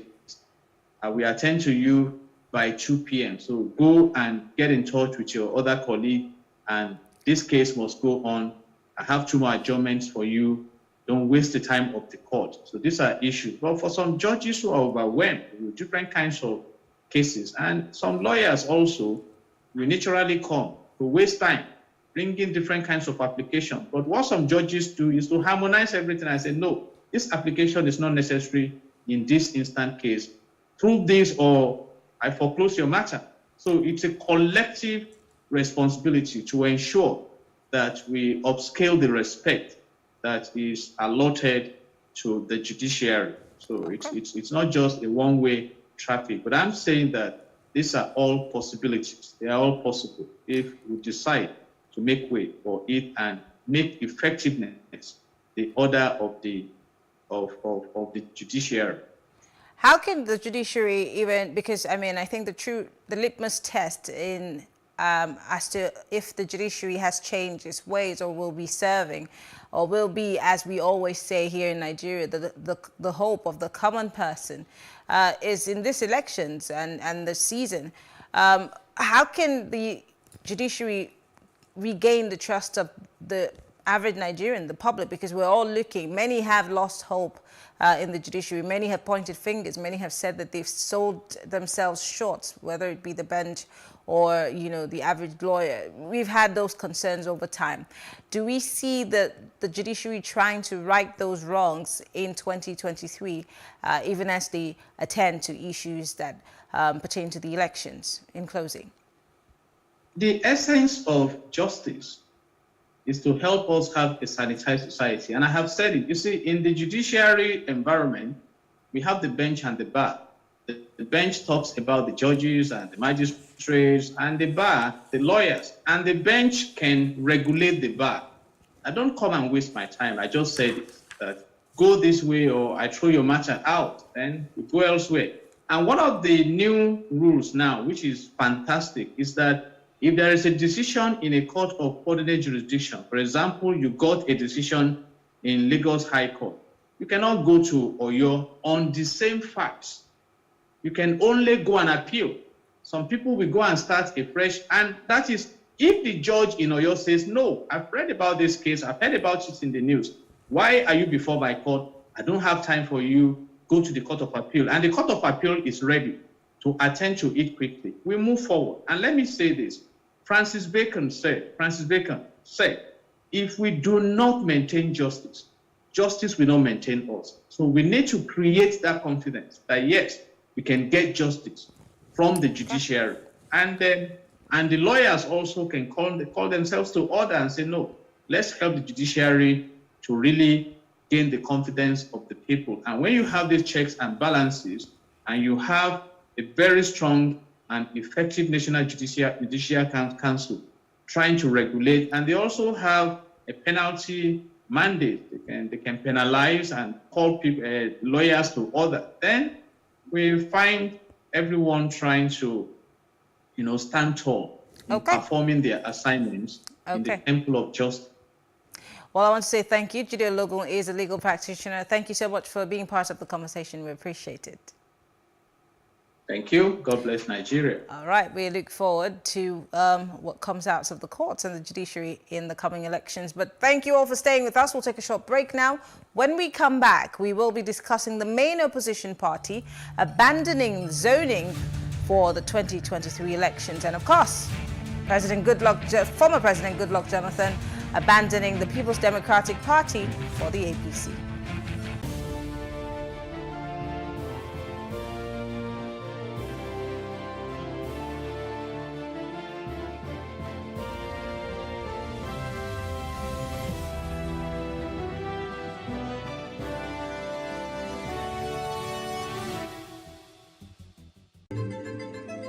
Nigeria, by extension, Africa, is faced with a lot of challenges. The growing youth population with little engagement, that is a ticking time bomb. We are a blessed people with diverse culture and highly cerebral minds who have a lot to say. And yes, we are talking. It is important we drive the right conversation that informs, inspires, influences thoughts and action. If we say there's beauty in our diversity, then let us embrace our diverse culture. We must continue to courageously be the voice of transformation as we are the hope for the future. Yesterday's conversations shape today. What are you saying to shape your tomorrow?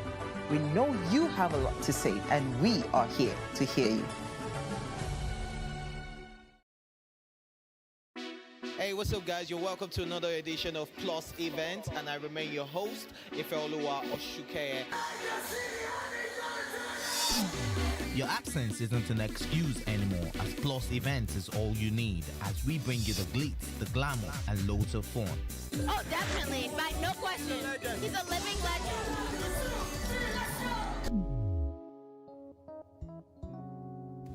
Oh, God forbid, Holy Ghost fire, I know. I just want to be blown away. I want to be wild. This is 11 years of doing it.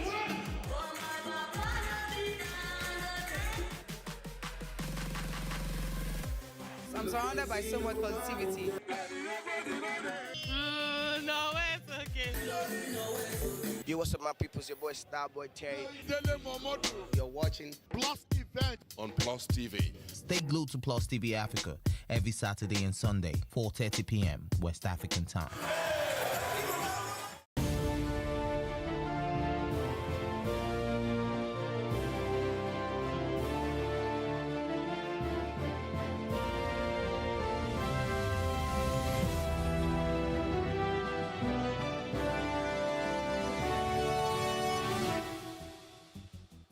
It's still Plus Politics now. The People's Democratic Party, PDP, has thrown open its ticket for the 2023 presidential elections. Rising from its 96th National Executive Committee meeting in Abuja, the party said after a very extensive deliberation, the committee aligned with the recommendation of the National Zoning Committee that the presidential election should now be left open.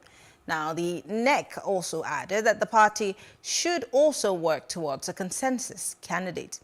Now, earlier, the committee led by the Benue State Governor Samuel Ortom had recommended that zoning, even though in the constitution of the party, be jettisoned for the 2023 general elections.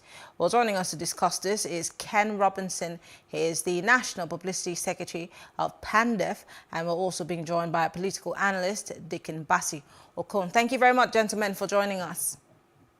Thank you for this opportunity. Good evening to you, Mary Ann, and the crew, and good evening, Nigeria. All right. Well, I'll start with you, Mr. Robinson, because PANDEF has released a statement as a result of the PDP's position on zoning. I know that before now, you and I have had a conversation as to what PANDEF, the Middle Belt Forum, and other, groups have made, about the issue of zoning, not just for the PDP, but all political parties. I remember the last one was about the fact that these groups were not going to support any political party that was not picking a candidate from the South.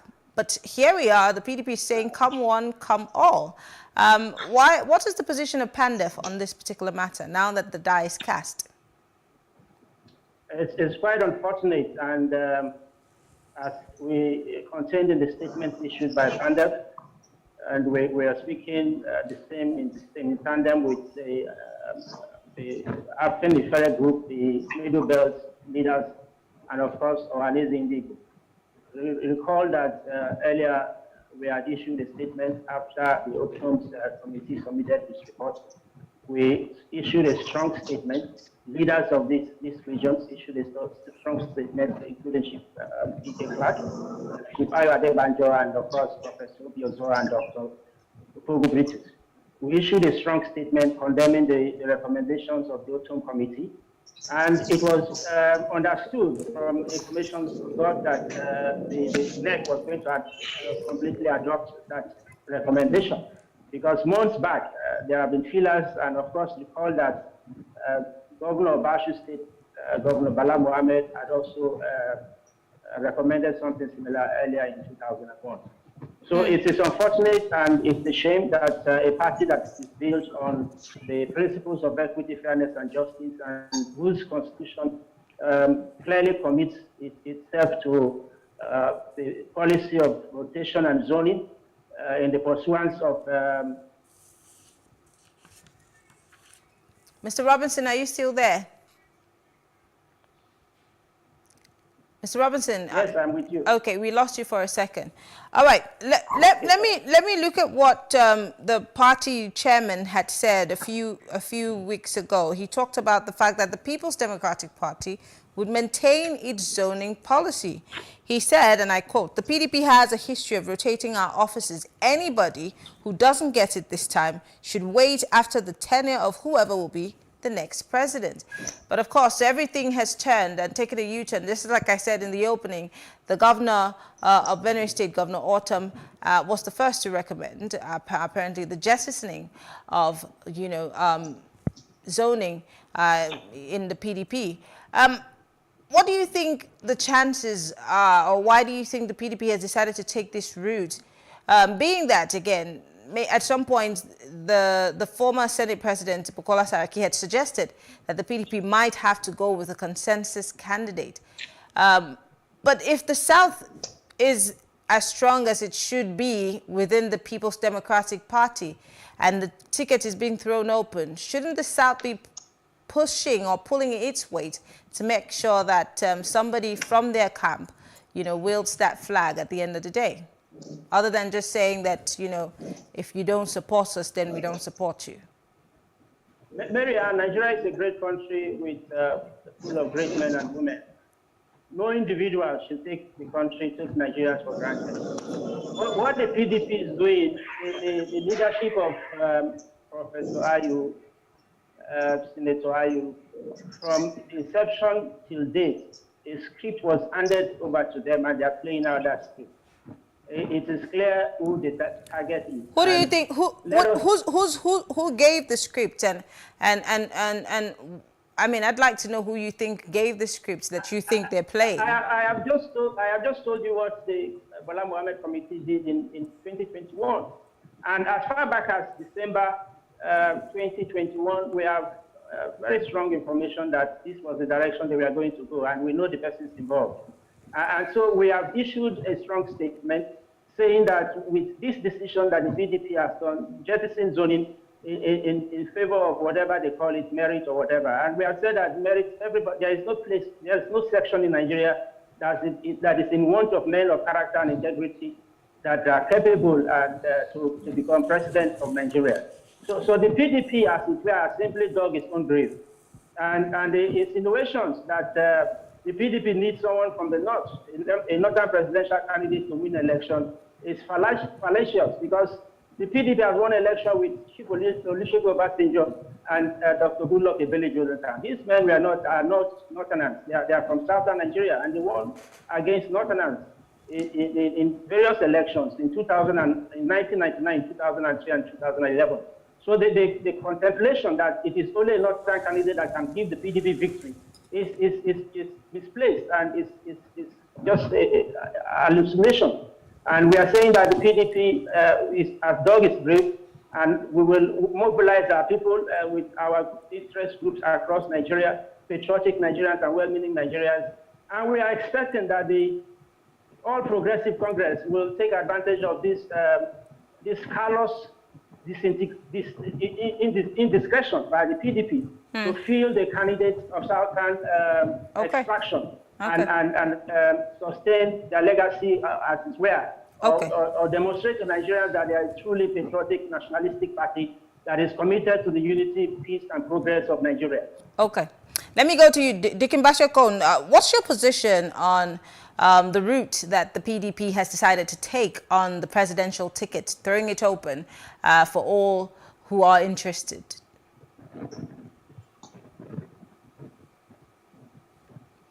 Well, thank you very much. For me, it's a welcome development. The more urgent thing this season in the next elections is to afford Nigerians the opportunity of having a party in government. That is a more urgent need because presently we are in dire straits as a nation, as a people.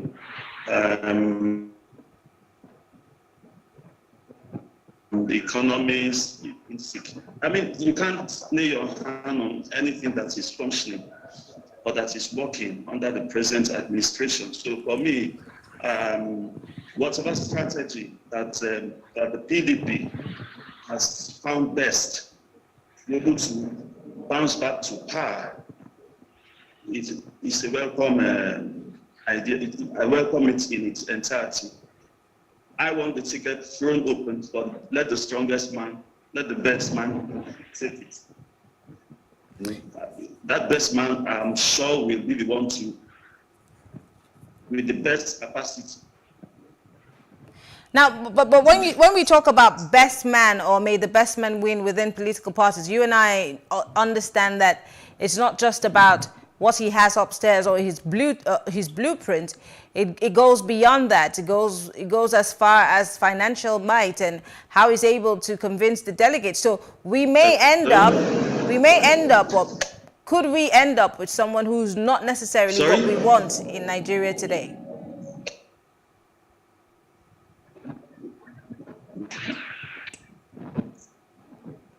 Mr. Kon, can you hear me? Because I think we have some connection issues with you. I didn't get you well at all. Okay, I'm going to ask the question again. You talked about the best man winning, and I'm saying when we're talking about inter-party politics and whatever route it might go, whether it's direct or indirect primaries, and if it's a delegate issue, it comes down to who wields the more financial power and who's able to get more delegates.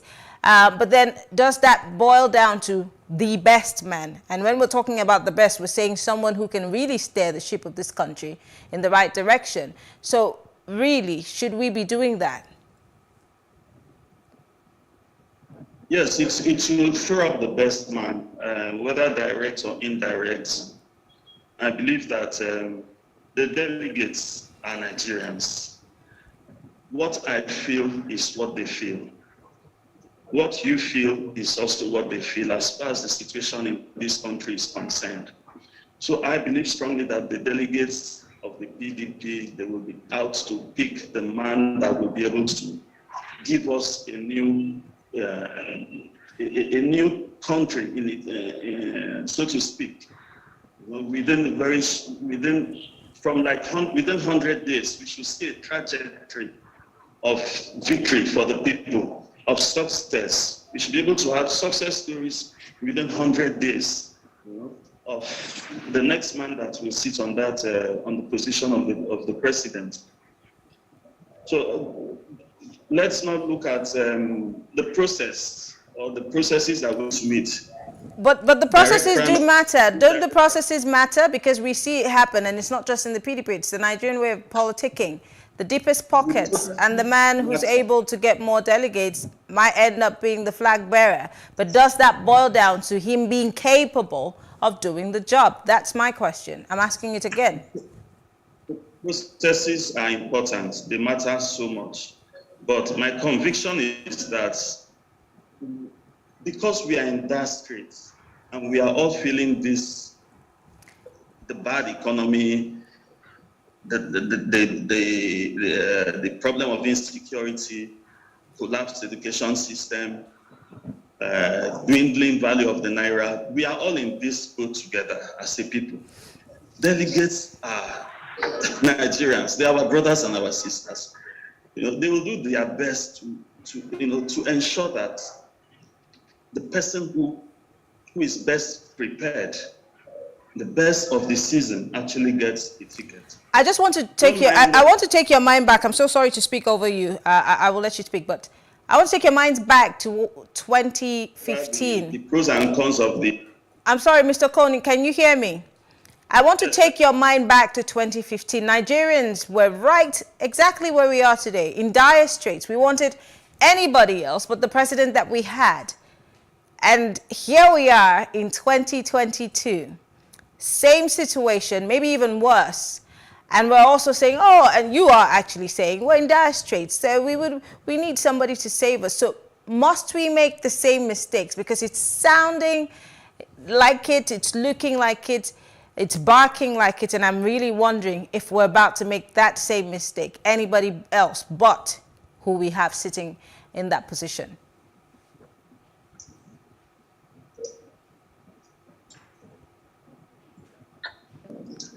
Can you hear me? Oh, I think that we're having connection problems with you. I'm going to throw the same question back to Mr. Robinson. Mr. Robinson, can you hear me? Would you be able to attempt that question? Because I don't think we can hear Mr. Okon. I won't try to attempt that question because the issue for us in Pandef and the southern Nigeria is about not particularly who becomes the next president. The next president should come from southern Nigeria. Let us restate the fact that the presidency of Nigeria is not the presidency of the party. And therefore, President Muhammadu Buhari would have spent 8 statutory years in office by 2023. So the next president of Nigeria should come from southern Nigeria. That's the point we're making. Regarding the comments that were made by Mr. Okon concerning the best person and new country, we cannot have a new country based on inconsistency and dishonesty. We cannot have a new country where people don't respect protocols and arrangements that have sustained the oneness of this country. Zoning and rotation of offices is a panacea for crisis in Nigeria. It has brought about, maintained some level of sanity in our politics, and thinking that it is always a particular person. Let us not deceive ourselves. What is going on in PDP is shameful, and I hope that Nigerians will be firm and strong enough to say, look, enough of this, and decide for themselves who should be the next president of Nigeria. But Senator Ayu has said that. But Senator Ayu has said that anybody who doesn't get it this time, that he's all about fair play. He's all about fairness. I mean, if you think that the South should be the ones getting the ticket, then let all the Southerners come and show, if they're able to win the votes. And he's saying that if you don't get it this time, then you wait for another tenure where you'd be able. That is insulting, with due respect to Mr. Party Chairman. That's a man who has been in PDP and has enjoyed offices because of zoning. In fact, the office he occupies now is on the basis of zoning, and it's surprising that he would make such statements. And with due respect to him, it's unacceptable. When we had 12 Northern aspirants in 2018, did anybody tell anybody to wait till 2023? Nobody. People decided that it should go that way, and all the aspirants were from the North. And most of them are running now again. The presidency of Nigeria is not anybody's best fight. Nobody is destined to occupy that office alone. We are 200 and something million Nigerians, and about 50 million Nigerians are adults who are able to preside over Nigeria and direct the affairs of this country. So it's not anybody's birthright, and nobody should arrogate himself the right to be president and continue to violate callously and carelessly violate rules and protocols that have been established in the interest of Nigeria. So we will continue to insist that the presidency of Nigeria must rotate to southern Nigeria, and we are using this opportunity again, advise the APC to take advantage of this callous indiscretion by the PDP and demonstrate to Nigerians that it respects and it is committed to equity, fairness, and justice by ensuring that a Southerner emerges as the party's presidential candidate for the 2023 elections. I think the case that, and I'm not in any way speaking on behalf of the People's Democratic Party or Senator Ayu in the first instance, but he keeps making a case, saying that all they're interested in right now is to save Nigeria, to take the country from the opposition. And he has added that the party will be at liberty to rotate the party ticket as it wishes after it returns to power. In other words, they will be honoring the zoning formula after 2023. Does that give you any form of... How can you save Nigeria on inconsistency? I ask again. How can you save Nigeria when you're trying to shift the goalposts in the middle of the game? That's what PDP is doing. There is a zoning arrangement. The presidency of Nigeria is the presidency of Nigeria. President Muhammadu Buhari comes from a certain part of the country. And it is unthinkable that anyone will think that we will welcome another Northern for another 8 years or 4 years or 8 years or thereabouts in this country. In a diverse and complex country like Nigeria, we must restate that it is the even sharing of power that brings about cohesion and harmony and unity and progress. And when you begin to violate processes like that, what you're asking is that anybody can do whatever he likes. And it's not good for Nigeria. I'll ask a quick question before I go back to Mr. Basiokon. What should Nigerians be prioritizing, and Nigerians including you, PANDEF, and every other forum that's out there in 2023? Is it zoning, or is it a president that's capable to take us out of the doldrums? And I'm not in any way asking this question on behalf of the People's Democratic Party, but I'm asking you as a Nigerian, what should be our priority? Let me answer you by saying that the basis of crisis in any country, in any society, in organization, is poor management of interest. What the PDP is doing now is poor management of interest. And we cannot treat symptoms. The symptoms of the economy, of insecurity, banditry, those are symptoms. Or the unknown gunmen in certain parts of the country. Those are symptoms. What are the causes? It's disaffection, it's disillusion, it's lack of hope. For instance, you can't, there is nothing you can give to me to induce me to go and kill someone or to go and commit some sort of crime or kidnap or something like that. Because I have hope, I have believed in this country, I have believed in myself, I have believed that there is a future for me as a person, as a group of persons that I represent. And so it's difficult to find me in some kind of situation. But we have people in this country who have lost hope, who are completely disaffected, who feel alienated, who don't think that there's anything for them in this country, who even don't think that they belong to this country because of the way things are done. And that is what PDP is doing. We must learn to give a sense of belonging to every section and every sector of this country. Until we begin to treat the main issues and the fundamental issues, we'll be continuing to treat the symptoms, and we see these situations repeat itself.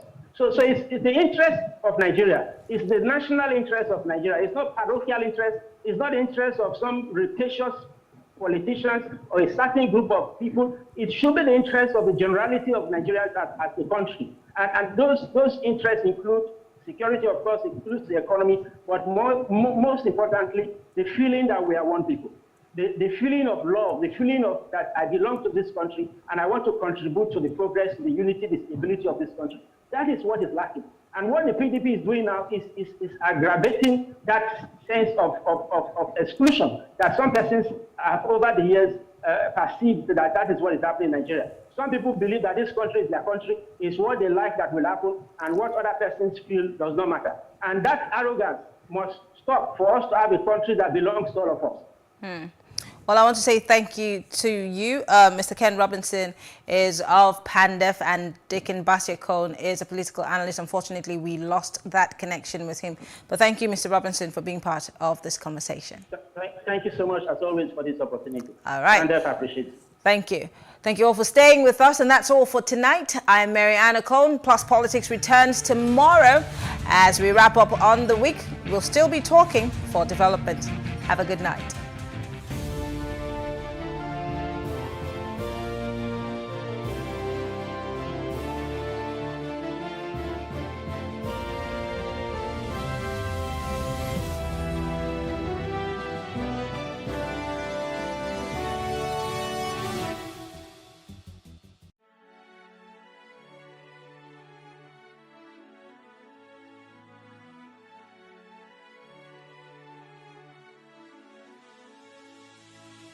It is engagement we need to have. Those who suffer miscarriages are never taken into account. Members of the National Assembly are also influence peddlers.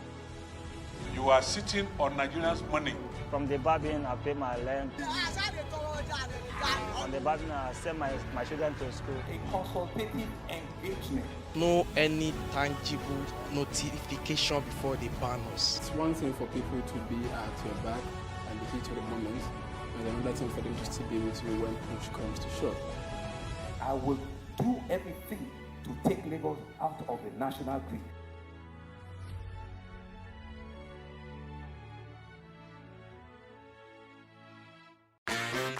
Hello and welcome to Space and Style, a property show designed to connect various stakeholders across the property value chain. We can also provide realistic solutions and deepen your knowledge about the interesting world of real estate. We shall showcase architectural design, interior design trends, lifestyle and real-time property news updates, and the right way to navigate through property development and investment. Join me every week on this channel as I take you through an exciting journey in the world of real estate. Space and Style, 6:30 p.m. on Saturdays and 5:30 p.m. on Wednesdays.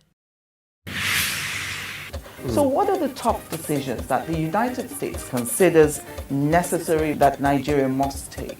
I like to think of my interactions as conversations, not interviews. And that's why I say asking questions is both an art and a science. Everyone says in Islam, you are allowed to have 4 wives. Is it mandatory? The right question enables answers that educate, inform, clarify, and help you, the viewer, to better understand the issue before making up your mind. Our goal is to reduce from 10 to 2 days the time it takes to register businesses in Nigeria. Join me every week on this station, PlusTvAfrica, and gain exclusive access to my conversations. I'm Angela Ajetumobi.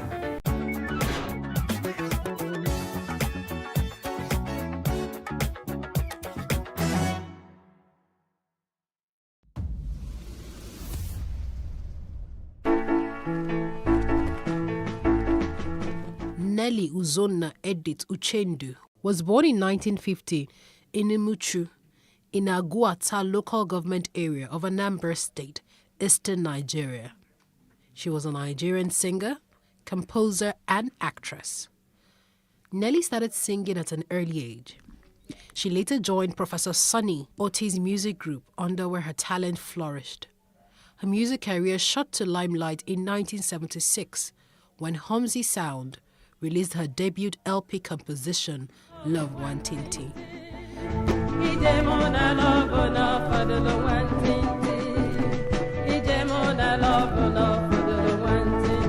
Thereafter, hits like Waka, Akabueze, and Mama Hauser further established her place in the Nigerian music industry.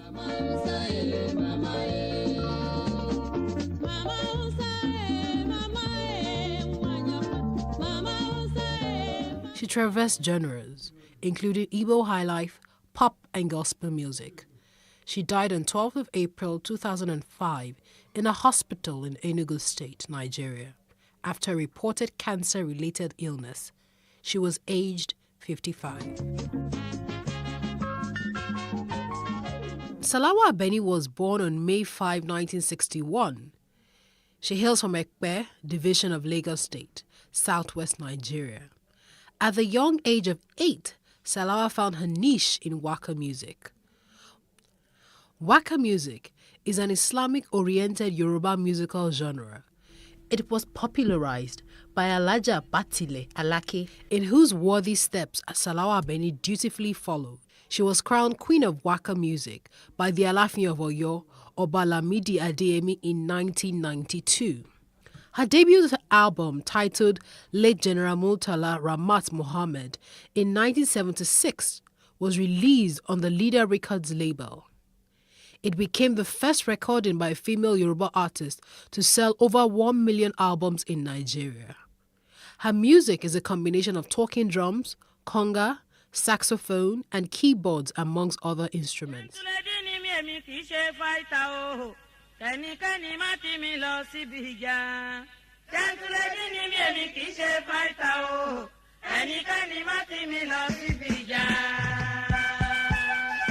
She has performed in and outside the country and has released up to 12 albums during her music career.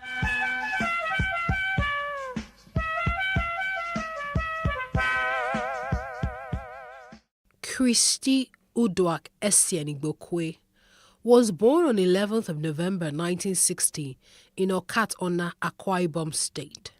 She was a celebrated Nigerian musician and actress. Christy was 12 years old when her mother died. Her mother's friend in Aba, Abia State, took her in. She encouraged Christy to develop her singing. She even bought her a second-hand cassette recorder to tape her songs. With time, Christy became known as Nigeria's Lady of Songs. Her greatest hits include Sheonrere, Tete Nla, Ife, Hear the Call, and Give Me a Chance. She was the first female president of the Performing Musicians Association of Nigeria, PMAN, and the chairwoman and managing director of Soul Train Entertainment. She was fluent in many Nigerian languages, including Igbo, Ibibio, Efik, Hausa, Yoruba, and English. This made it easy for her to cross tribal limitations by singing in any language she desired. Her epic Sheonrere broke all language barriers.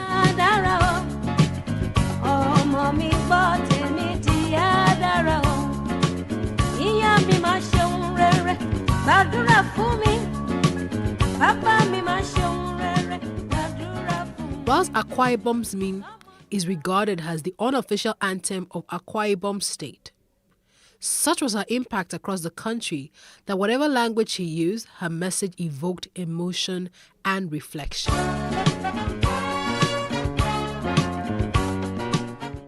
Onyeka Onwenu was born on the 31st of January 1952 in a small town in Imo State, but she grew up in Port Harcourt. She's a singer, a songwriter, actress, activist, journalist, and politician. The Nigerian press nicknamed her the Elegant Stallion. She released her debut album, From the Love of You, in 1981 while working with the Nigerian Television Authority. The album featured an orchestral cover of Johnny Nash's Hold Me Tight.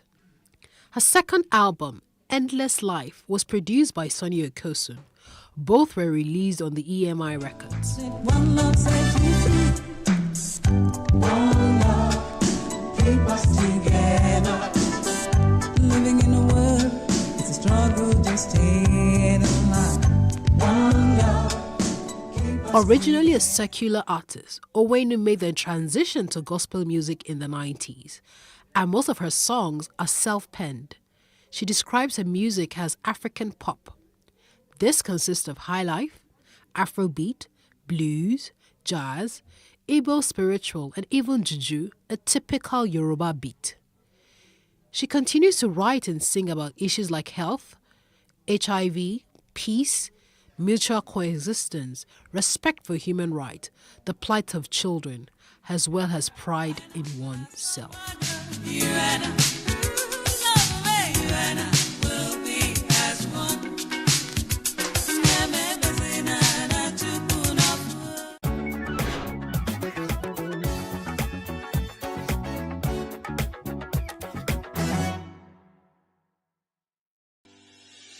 Increase the reach of your events or business services.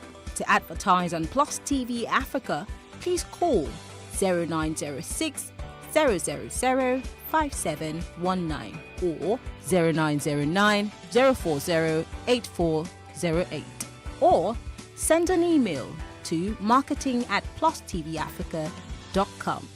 Plus TV Africa. Big stories live here.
How can we have peace without justice? Plus Politics. It's not just another political conversation, it's about keeping you in the know. The relevant interviews, asking the tough questions to those that matter. Get the answers you need. Does it mean that the people who were injured, people who were shot at, those who were involved in that stampede are not going to get justice? It is unfortunate, it is sad that we have a government of deaf and dumb.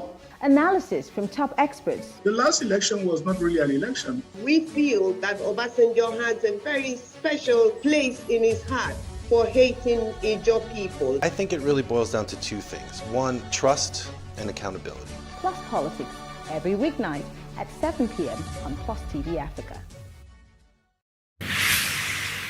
So what are the top decisions that the United States considers necessary that Nigeria must take? I like to think of my interactions as conversations, not interviews. And that's why I say asking questions is both an art and a science. Everyone says in Islam you are allowed to have 4 wives. Is it mandatory? The right question enables answers that educate, inform, clarify, and help you, the viewer, to better understand the issue before making up your mind. Our goal is to reduce from 10 to 2 days the time it takes to register businesses in Nigeria. Join me every week on this station, PlusTvAfrica, and gain exclusive access to my conversations. I'm Angela Ajetumobi. Businesses in Africa can be very challenging.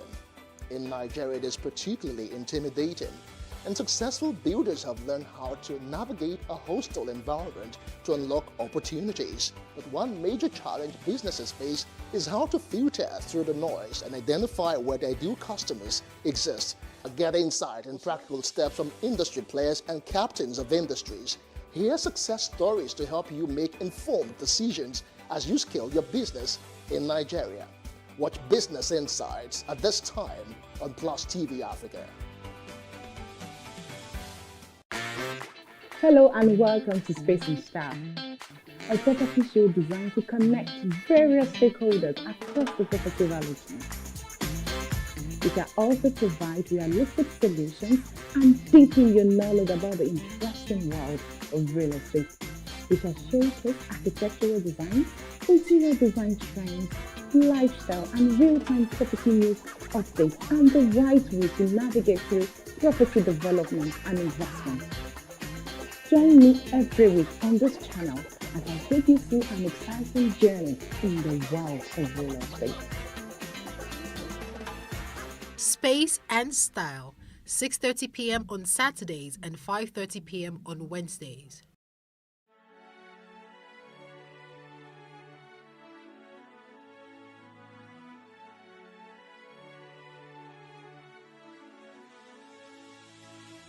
It is engagement we need to have. Those who suffer miscarriages are never taken into account. Members of the National Assembly are also influence peddlers. You are sitting on Nigerians' money. From the barbing, I pay my rent. From the barbing, I send my children to school. A consultative engagement. No any tangible notification before they ban us. It's one thing for people to be at your back and the heat of the moment, and another thing for them to still be with you when push comes to shove. I will do everything to take Lagos out of the national grid.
My leg represents my hand, you know. God is a miracle worker, and nobody's useless. It's the only when you want to make yourself a useless person. God sees that I cannot make use of the hand, so He gave me the opportunity to be making use of the leg.